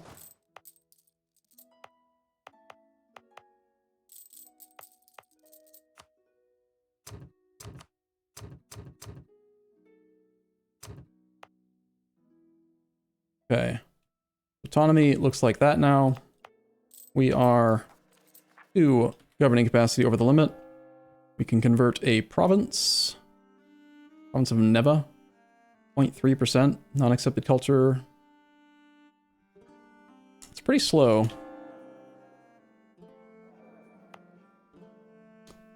Bum bum bum bum bum bum bum bum bum bum bum bum bum. And I can't do stuff with the clergy right now. We do have exclusive trade rights possible now. We can get lower dev costs in our capital node. Bum bum. Land force limit did go up, so we don't have to lead any troops. Crown land is only at 20% though. We're gonna have to avoid selling titles for a little while. That's alright.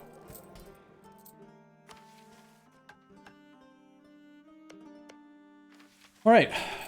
Forced religion on Novgorod.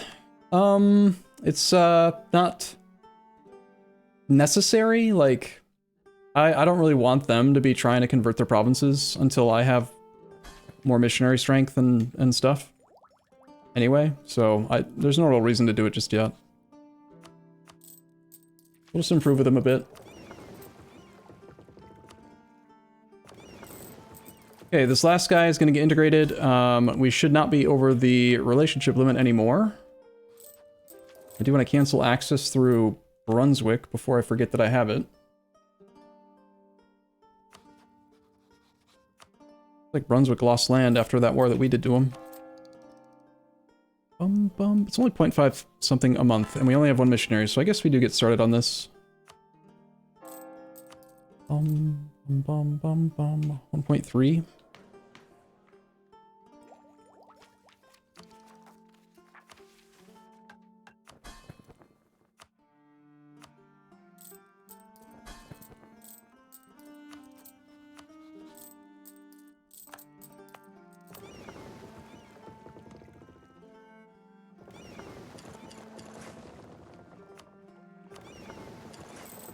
Okay.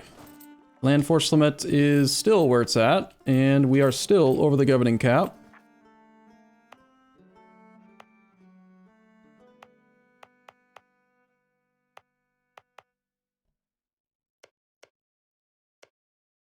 And we have 2 relationships open now.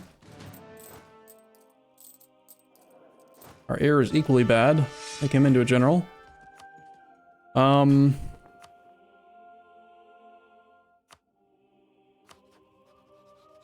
think I will do knowledge sharing with Novgorod, just that he's slightly stronger. We want him to have monarch points. We did put him on Tech 6, so that's good. We're over the naval force limit by a bit. Need to delete all these stupid ships. Like to buy a galley. How about you? How about you? No? Alright, well then I'm gonna delete them.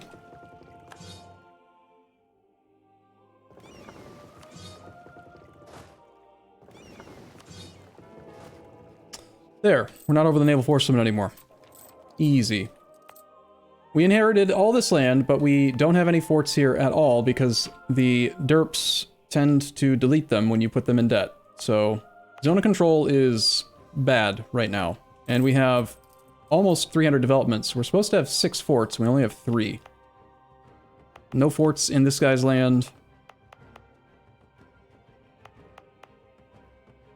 I can see building one in Neumark. Or Dramsberg. Dramsberg would cover Kolberg. We could go Stralsund, Dramberg. And then up here, Latgalia, Dorpat, one of those 2, or Wenden. Be nice to get one up in like Ladoga or Tikvin. It's annoying how they delete all your forts now. Don't you think?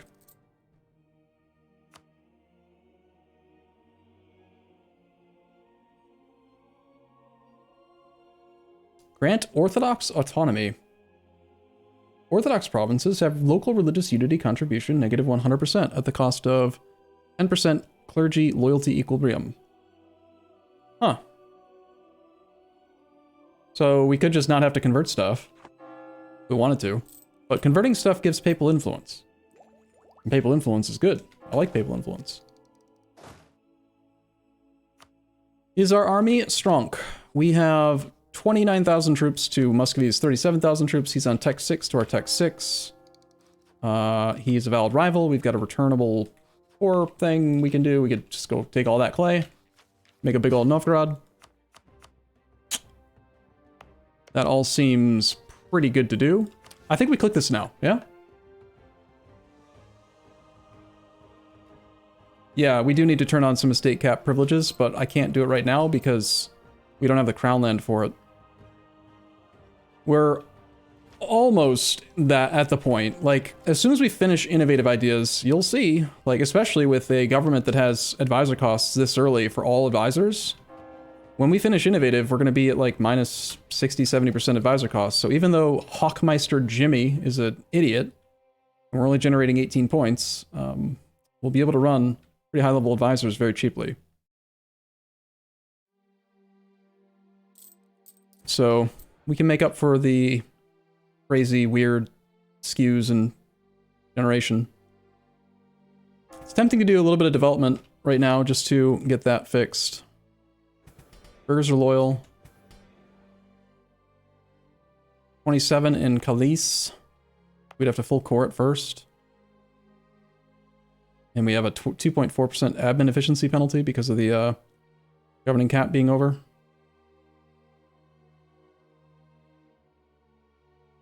How many clicks are we talking? Quite a few. 25 minus 21.4. I'd have to do 18 dev to get 5% crown land so that I could do burger land rights to fix the governing capacity. Or we could just go below 20% crown land short term. It's really bad. A lot of autonomy penalties. As long as you're at peace, it's not a big deal, but your average autonomy in the whole country will go up if you are low on crown land. And at war. How far are we from kingdom? We're at 273 dev right now. And we need to be at 300 dev, but we can't do it while we're inside the empire. Also, the government reform monastic order blocks us from becoming more than duke. Evidently. Crap. Fixed to duchy rank. Well, maybe the mission tree will let us change to something better. Are we ready to leave the empire then? This is... we gotta decide. It's time to decide.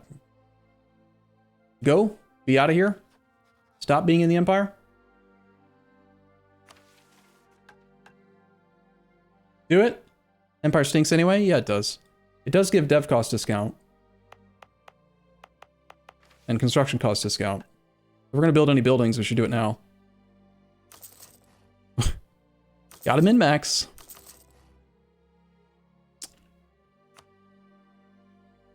Barracks. Forts.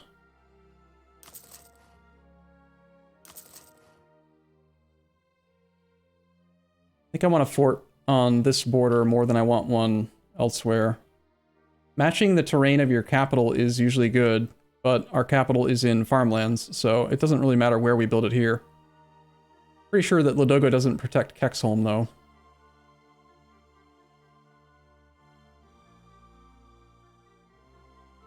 Dorpat seems like a pretty decent location, doesn't it? We don't have to worry about the coast over here, really. Awkward trying to protect this state.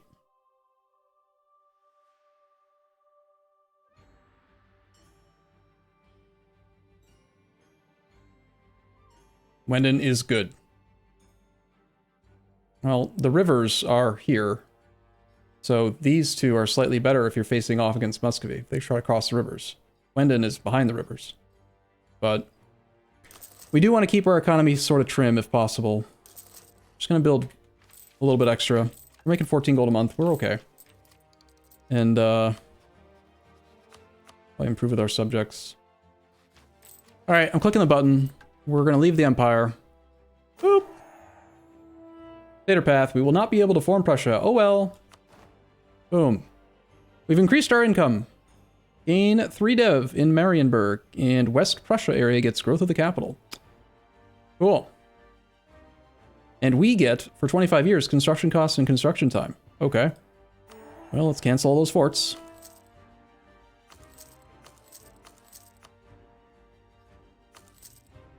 And start them over again. Because they do not update retroactively.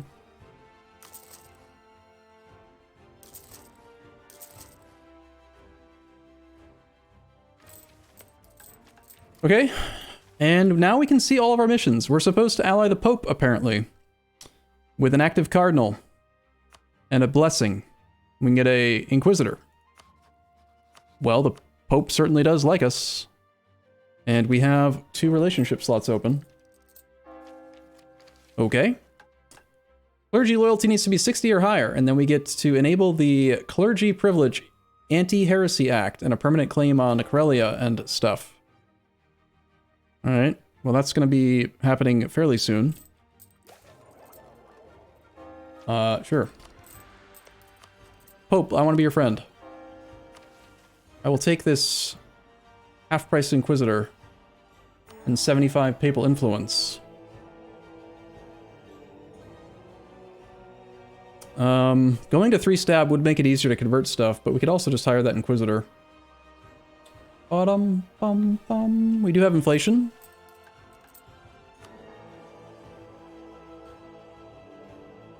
Bum, ba-dum, ba-dum, bum, bum. We'll turn that one on.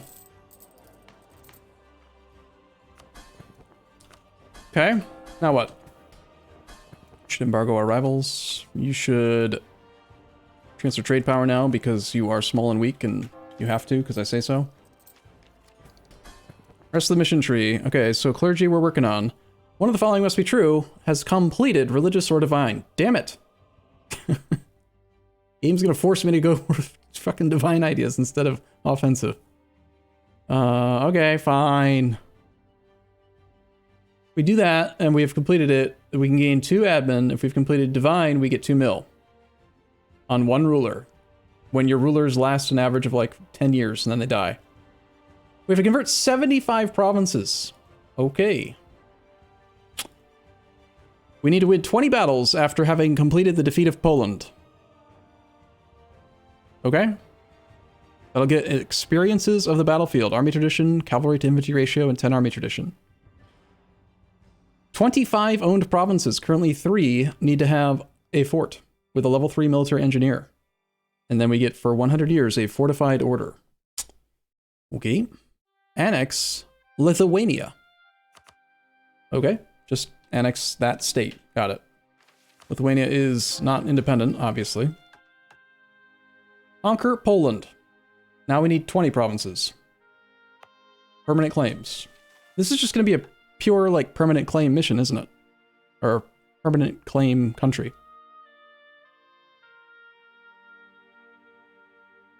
Bum, bum, bum, bum, bum. We need to convert Novgorod. We get government reform progress. 100 government reform progress. Wow. A lot. We need 15 churches in Catholic provinces. We need religious unity at 90% in the Second Era. We also need to get 10 cathedrals.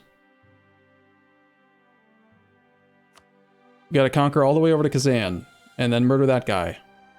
And then we can become that guy, I guess. So blob in the easterly direction. Got it. Yeah, it's blobbering time. We just gotta... I guess we're going divine ideas.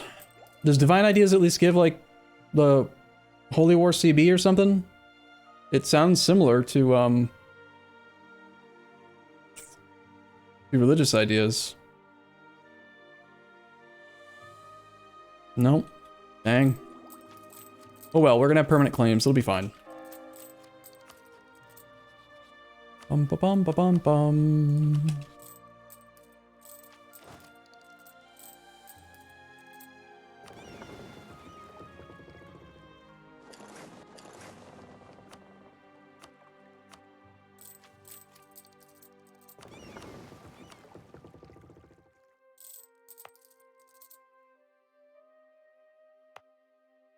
So I'm kind of seeing that the mission tree maybe is incentivizing us to go Catholic. Sorry, to go religious ideas. You know, like kind of a lot. This is not full chord, or is it? It is. It's too late to switch. We already have 3 innovative. I'm not going to go back now, but in hindsight, now that I know what the actual mission tree is, I probably should have considered going religious, since we have to convert so much land. But that's fine. We can't really do this one because we got to convert stuff. Wouldn't mind turning this one in, just so we have cheaper dev in some places. Get that done now. And building costs. Churches. You get a church, and you get a church, and you get a church, and you get a church. Just build them everywhere, whatever.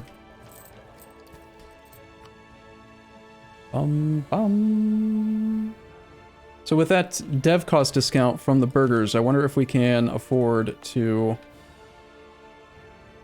fix Crown Land now. Königsberg's gonna be slightly cheaper. Reval will be. Quite cheap. We can do, upgrade 2 more centers of trade.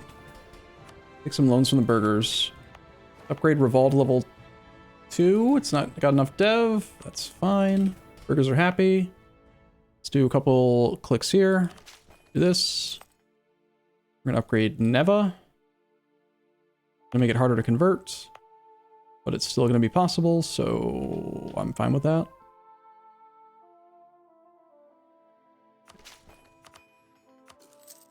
That's not in the right trade node, but we have 5 now. So an extra 3 power projection and some more splendor growth. Useful. Good, fine. Churches for everyone! A lot of the missions have conversion objectives. You get tons of missionaries and missionary strength. Yeah, is that part of our ideas? 2% missionary strength and an extra missionary just come in our ideas. So yeah, we'll be fine. Easy peasy. Denmark wants assistance with military access so that they can get down to the Ottomans and get their butts kicked. I did a mission! The clergy are happy.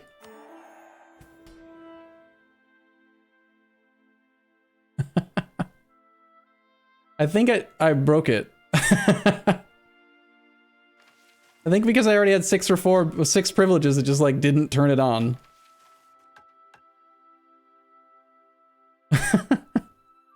Wait, does that mean that I'm gonna like block myself in the mission tree now? What the heck was that privilege?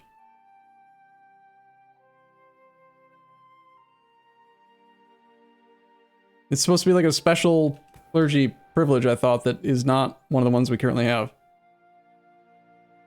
Well, it gave permanent claims up here, yes, but it also says that it said it was going to enable some privilege. I forget what it was called though. I can't see it in the tooltip now.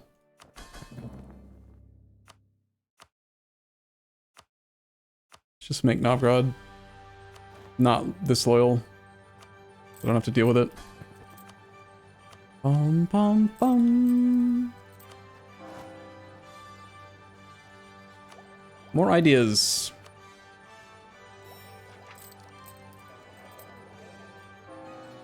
War exhaustion is gone. We're at 215 governing capacity.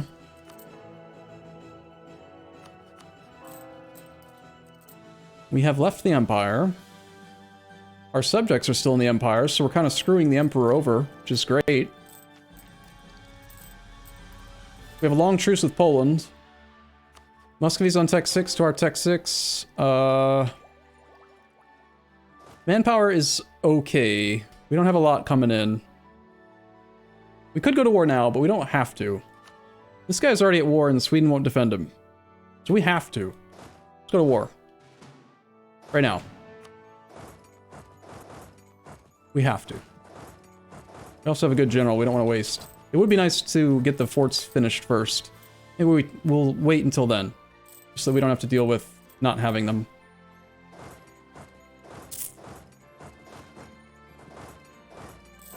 Although Sweden might decide that they don't want to defend. Or that they do want to defend, rather. It unlocks the Anti-Heresy Act estate privilege. So what is that? Because, yeah, we don't have that. Because I was allowed to turn the mission on in when we already have 6 privileges. Bum ba bum ba bum ba bum ba bum ba bum. State maintenance is at 3 things. Gain stab. I like stab. Do you like stab? I like stab.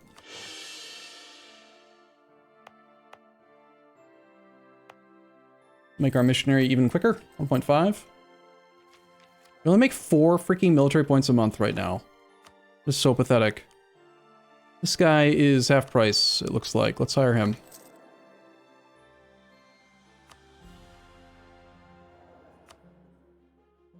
That Inquisitor was also half price.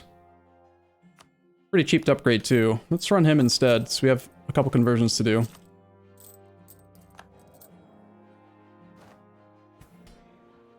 Being over the governing capacity is not good here. I did a mission! Are you proud of me? I founded churches. Sweet. Now what? We need 25 forts. That is a lot of forts. Win 20 battles. I wonder if it would count Condottieri battles. These need to be Catholic and owned by us. We need to convert provinces in Novgorod. Got it. Yeah, we're just waiting on this fort and then we'll do it.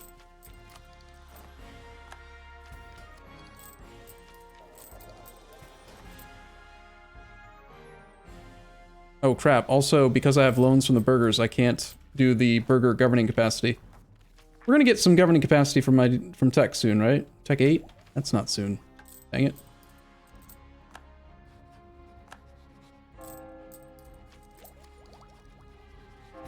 Also, Muscovy's gonna stop being distracted soon. Let's go kill him. Make the war goal Novgorod. 60,000 versus our 30,000. Gotta admit, those numbers don't look great, but I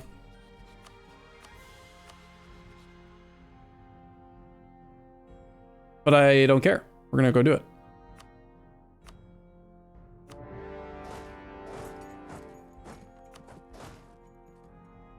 Bum, bum, bum, bum.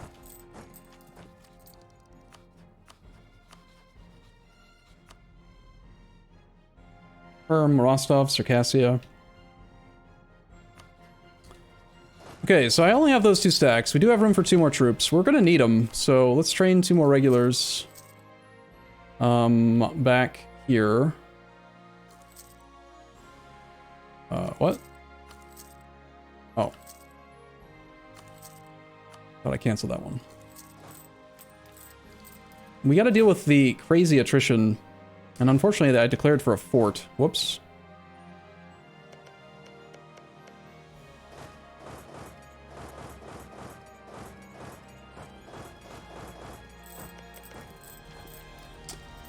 Bum, bum, bum. How are we looking, like, morale-wise and stuff?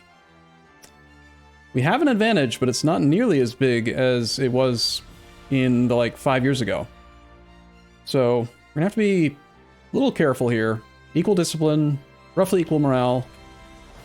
Cavalry combat plus 10% is like our only major advantage. They've got shock damage plus 10, which is pretty similar. Might be a bit too early for this war, I'm noticing.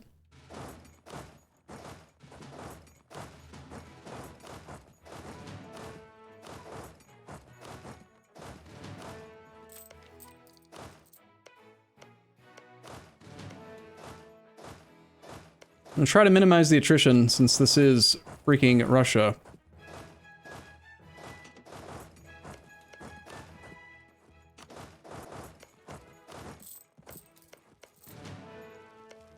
Can't use any inland routes bonuses, I think.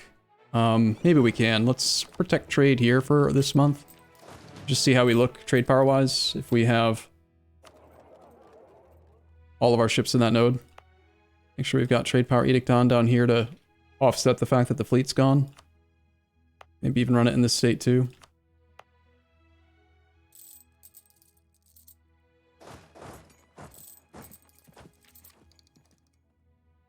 Probably want to start spying on Mr. Muscovy as well for siege ability. Also, I forgot to rival him! Fuck!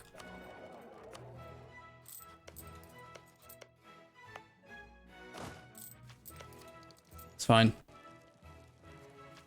We're gonna wage this massive war with them, and they're not even our rival. It doesn't matter. We have plenty of power projection. Novgorod, what the hell are you doing? Get back here. Crazy.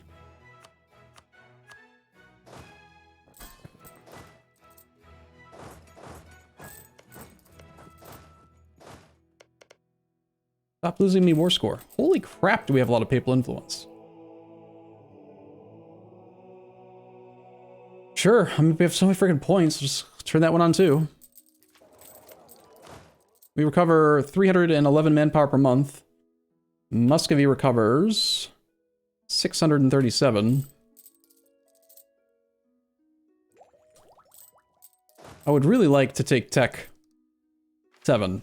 Get a tactics advantage over him to make up for the fact that he does have a pretty comparably strong army and he's got more troops than I do.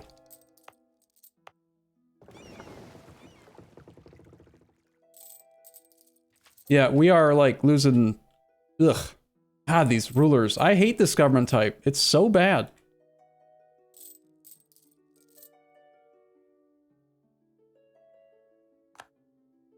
Sweden rivaled us. We weren't able to... Oh, shoot. I forgot to ally them, too. I could have allied them right before declaring because they weren't willing to defend. And I forgot because we didn't have any diplomats because they were both doing annexations because we only have 2 because we're a freaking duchy. Dang it. I accept the Polish people. That'll make coring a lot faster over there, since it's part of a different culture group. We are primary Prussian, I assume. Right? Yeah. Hey, we got a wall breach. Cool. Well, I don't have a lot of time, so let's attempt to send our siege leader over there.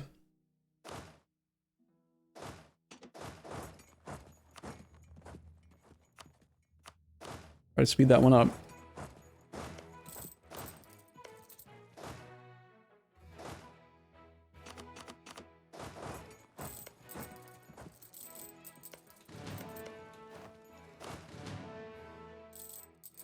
Ended up taking loans? Oh, right, from the burgers. We have 34 day siege ticks, which is not very impressive, I have to say. But it's 32% local defensiveness. He's lucky. That is a 3252 battlefield medic. We might have to just pile our entire army onto this fort and sit it there to ensure that we get it and just get the ticking war score started and working. Eventually take a bad fight in bad terrain. Only 1% attrition right now. Yeah, he's thinking about doing the fight, so I'm gonna send half of that army over.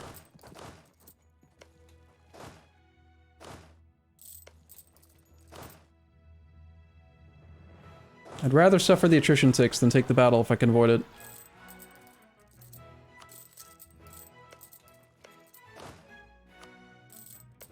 Jimmy, if you die, I won't be upset.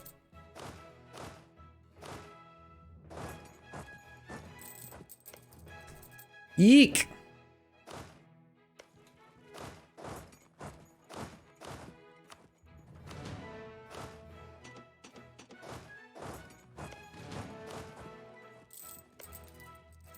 Nice, we got Novgorod. Cool. This goes to Novgorod. We scorch it. Now, look at me. I'm the captain now. Dummy. He's trying to head to Kolm. We'll threaten and see if we can get him to split his two armies.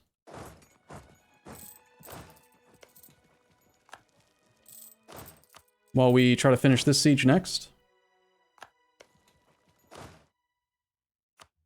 Our siege leader ideally should get onto that fort now too. We have other siege leaders owned by our subjects, but they don't want to help. Because they're mean. We can zone him out with some of the army. We might be okay.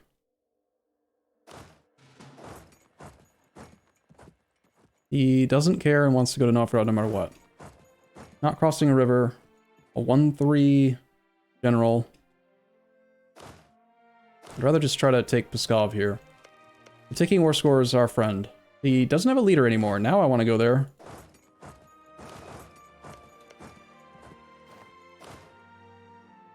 Especially with the scorched earth, so he can't reinforce quickly. Not reinforcing for 12 days. We might be able to win this fight in 12 days. Come on, win it. Nice.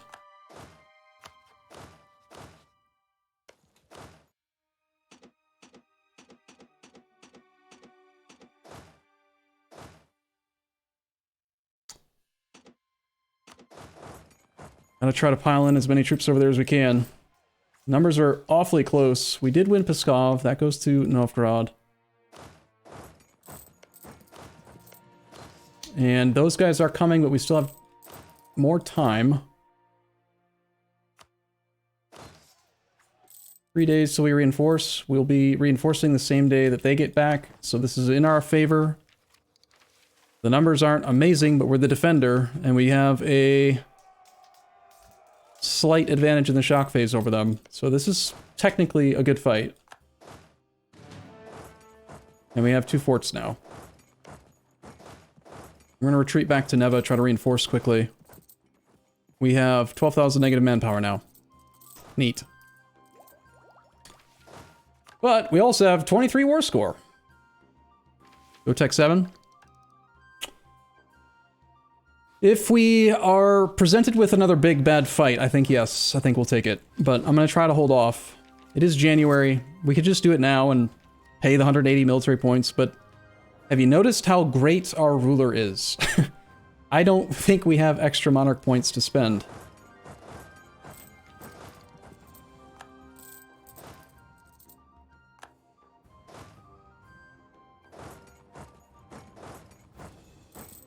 We gotta be pretty sparing with them. Muscovy is still in their war with Kazan, so they are going to be distracted on the other front, which is good. Bum bum bum bum bum bum bum bum bum bum bum bum bum. Like one of our subjects is going to actually come and assist us now. Decided that he's actually supposed to, you know, listen when his boss tells him what to do.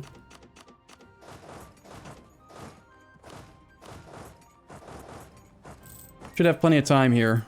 29-day siege sticks. The Hansa and the Order. We can guarantee Lubeck, add Lubeck as a historical friend, and we get renewed Hanseatic relations, giving land maintenance -10, burger influence +10, naval maintenance -20 for 20 years, or don't, and gain monarch points. I like monarch points. You like monarch points? We have 32 favors. We could ask for some soldiers here. Sure. 3 mana, yeah? I like monarch points. Also, I like money. Let's ask for money first.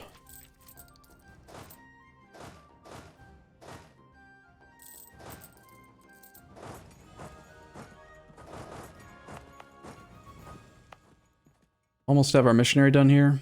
3.5%.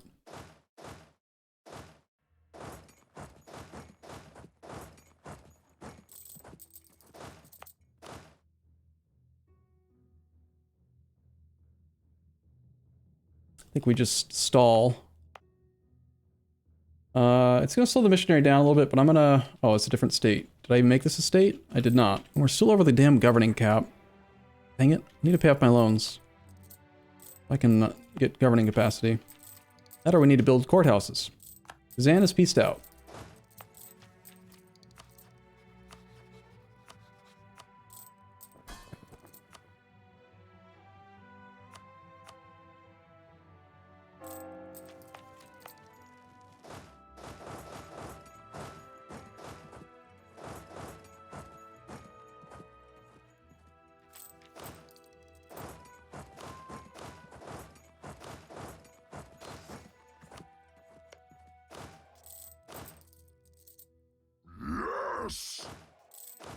Not reinforcing at a very good speed here, but technically this is also a good fight for us.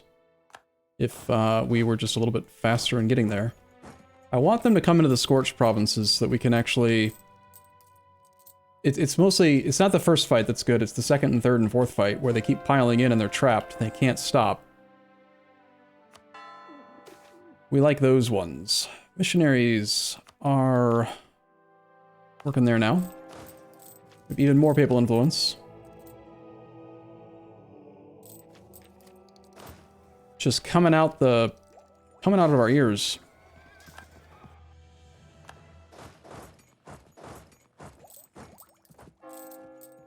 Let's get manpower from Bohemia now. Only 1,500.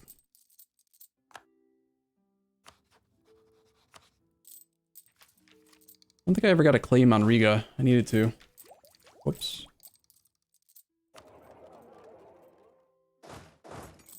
This is the one I scorched. It's hard for them to reinforce. They have not their best general here. This is the subjects as well. We should go do that fight. Let's get secondary generals in charge. I don't care if they die. I don't care if we lose stab. We have so much freaking papal influence that, oh, I see. Like they arrived one day too early and got stack wiped. That's not really what I had in mind. Nice, rebels. Neat.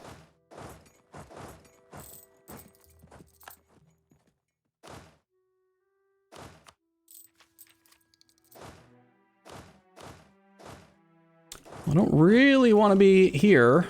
However, this is one of those really weird situations where a three-way battle can't happen. So...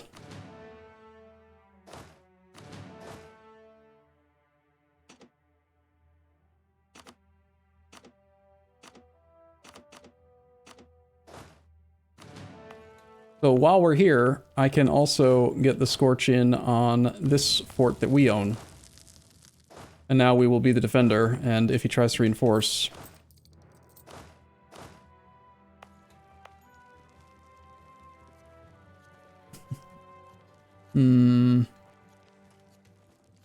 Yeah, so that's weird. I think that he retreated. Now we're gonna fight the rebels?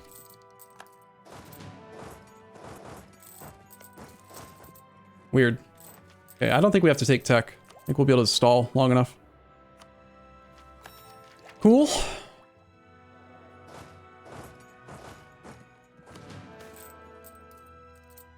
Triumph of the Clergy.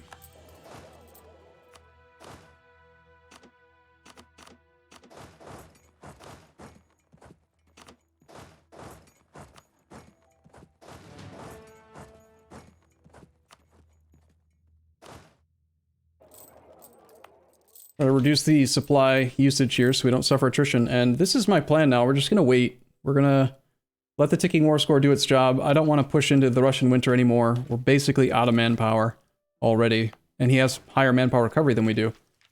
So if we stall for another 2 years, we can take tech as soon as there's competition. And I doubt... Well, he's a 3-4-5. He might take tech 7, but he doesn't have the Renaissance. So he's got to pay the Renaissance penalty. And we don't. So we should be fine. This is a reconquest war. Although I did forget to make him into a rival. Oops.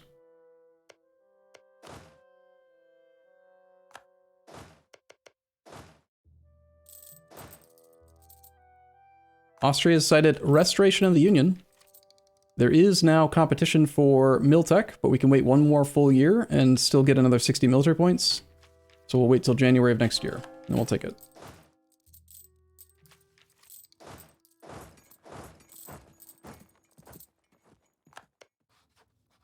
He has 40,000 troops and 30,000 manpower.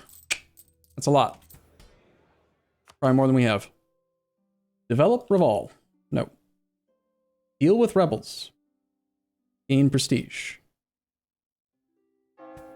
Are those the ones that I'm fighting, like, literally right now? I think. Okay. Sure, I like prestige. Gonna revoke something from the nobles now, which we should do so that we can get access to nobility land rights. And I think I'm just gonna do this because this being over the governing capacity thing is really not fun. I think we'll turn that on now. And then we can make some more states, which lets us run edicts and get more naval force limit and stuff. And just be generally good.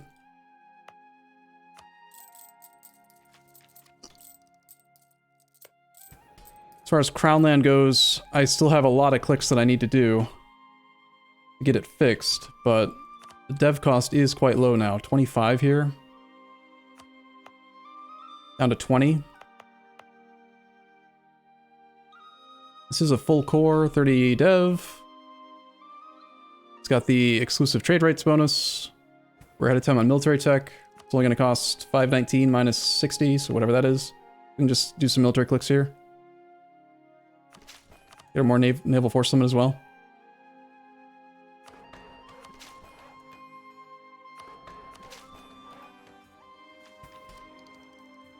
Six more clicks.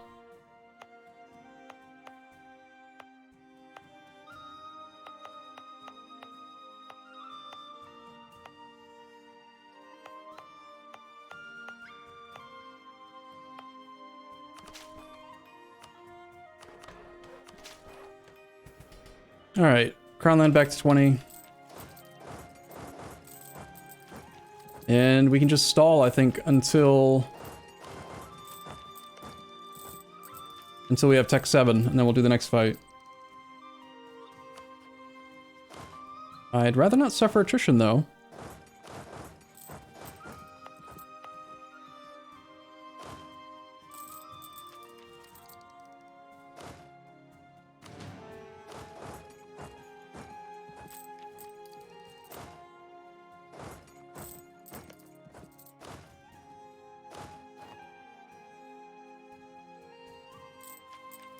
Alright. I'll have to do one battle here to make him break that siege, it looks like. We'll go in here, get an overrun. He should still react to the overrun because, well, he's gonna see the battle. He might react or he might not. We'll see. Only 1% attrition to get that. Bronze cannons just fired.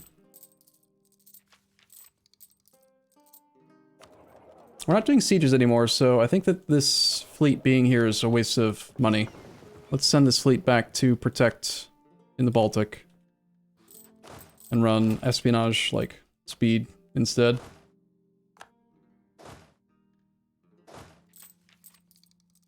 That's a lot of troops you got, man.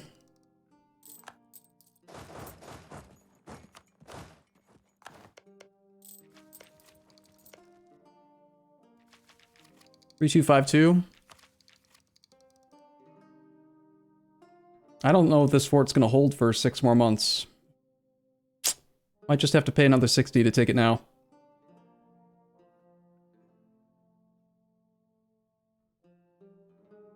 Don't forget the 20 battles, 1k stack wipes count. Oh yeah, we're at 11 out of 20 already. It's not gonna give us modifiers that are like amazing or anything though.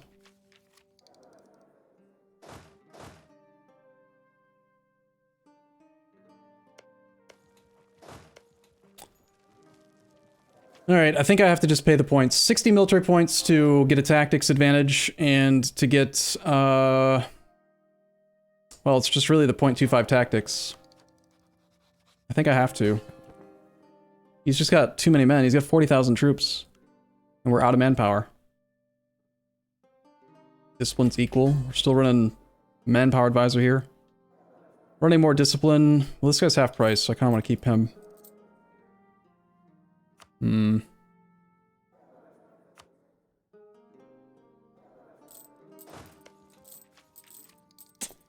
we peace out?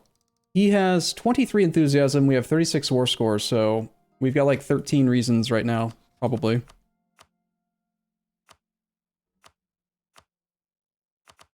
The cheapest thing we could ask for would be to return provinces, and yeah, we can get roughly like 13 war score worth of peace deal, if we wanted to. And then not lose anything and have a short truce. Or we could pay 60 military points right now, despite having atrocious monarch point generation. Like, atrocious. And take another fight, gain more army tradition and prestige and stuff, but also have, like, no manpower at all. Although, 326 is not that bad, honestly. 20% from nobility, 6.3 army tradition, papal sanction, like, we actually have kind of a lot of manpower, considering I haven't built any barracks yet. Call for pizza? We don't have call for pizza. We have rebels. We've got this telling us that we can do tech, but we don't have call for pizza yet. Even with Miltech, will we win this battle? It'd be close. This army is already on its way to Rezev, the big one. That's 21 regiments going south. I scorched this province and we control it, so he'll have a 50% movement penalty. And he's got 0 maneuver on that general. So it'll be very slow. It'd be like doing 2 back-to-back fights. If we can beat that army in like the 3 weeks it takes this guy to get from here to here to here, then yes, we'd win. But before we can beat the 1-3, we've got to beat the 3-2-5-2.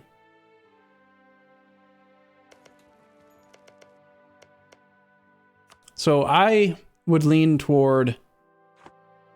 and it's also dangerous to let them get this fort back because we scorched it, and it's the war goal. Like, so yeah, I would probably lean toward trying to peace out rather than take the tech earlier. We're still going to take it in January for the innovativeness, but...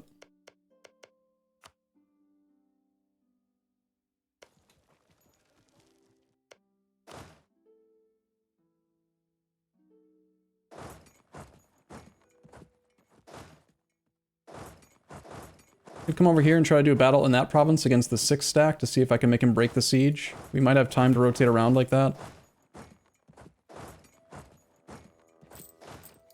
But he's got pretty fast siege ticks.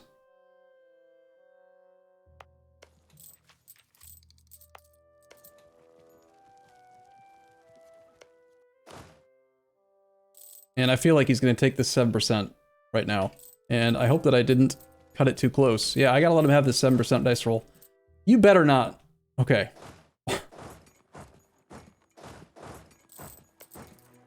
Now break your siege, bud. Look, there's a battle. You need to come and fight the army.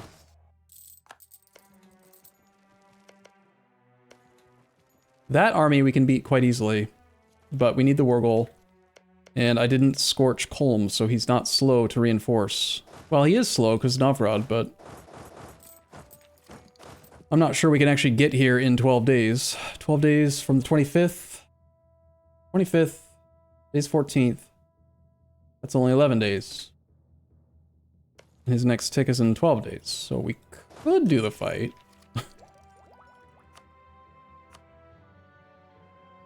You do a 13% peace deal right now.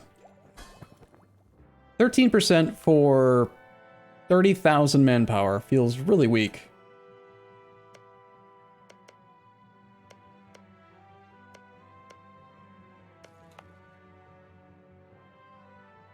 It's a huge fight if you win. If we're gonna do the fight, we're taking tech. It's just so frustrating taking it 4 or 5 months early when we could just, you know, not spend more monarch points and actually get ahead. Merc up. We would give up our professionalism if we used Mercs. Professionalism is really, really important long term. So there is a chance that I could time it, even with the Scorch. I could time it so like if he does win the siege, he might move to Kolm or might move somewhere else. We could try to time it so that we arrive before the first monthly tick and take it back within the first month. And then I could continue to keep this going while we get more ticking war score and we lower his enthusiasm from length of war and that kind of stuff.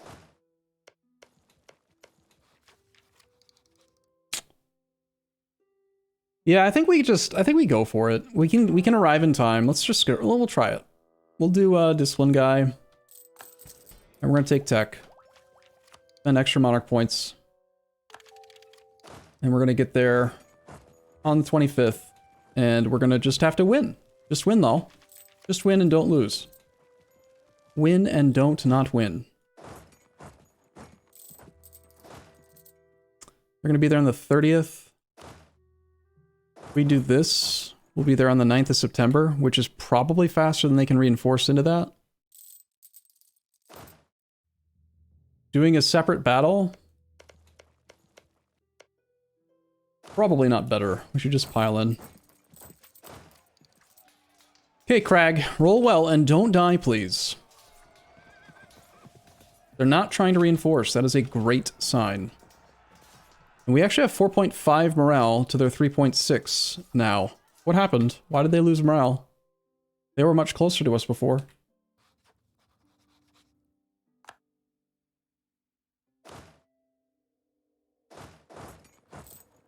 Okay, we did Scorch Pskov as well. That battle indicator is for that army. We'll be there on the 19th. We're going to be there before that.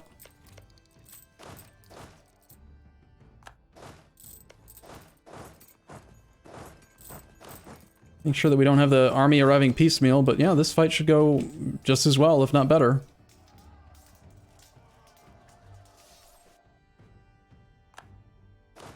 Now we're just, you know, negative 10,000 manpower in the hole, but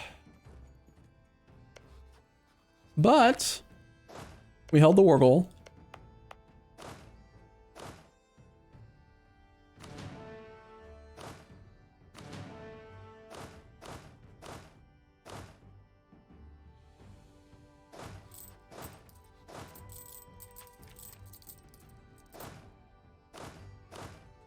We consolidate some of the infantry out so that we reinforce our cav.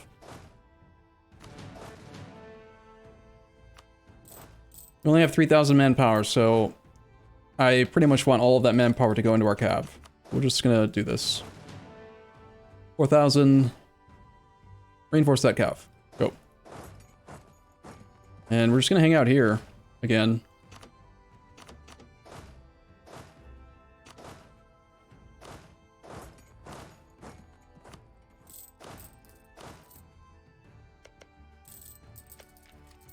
I'd rather not continue bashing my head against this wall.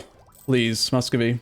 Now that we have 45 war score, and he's down to medium enthusiasm, what we should consider doing is just occupying and besieging the capital province. We don't actually have to take it, we just have to threaten to take it. I believe we do have access there, because we've already taken Novgorod. I'm in through Tver. And then, yeah, Muscovy is not defensive terrain. Maybe we plan a spring campaign rather than do winter. We just put our whole army on the capital and see if he wants to peace out, and if he doesn't, then we try.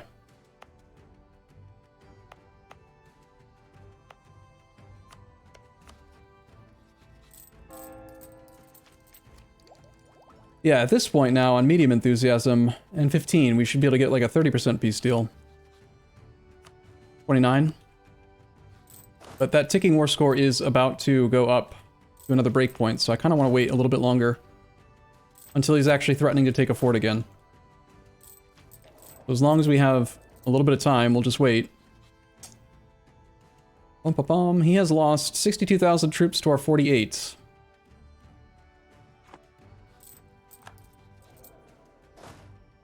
But he's an AI. He exists to take damage.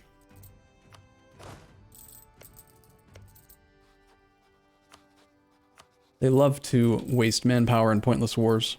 God, we generate 4 and 5 points. God, Jimmy. He's so bad. Like, just so bad. I'm gonna back off a little bit to encourage them to spread out and do multiple sieges at the same time, rather than try to pile all into one. We already scorched this. Why is Novgorod not attaching to us? Have they just decided that they don't want to live anymore? Yeah, they just don't want to live anymore, apparently. Well, alright then. Alright, now he wants to go somewhere.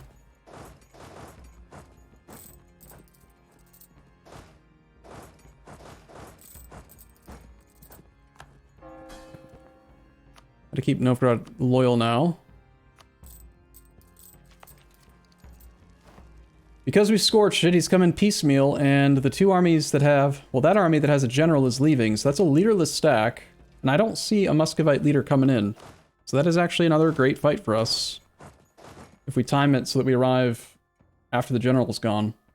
The general's only a 1-1 as well. Alright, they're gone on the 15th and the 12th. Have our subjects commit Sudoku. Solve some Sudoku puzzles. Rather than us.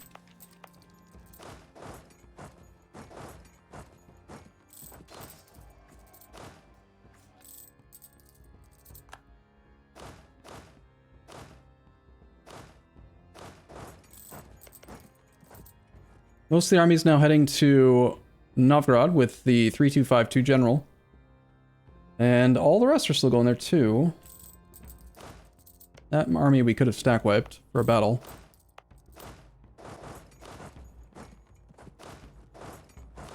I think we're just gonna let him sit there for a little bit. Pick that army off for another battle. We're at 16 out of 20. He'll be there on the 2nd. We're gonna be there on the 1st, which means we're the defender behind a river. But he has 5 maneuver.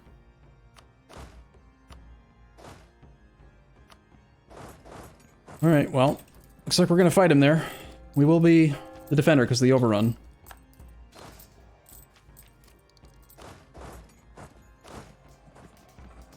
Come on, Crag. You got this. Pretty close. Like, we didn't really do amazingly there.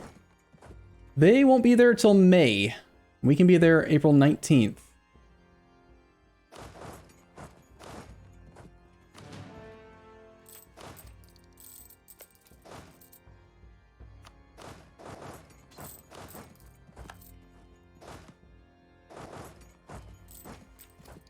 And we're gone before they can arrive. Looks like. Huh. Fast. Lose stab? I'd rather not.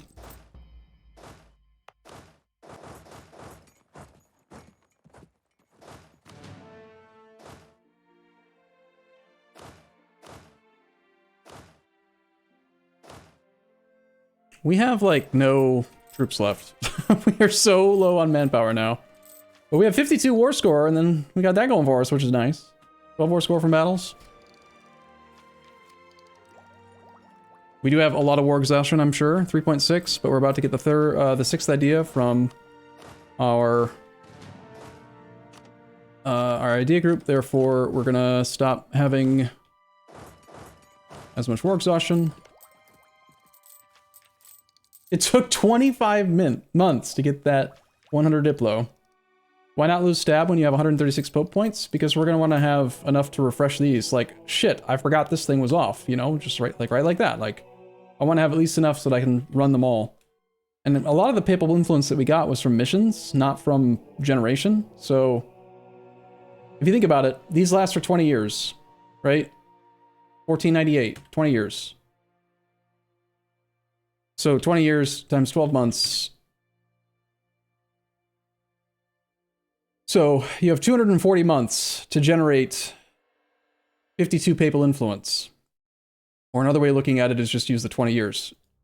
So if this costs 52 points every 20 years, you need 2.6 monthly papal influence to support each one of these. And I only generate on average 9. So 9 divided by 2.6 means I can only support about 3.5. And I want to keep this on, this on, this on. And sometimes I want this. And maybe I want stab, but like just these 3 take up pretty much all that I generate. So I still value, I don't value the stability one. The stability one's too expensive. A leaderless army heading into our province? Well, okay.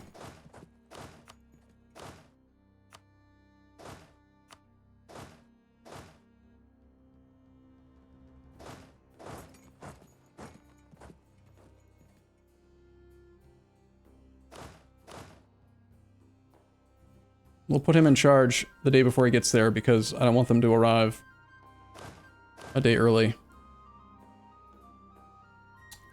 Bum bum bum bum bum. A leaderless army being a silly goose. Still getting there too fast. There we go. Back wipe? Back wipe. Oh, hey, there's our, we got an event, too. Cool. Okay, and army tradition. Cool. We're at 18 out of 30-something troops, though, which is a bit spooky.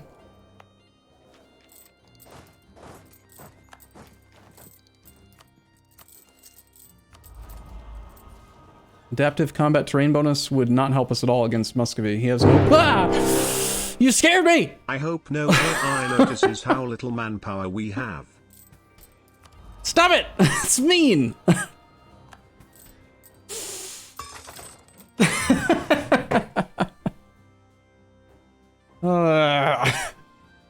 Well done. I really thought that was a real war deck. We're 3,000 manpower in the hole. I'm gonna have to just start shift reinforcing. Oh, another leaderless army from Muscovy with this army adjacent, and we have this fort mothballed. We could probably take that fight. This is the war leader. If we could try to make his subjects disloyal, that would be also very impactful. He is still not taken Miltex 7. I'm spooked. I'm spooked. I hate our king, and I hate our heir, by the way.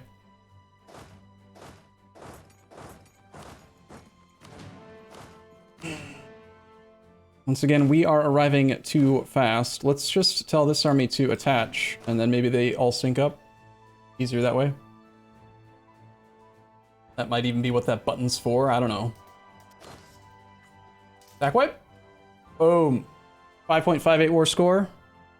6 more army tradition, 2 more prestige. Only spent 2,500 manpower on that. That's great.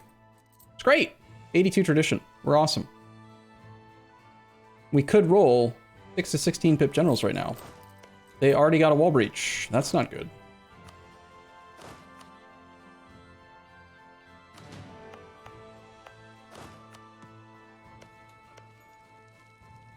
If he keeps the whole army there, then it's going to be bad. But if this army leaves, we'll come in a little bit behind him.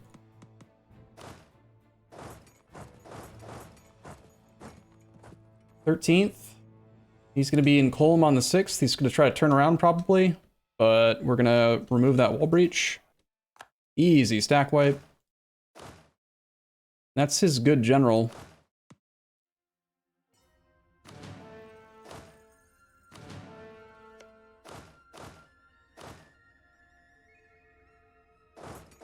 Are we at 40 war score from battles? We are. So battles aren't giving us any more war score now. So I have no interest in doing them. Yeah, taking tech and then also swapping to the discipline advisor was good. We should probably swap back to the manpower guy if he's still around, because we're out of manpower now. But he's willing to agree now to a 69% peace deal and then some.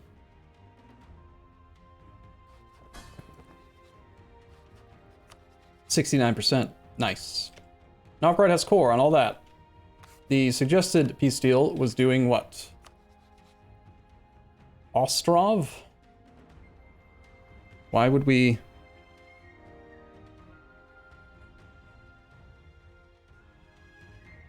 I don't even... That's not a... Why would it do that?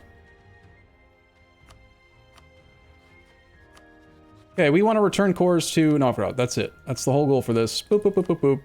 Boop, boop, boop, boop. Boop, boop, boop, boop. Boop, boop. All of the Novgorod cores. Every one of them. All the way up through there. Can't do Perm, because Perm has a fort that's not occupied in the area. That's 52 war score. I will lose claims. That's fine. We also want war reps, and we want money. 50 war score away from getting everything I currently want. Direct click Novgorod is cheaper. It shouldn't be, according to what they've said. Return core is supposed to be the same. We'll try it. So, 87 peace deal if I use return core.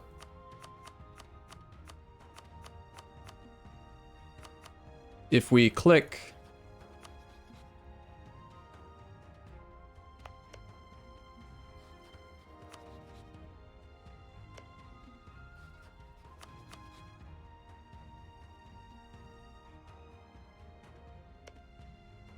all of that. 83. Looks like you're right. It actually is less. How dumb is that? And this is all going to Novgorod directly, yes? Yep. Why would it be dumb? I thought that they fixed that. Is it just the one province that's being different? This one? I bet if we do return core on this, it's 87. Yep. That's stupid, though. It should be the same regardless of how you engineer the deal. I missed one province. Where? This one? I already explained I can't take this one because I don't have a fort in the area. It's a separate tag, so that wasn't part of the original 87 either. We're not going to go up there and siege down that province. There's no way. So we're 33 reasons away. Look at all that money! And more importantly, look at all that money he wouldn't have. And we would have. I really don't care about Novgorodian land up here. I think we take a little bit, like a tiny bit less clay. And we intentionally leave Muscovy. He is not friends with Denmark, so if I like leave this land in his control, we could potentially just do espionage to make rebels pop up.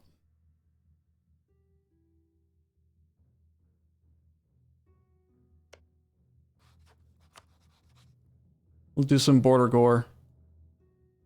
Nope, that's perfect, actually. Alright. Standing on Moscow might do it. We could take the time to just walk down there. Yeah, I can't get more war score from battles, but we can spread out and do occupied and besieged forts. He's down to 22k troops and we see 14 of them, so it's relatively safe to do this.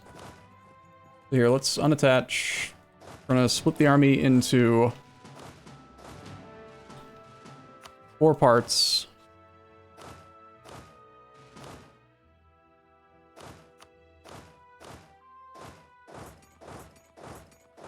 And it's only gonna matter if we occupy and besiege his forts. So I'm just going to dispatch the armies to his forts. And what we're trying to modify right now is this occupied and besieged provinces effect on enthusiasm. Used to be able to get up to 40 reasons. Starting one more siege puts him at -5.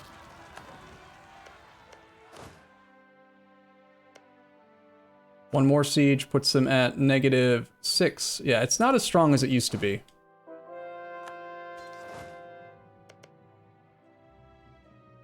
They like tweaked the formula so that you can't just knock people out by putting a 1 stack. But now we're at -10, and the last one arrives in 3 days. I'm back from Novgorod. And we don't want any more battles, though. -12, so we get like 7 more reasons.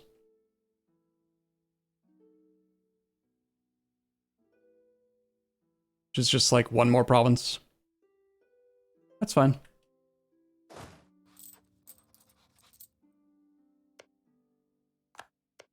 We gotta get done with this thing. This war is not fun anymore. Okay. Beautiful peace deal.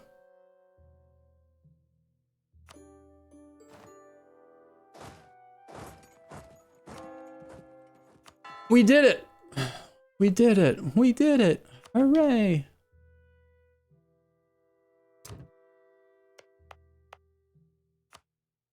And lower autonomy in a number of places now that we're at peace, because we gained governing capacity, so let's do that. Gonna have rebels soon. We need to full core some of this land. Need to pay off our loans so we can get more governing capacity. Build more churches for papal influence and stuff. Build more marketplaces because they're pretty good, I hear. Build barracks because we need soldiers to come work in our country. Capital state, not that cheap to dev.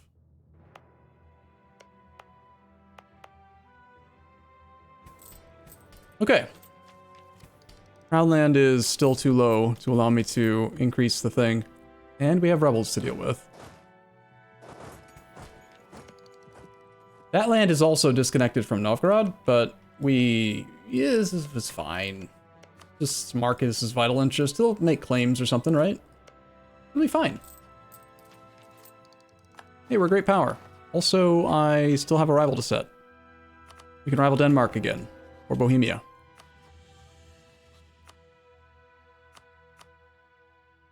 Apparently Bohemia is wanting our money again.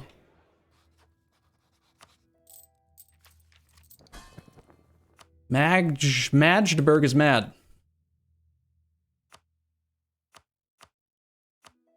I'm not sure why I'm diverting trade from them anyway. We can become defender of the Catholic faith. We have 2 whole clergy peoples. That is the wrong button to press. That's the Windows key. Alright, I'll take the manpower wherever we can get it. We're just gonna build barracks and start doing dev at some point. All my money's gone. But more importantly, so is his.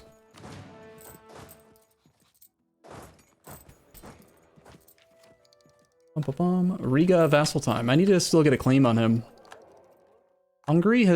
Poland has declared war on Hungary, and they cite restoration of the Union, but Hungary is currently defending against Austria in a unification war. Okay. So wait, if Austria wins, doesn't that mean that they come in as the overlord to protect them against Poland? Have fun with that, Poland. And our truce is up in 1580, so this is another reason why we wanted to get done with this war. We've got Polish people to kill. And we're still 4,000 manpower in the hole.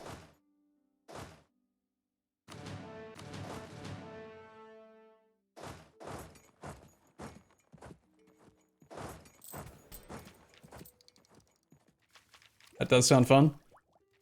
Well, fortunately, our next idea is going to give us another 15% manpower recovery, so that is going to help. Maybe we will actually generate some points here. Plus, we're 13 years ahead of time on tech now, so any development that we do is probably going to be all mill clicks. Preferably places where I am getting these barracks in. Maybe we can get some prosperity for another discount. We should be able to increase our manpower recovery very quickly. We also need to get our drill back. And maybe kill our king somehow, if possible. Because he's horrible, and I hate him.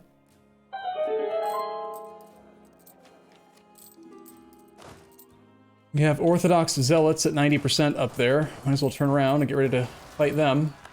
Yep, there they are.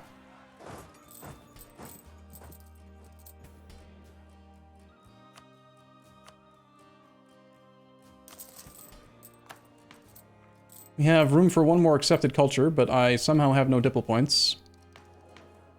Oh, right, we generate 4. 4 per month. That's why. Can we do covert support rebels, Novgorodian separatists?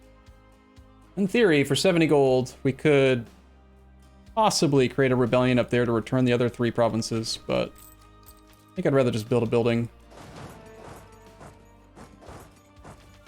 Because that button's not guaranteed to actually work, you know?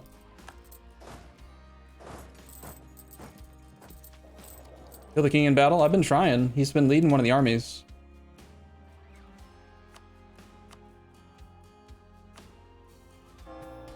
Okay, governing capacity is now at 400. I don't have to worry about that for a while. Means we can do some more expand administration, or expand infrastructure, and get some good high dev clicks in some places. Potentially.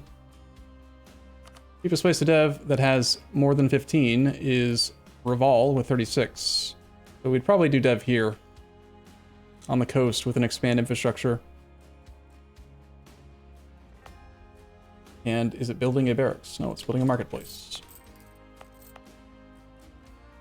Need to get the Kelmno Center of Trade to level 3 and take over the rest of the state from Poland, I think. It's tempting to take that tech, but we should really finish this idea group first. Can I please have optimism? I want to be optimistic. Why not take monarch points from the estates? We don't have enough crown land. Usually the money that you can get from selling crown land is more valuable than the monarch point generation. I used to always turn on the monthly admin mill and dip, but especially when you're currently only generating this much monarch points, it's super hard to keep your crown land up, and I don't want to do estate statutory rights. We're not a monarchy, so we can't use espionage ideas to make it freely revoked regardless of opinion, so we actually have to care about these loyalty equilibrium numbers, and I can't really get the nobles to 100, so it just, well, we are a theocracy, so we'd have to do it with the clergy would be the ones that got it. Okay, so now we get 428 manpower per month. It's coming back. Run manpower in the capital state. Might help a little bit. It's quite cheap. Better than doing mercs, I think. Let's just convert money into monarch point, or into manpower right now, and run it everywhere. Even if it's not particularly, like, money efficient. It's the thing stopping us from going to war with Poland, so... Now we get 470 per month.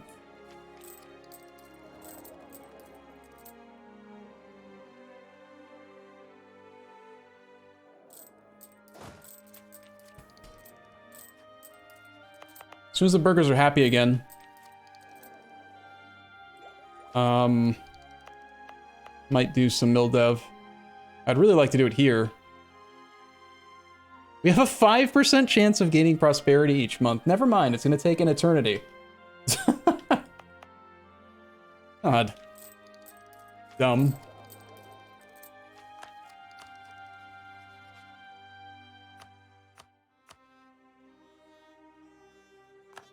Alright, there's our truce with Poland. So, what did we do today so far? It's been 5 hours. at the start of today's stream, we did still look exactly like we did at the beginning of the session yesterday, because we just created vassals. So we have done this. Whoop. Integrated Wolgast, integrated some of that, took over that guy, and went up there, and now Novgorod's, they exist. And the next war, assuming that aggressive expansion isn't going to be an issue, which it really shouldn't. We have like none inside the Achievy now, and we're not attacking inside the Empire. We have the age bonus. We have high prestige. Like, we're just taking land from the Polish people, and no one really cares about them. So, we should be able to murder him, right? Easy. Alright, I need a quick snack, and then we will decide what we're going to do from here.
Okay.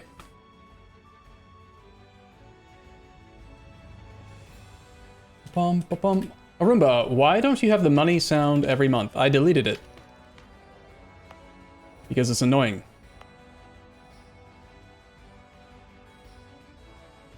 I can explain my thoughts if it helps. Here. So in this folder, in sound, and I think it's part of old. Money in, money out, it might be. There's a sound effect for when your country's making money, and there's a sound effect for when your country's losing money. And there's literally no reason whatsoever that you need to be reminded that you're making money every month. The only reason that you need to be alerted to an issue is if you're losing money. So I deleted the one for making money so that it doesn't just make a noise every month. It does make a noise when I'm losing, so I instantly know there's a problem. Otherwise, I mean, and the noises are too similar as well. They're just super similar. So that's why I deleted them. All right, our army is not balanced. We have 8 cavalry, 8 infantry, and we only have 60% cav to infantry ratio. Is that even permanent or just temporary? Experiences of the battlefield has no expiration date. Oh, okay, so it is permanent. Permanent army tradition, permanent cavalry to infantry ratio. Cool. But soon we're going to get infantry combat ability, which basically makes cav not nearly as important. Basically, our country has bonuses to both at the moment. So, we'll see. think we train more infantry. Try to keep our economy trim. Because we're making 13 gold on 41.15, which is decent, especially considering that I'm running really inefficient edicts everywhere right now. These edicts do not pay for themselves. Increased manpower, tripling the money that you pay here for like 25% manpower modifier on 2 base manpower is not worth it. But it's better, I think, than hiring mercs and giving up professionalism. Especially if you have the ability to have a functional economy while doing it. If doing it was going to put you in debt, then it would just be super horrible. We're also paying 1.27 gold a month for our missionary, who is doing the best he can. 3.4% per month. We have a missionary advisor. Isn't there a government reform to educate your heir? There is education of the theocrat. New rulers will trigger an education event. But we have advisor cost minus 15 on. I don't know what the event is. It doesn't tell me enough to make me want it, so. Is it good? Maybe it's good. Maybe I made a mistake. I don't know. Okay, we need to pick a couple more rivals. Rival Denmark, rival Muscovy. I should have rivaled Muscovy before the, Looks like Mr. Austria secured the union over Hungary, and Austria-Hungary are now fighting. Alright. We have no truce, and we are apparently friendly with Austria. We could ally Austria, and aren't they the defender? They're the war leader defender. So shouldn't they be calling in all of their actual allies? Switzerland?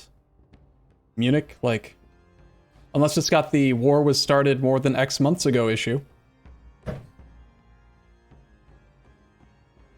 the very least, we can rent some troops to Austria, potentially. Nope. They're still at war with someone that we have a truce with. They're at war with, I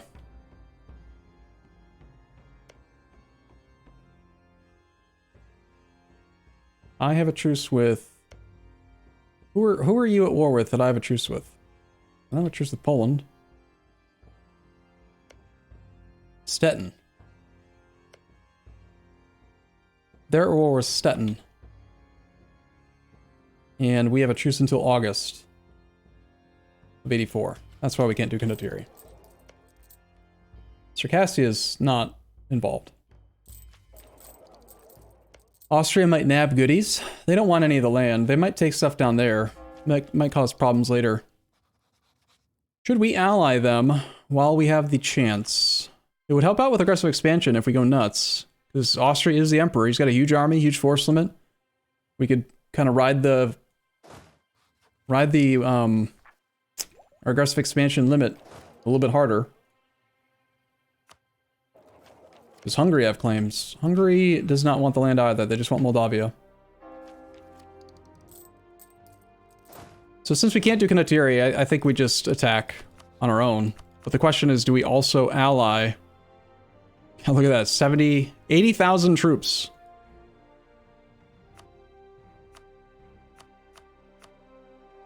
He is on Tech 6. Lithuania is on Tech 6. They got 60,000 altogether. Brandenburg's got 10. I think we might... Let's do a little wait and see approach here. Austria might call you in when the Ottomans attack.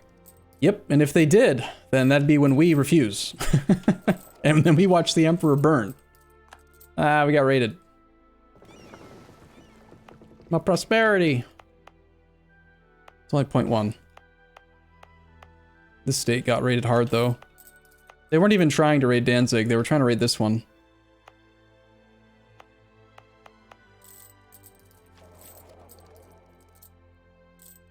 Okay, we have 7 forts on 300 dev. We don't need that many, but it's only 1 off. We'll just keep it active. We are losing great power status. We can offer knowledge to 2 countries, our subjects only. Sad. I do want to spy on Poland. And,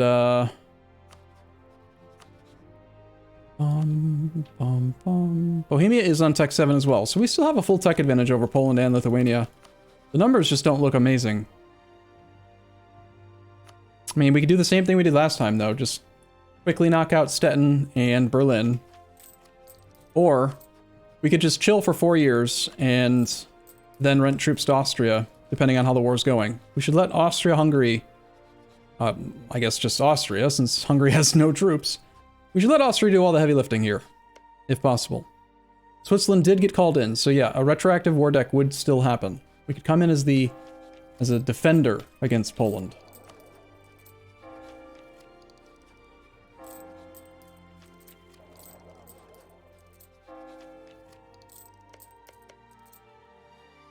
What does Bohemia bring in? 21,000 troops on Tech 7. No subjects anymore. I think we're just a little bit too weak right now. And we have war exhaustion and... Great efficiency. And France is the Curia controller. Ooh-wee.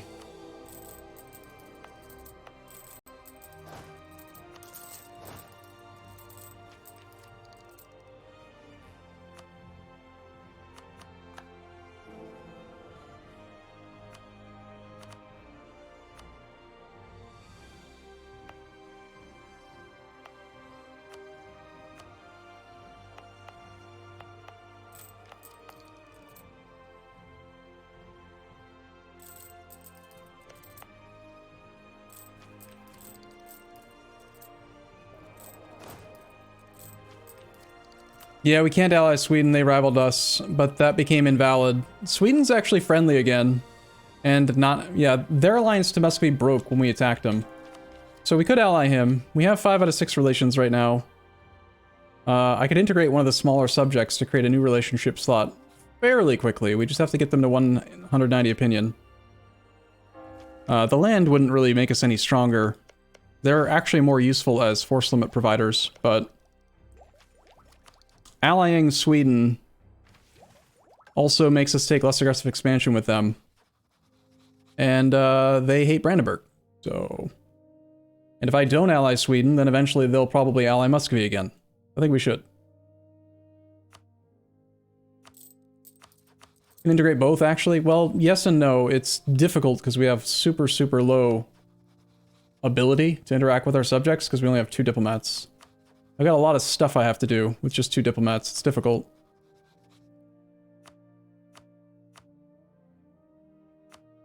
I think I will trade favors for trust with Bohemia once. Gain admin points. Yes. I like admin points. Do you like admin points? Me too. Admin points are swell. Does this affect anyone? No. Bum, bum, bum, bum, bum, bum, bum.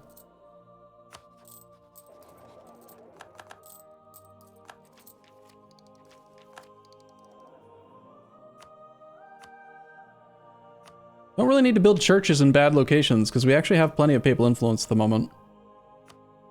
But more barracks. Yes, please. Military access from people? No. No. Not gonna allow it.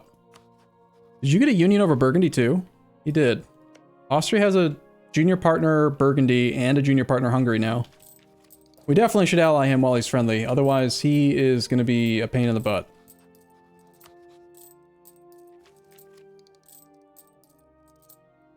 Burgundy has 19,000 troops, Austria's got 40. Eventually Hungary will have an army. Austria's also on Tech 7, Burgundy on Tech 7. Almost have our last idea. Advisor cost minus 25 is going to be very helpful.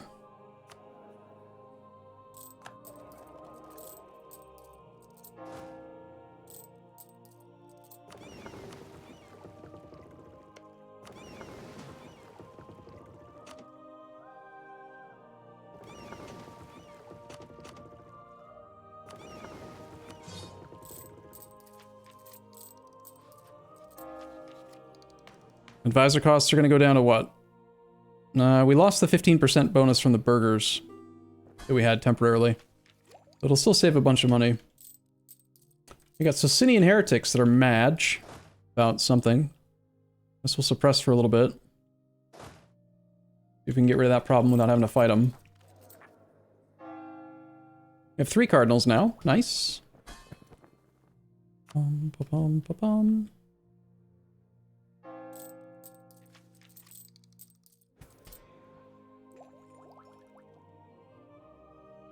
God. I can't remember the last time I had such a garbage low monarch point generation. It's so bad. We kill the pirates. We were gonna maybe do it the last time we fight Poland. But then the war became too much work, and I didn't want to do it in the last war. So maybe in the next one, which we're potentially declaring soon. Turn off manpower edict in most of the land now. Let's go back to eco mode. Turn trade power in the capital like the good old days. Without the manpower edict, we're still making 451 manpower per month. Now that the barracks have come online. We're netting 20 gold a month, which means we can build more barracks. I like barracks. Do you like barracks?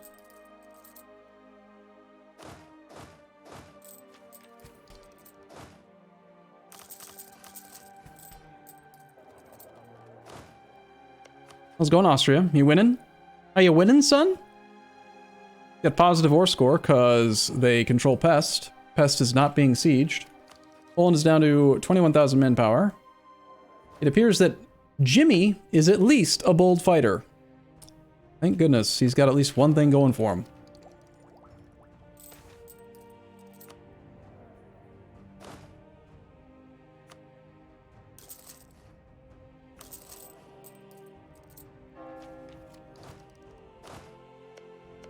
We do want to probably get a Big Bertha. Should save up for that and get one started soon. Bum, bum, bum, ba-dum, bum, bum. Level 3 trade center when? Probably after the war. Right now we have only one inland center of trade that we can use. I think every other one that we have is coastal. So it always gives sailors if it's coastal. And we want manpower modifier. There's another culture we could accept. Latvian and Estonian. They're really small culture groups, though.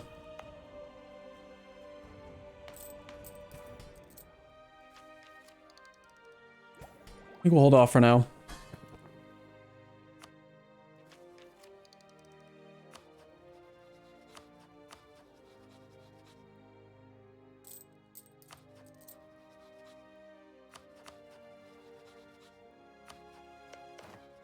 So no one going after Pest.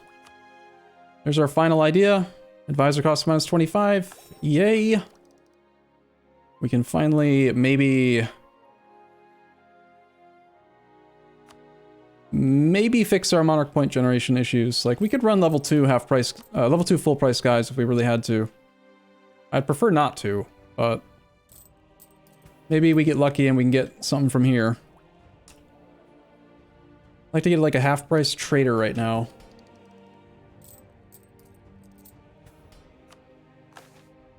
Half price trader, please? Nope. Get a half price level 3 military advisor though. Or we could just get money. I like money. Develop the capital with dip. 150 monarch points for 150 monies. We're behind time on tech. I'd rather not.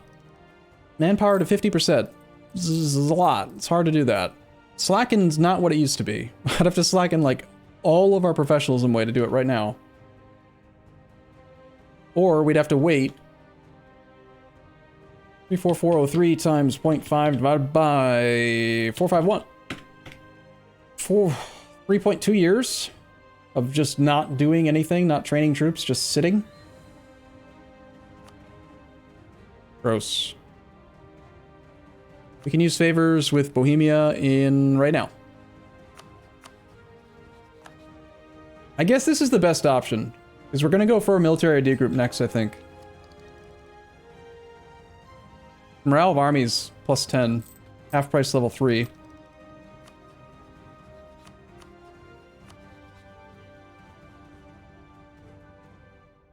I I get favor? Can I do it with Sweden yet? Maybe I can just get the soldiers from him? Nah.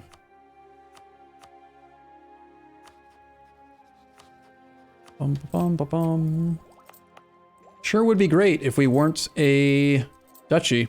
We have almost enough development to be a kingdom, but our government just does not allow it. I hate theocracies. God, this is the worst government. They're so bad.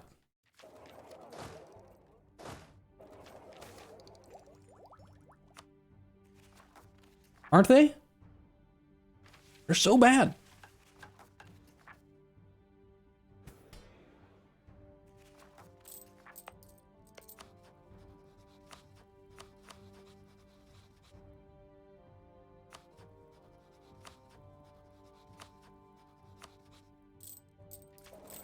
Theocracy is far and away the best with reforms. I just think that they suck. I think they're one of the worst governments in the entire game. I really don't like them at all. Oh, we just lost a lot of devotion too. Fun. Like, they're not as fast at doing government reforms as republics are. You don't have any control whatsoever over your heir. Like, you can't kill your heir at all. You just... If you get a 100 followed up with a 311, screw you. You just don't get monarch points for a very long time. Have fun with that. And at least with monarchies, you can kill your kid and force out a good heir eventually with enough tries.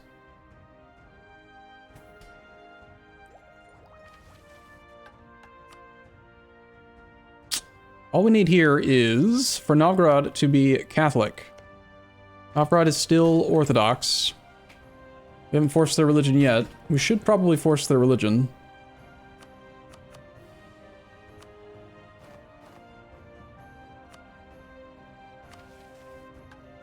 Gain government reform progress and permanent claims on stuff. Cool.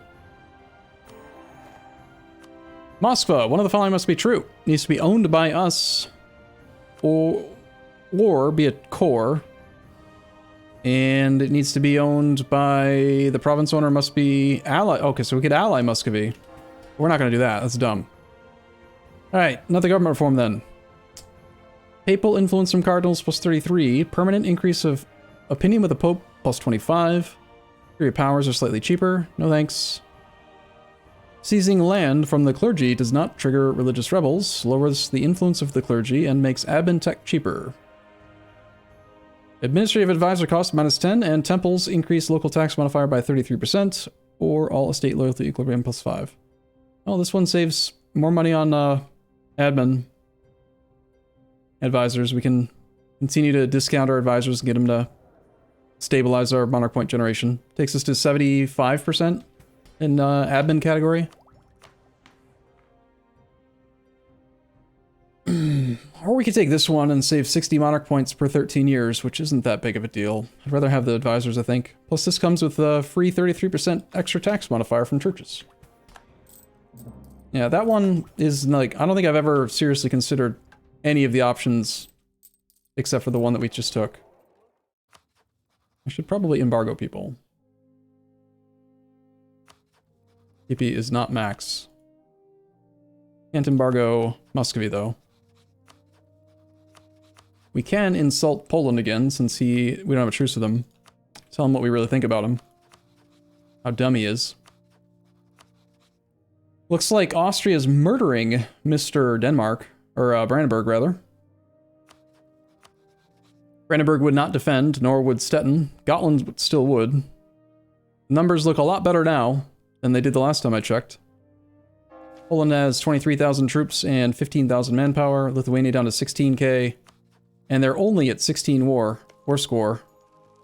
Someone is making a play for the actual war goal, which is great. That'll just make them fight even longer. Austria borders us now. They took land from Stettin.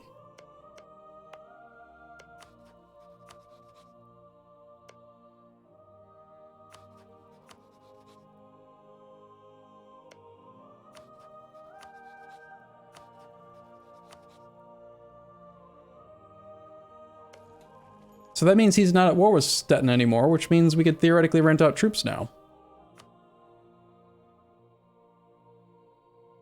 and go mess with Poland and get paid for it.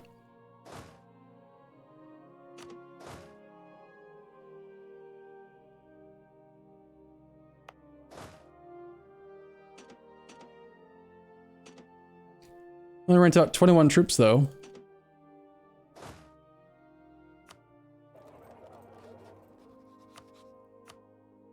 He would not pay us because he thinks he's winning. War balance looks good, -80, he says, but he's about to change his mind when Pest falls. Pest is at positive like 30 something, I thought? 21? So if Pest falls, we could potentially have a contract in our hands. Sell to Poland. Poland is our rival. You can't rent to your rival.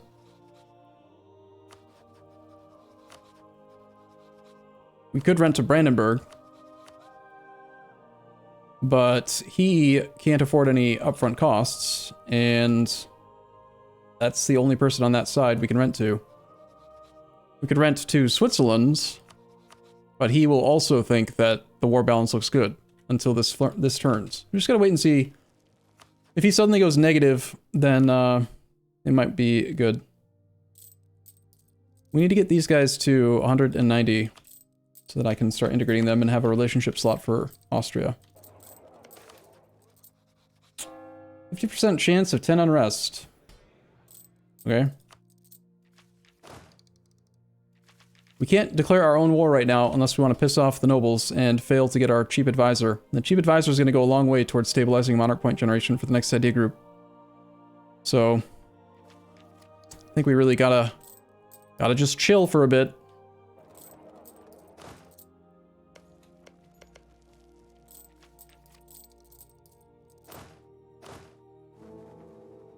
The Emperor's only passed one reform. Not very good.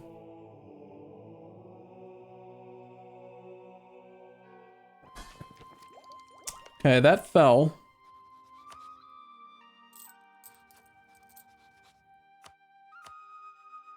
Austria still thinks that the war balance looks good. He probably needs to wait the 90 days for his enthusiasm to go down based on Poland is making gains, because it just fell, like, right now. May 22nd, about a month ago. Brandenburg is definitely going to get knocked out, and might lose land to Austria as well. I saw something I wanted to do, and now I forgot what it was. I wanted to get Magdeburg to 190. Just spend money, or we could wait. We're already at 188.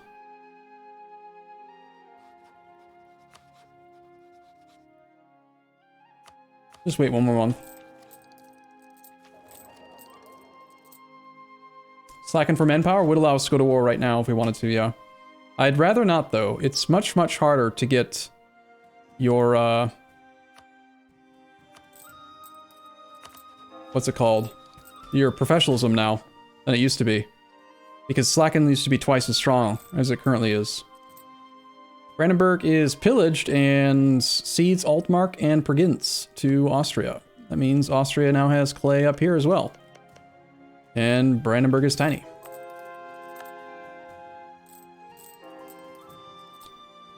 Alright, we,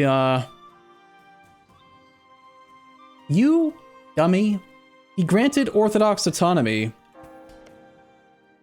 instead of letting me convert his land.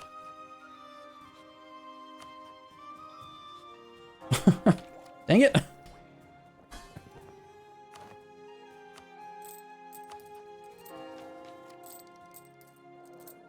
They always grant it? Well, we're just gonna have to annex them. We only need to integrate one subject to create a relationship slot for Austria. Let's see if he still thinks that he's making gains. Come back from on halt for a sec.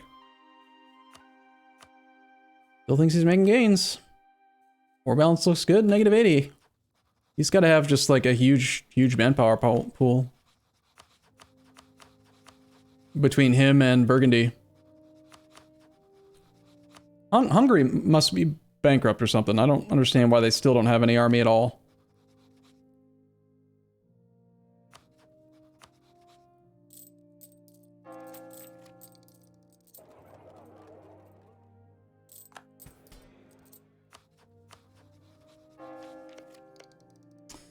We are at 11,307.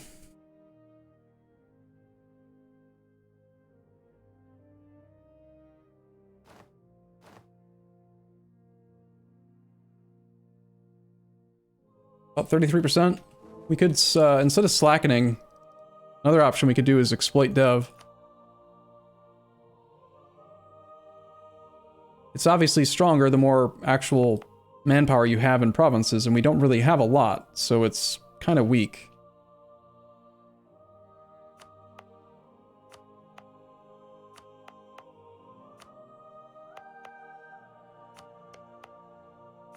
We'll turn all the manpower edicts back on again for a little bit, and then we'll turn them off again. It'll bloat the recovery rate and bloat the speed that we actually get to 50% slightly. Kind of a lot of effort for the clicks, but lower autonomy in one whole place. Wow. I'm not going to run it here because there's only one base manpower. 509 a month now.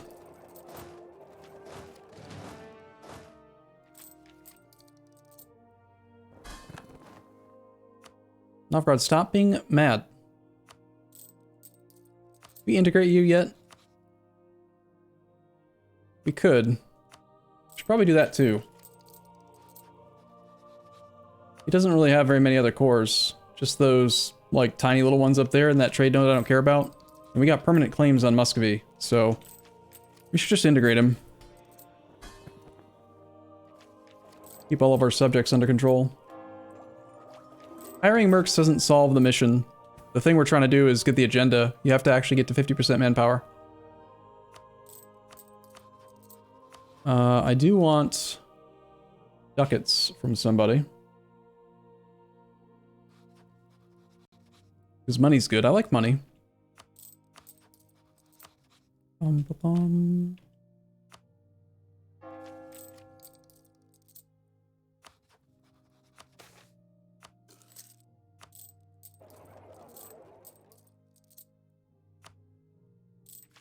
Okay, before I piss off one of our subjects by integrating one of the others, I think I'm gonna just tie up both diplomats again.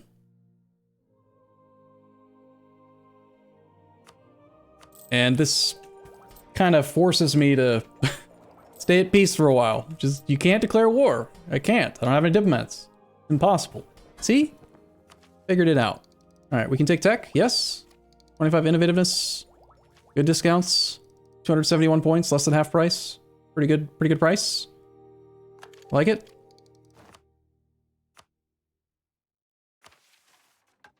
Do this. Build some barracks. Or just stockpile cash for the level 3 center trade, because we know we're gonna need it eventually. Actually, workshops. That's what we want to build. But first, we should turn that thing back on, because it turned off.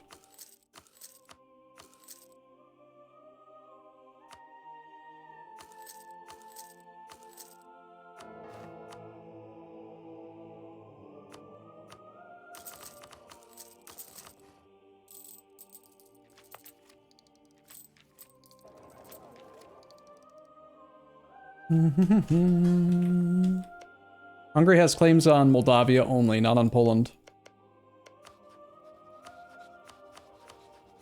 Poland's down to just 16,000 troops, still on Tech 6. Lithuania down to 14. Austria's still sitting comfy with 41 and 45. Burgundy has only 19 and is out of manpower. Hungary is probably still bankrupt, but has 3 troops now. They've nearly fully occupied Moldavia. 64% chance to take the capital. Okay, we got one of our diplomats back, and we have this army over here. And we're trapped.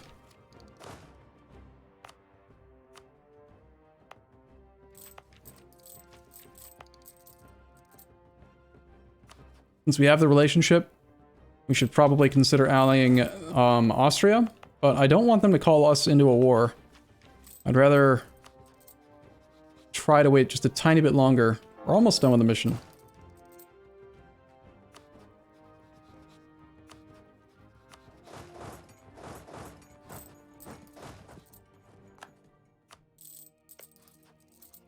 Bum bum bum bum bum.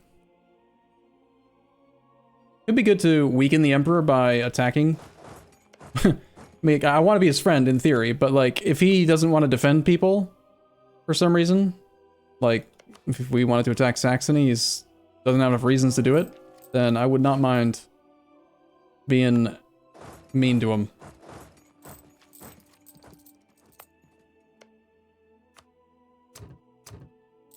We will have rebellion over here because of that, unfortunately. Bum ba bum ba bum ba bum bum. There he is. Just say yes, please. I will hire you. We could upgrade him to level 4. He's only age 30. For 100 gold, we can get him to generate us 4 points a month for less than 4 gold. Yes. This is how we fix the issues. This is why, even though our ruler is complete trash, we can actually have semi-competent monarch point generation. Do-do-do-do.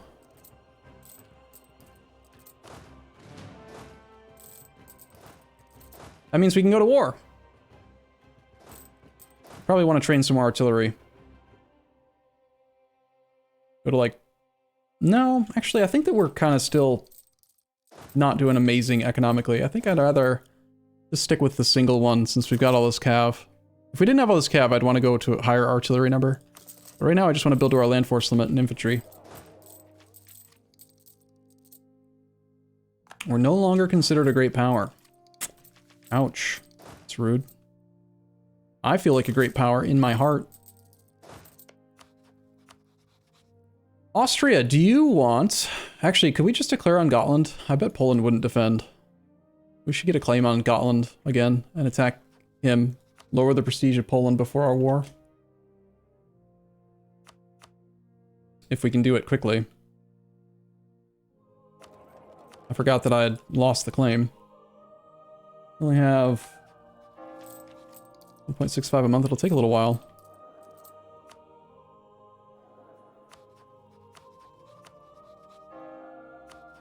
This war is getting kind of close to ending, though, it looks like. So I'm wanting to jump on Poland before things change. Lithuania is at 21% liberty desire, and I see sieges happening in some of the primary forts of Poland. Austria does not desire that clay, so we don't need to worry about that, but Bohemia might also declare a war on Poland and try to call us in on favors. I'm gonna turn off joint offensive wars for right now.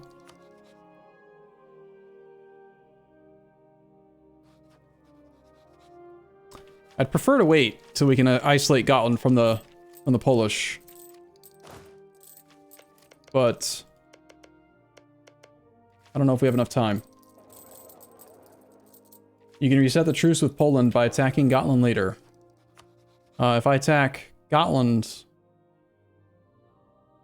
What do you mean?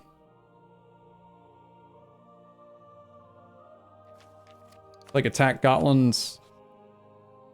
It's better, I think, to make him lose Diplo Rep and 25 Prestige and isolate him so that we don't have to deal with 2 separate tags in one war. It's much easier to piece someone out when you can...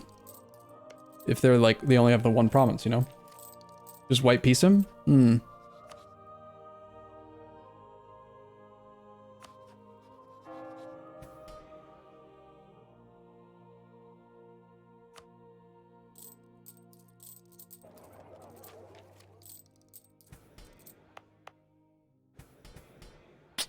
%, crown land.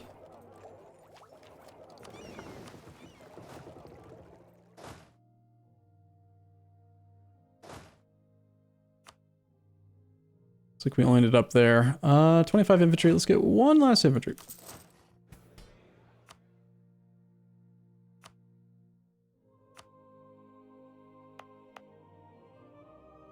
Also, we have some cores that still need to be complete. Now that we're done with the idea group, and we've gotten at least a little bit caught up on tech, I do want to full core this. That way we can lower autonomy here as well. Port maintenance, sure, it's fine.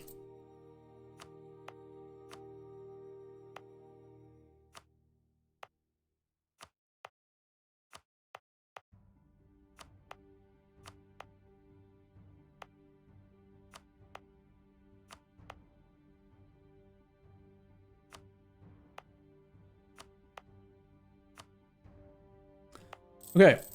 Manpower is down to 433 a month, but we're going to save some on our state edicts, and we can lower autonomy next month in these 3 provinces. We'll have some rebels to deal with soon, but keeping autonomy as low as we can is really important for government reform progress. Average autonomy is at 19% right now. Poland has 10k troops, still on Tech 6.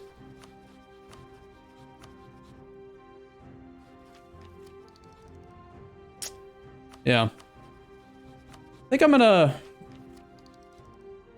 take a break for now and save this for tomorrow.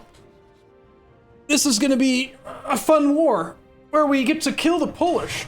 We already accept their culture. We have permanent claims on like a lot of their crap, so we could even develop Memel so that we can accept Lithuanian and speed up the coring. It's 49 to dev here, though. The burgers aren't happy right now, so that's part of it. You get the price down to like 39. I'd have to do 9 clicks. That's a lot. Might not be worth it. Oh, Austria might release nations from Poland. That'd be great, because we have claims on all of it. I just need to make sure that Bohemia doesn't jump in and take stuff we need for the missions. You know?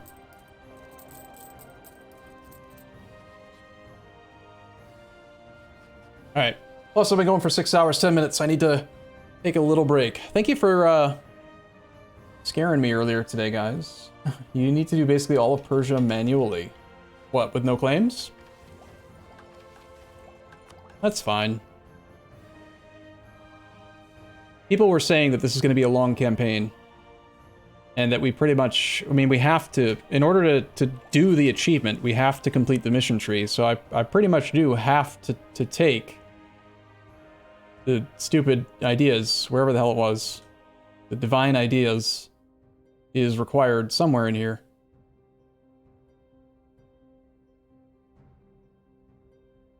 Wasn't it? No, you don't? I thought that I did. I thought we read that. Oh, it just is here. Okay. Oh, screw that then. Hell no.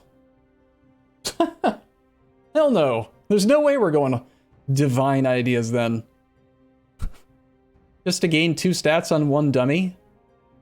And then to gain papal influence +1 for 100 years? Like, who cares? Yeah, never mind. We're going for good idea groups then. Divine is good? Divine is good as a 4th group, sure, if you want to go double mill. But for blobbing, I would still probably go innovative espionage and offensive, and then go, like, influence administrative. Standard world conquest idea groups. You know? I could definitely see Divine Ideas 6th, after taking the ones that help you to integrate and be monarch point efficient. Yep. The problem is 6-day sieges they're fun, and we've done it plenty of times in a lot of campaigns with stacking modifiers and stuff, but at some point you will reach a limit where it's not about how fast you can win wars, it's about how fast you can generate monarch points to core everything, and how long you're overextended, and how efficient you are with your monarch points. So that's where I usually handle increasing monarch point generation through stacking advisor discounts, and then you start to achieve monarch point efficiency through influence and administrative.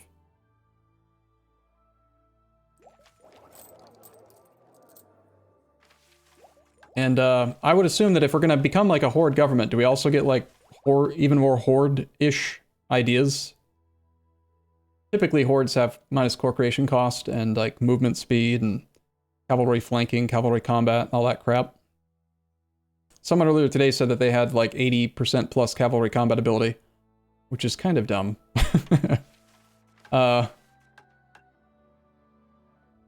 Oh, right, there's a horde ID group. Sure, okay. Well, especially because of how bad our rolls have been, this is super unlucky, I think. A 1-0-0 followed by a 3-1-1. Ugh. The fact that we even managed to secure some innovativeness is kind of insane.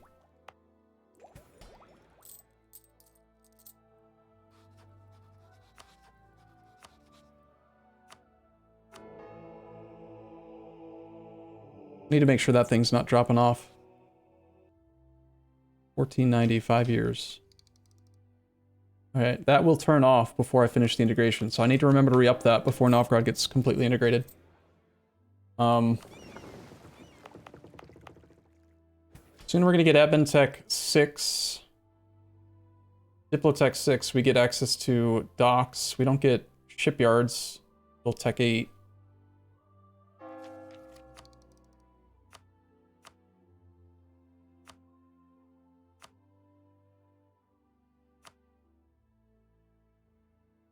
We're doing okay. We're making 19 gold a month. That's like 40%. We're about to murder Poland. I don't like... I hate this government type. It is the worst government type in the game. I hate it. Theocracies are trash.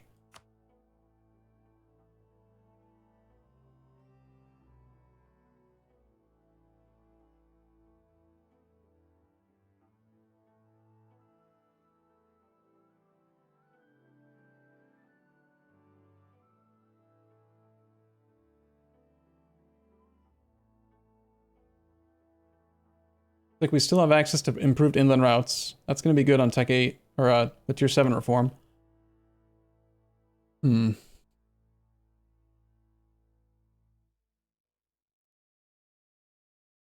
Production of grain plus 75%, production of wine plus 50. Weird. Probably is the one that you take. It's a lot of goods produced. It also gives just 10% goods to everything else. We'll see. You can pick your skills at Tier 8. Yeah, but that's not now. I want power now. Don't want power at Tier 8. Tier 8's like 100 years plus from now. So... we could become Curia Controller. That would also really help out. We might want to sink a lot of points into doing that. Okay, I am going to take a break. It's only 3 in the afternoon because I actually started early today.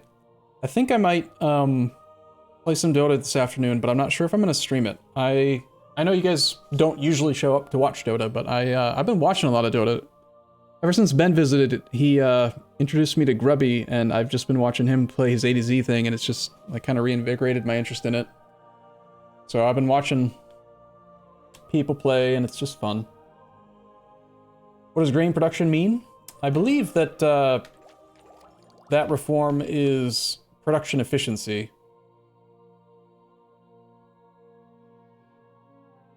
Production of grain. Yeah, I think so. What it's saying is, like, in grain provinces, you'd get 75% production efficiency bonus, and then there's also global 10% goods produced. It could also be read as 75% goods produced modifier, but I think that that's not the way they did it.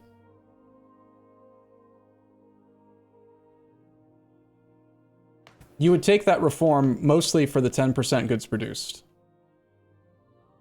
Goods produced modifier plus 10.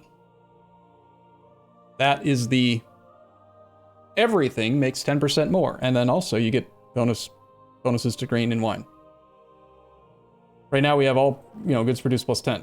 There's the golden era. And then we have an extra bunch from prosperity. If we actually have states that are prosperous, they get a massive plus 25% local goods. But, yeah, more is good. What tier is Holy Horde? I don't know. I haven't actually looked all the way down here at all of them. Global Crusade. Great Holy War, Casus Belli. Mission to civilize. With Great Holy War. That sounds sort of related.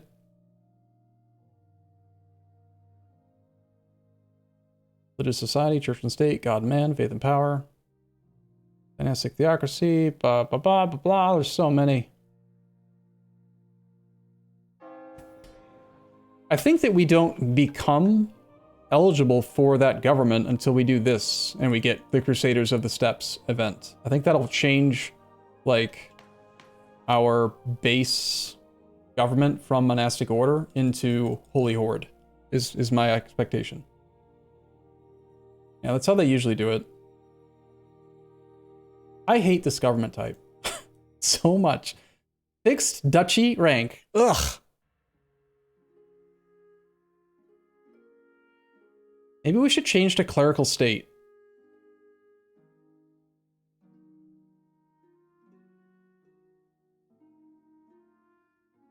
All that this gives you is a free heir. Like, your heir and your ruler are generals. But you have to stay a duchy, and it saves 20% fort maintenance. We're not fixed to monastic order. We could swap. And then we wouldn't have free ruler and heir generals, but we could become a kingdom. Get another diplomat. Have 5 years shorter cooldown change on our stuff. Our national focus. And a bunch of other crap that you get. I think 0.05 autonomy and some hidden modifiers to things like vassalization, like kingdom difference in rank is the name of it, I think.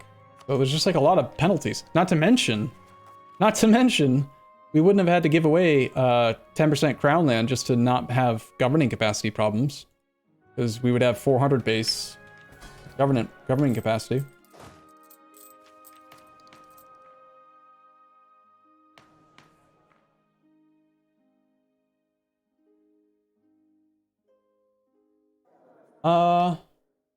I think you can. I'm not sure though. I never know the answer to that question. Try it. Let's see what happens. Maybe you'll get in trouble with Nightbot. Maybe not. Yeah, there you go. Banned. Just kidding. Thank you. All right. It didn't zoom to it. All right, let's just search. What's it called again? Holy Horde. Holy Horde event. Crusaders of the Steppes. Yeah, that is the mission at the bottom of our mission tree. Crusaders of the Steppes. Okay. Set country flag. TEU Crusader has Holy Horde government. Gain capital of the Crusaders. 25% manpower. Unlock Holy Horde government reform. Gain country modifier Holy Horde for the rest of the game, giving core creation cost -10. If you have the Cossacks, which we do. Is that all there is to know about this government, or is there like more than just that?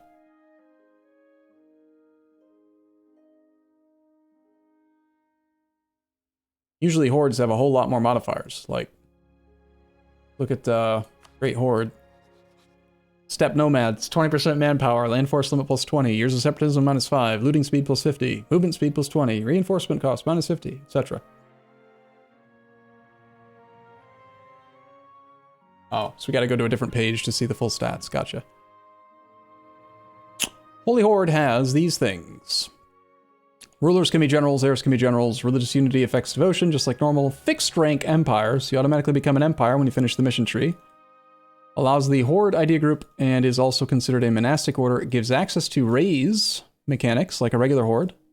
Cheaper cav, 20% movement speed, more missionary strength. And the Purging of Heresy casus belli against heathens and heretics. So we don't need to go religious. We're going to get Holy War. Neat.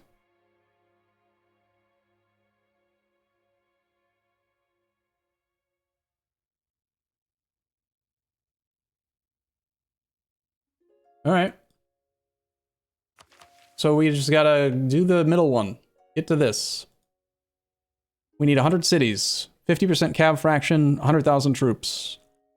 And then we must also have done this. Which it's not that hard to do, honestly. We just need 20 grain provinces, 10 military points a month, and 50,000 cav. Okay. Whoa. I did not see this the first time we looked through it.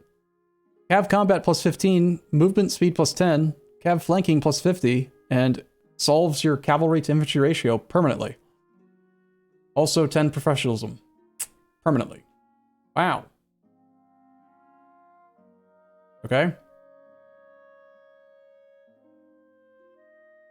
So conquer all of the grain. Got it. 20 provinces need to be owned by us in Central Asia. Got it.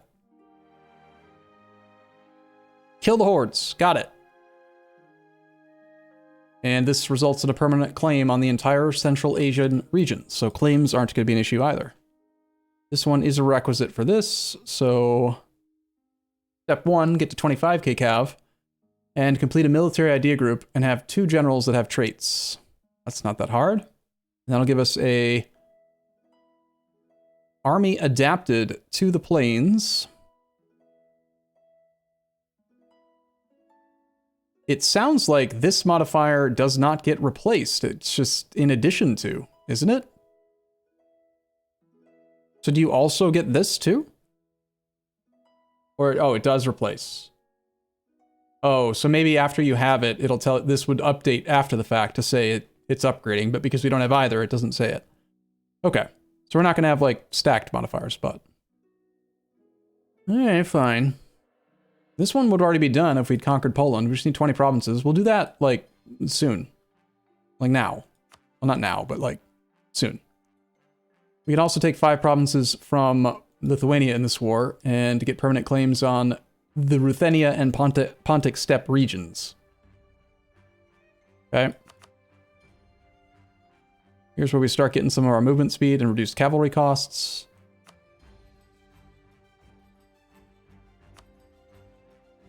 Formation of the Crusader Order. This is actually going to go a lot faster than I thought.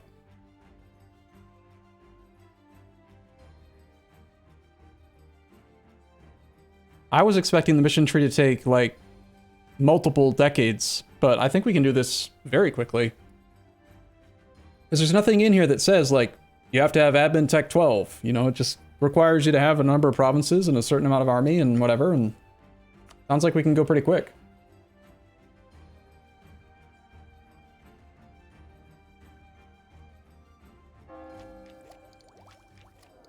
I think we can do the achievement for forming it before absolutism. I mean, now that I know that we can actually really beeline for the achievement, we should focus on it. I mean, that's what was the goal for the achievement run in the first place, but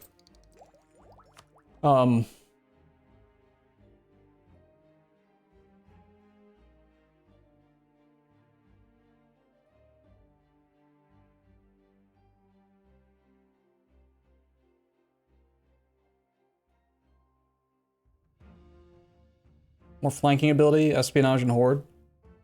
More movement speed with indigenous. Weird.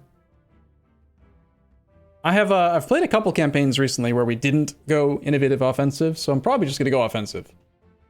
I want my guaranteed pips, man.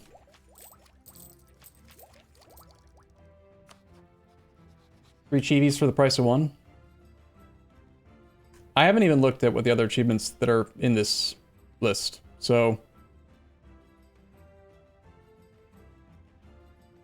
yeah, I'll probably end up doing Baltic Crusader by mistake. Like, it'll just happen. Like, we're integrating Novgorod right now, and I'm gonna convert everything. So, yeah. Khan is what it's called? Khan. Restore the Mongol Empire before the... Yeah, that'll probably happen accidentally, too. Because, like, I'm planning on taking... Like, we have no AE right now. We have 0. So, we're set to take a huge chunk from Poland, Lithuania, and now that I know that we can, like, power through the missions, we'll just take exactly what we need to turn these in and switch out of this horrible trash current government into one that actually has stuff that's better. I really expected a tech gate to exist. Like this one, wanting 10 cathedrals. That basically is tech gated because you have to wait for cathedrals, which is tech 24. No, tech... See, it's tech 19. You know? Truces? Oh, we'll just truce break then. Alright. I'm gonna take a break for today. I may stream again in like an hour or two. Just need to get some actual food. I had a snack, but yeah. I will see you tomorrow morning, and I appreciate your support. Hope you guys had a happy Saturday. I'll see you soon. Find someone to raid. Who's streaming? Anyone fun?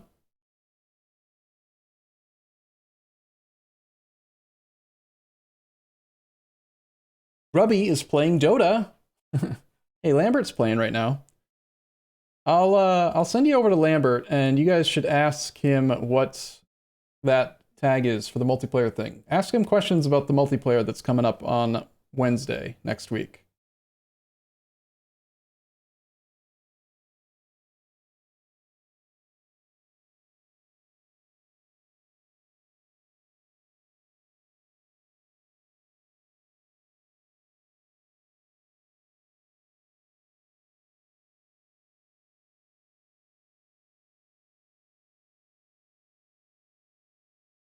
All right. Make sure. Oh, this is the best part.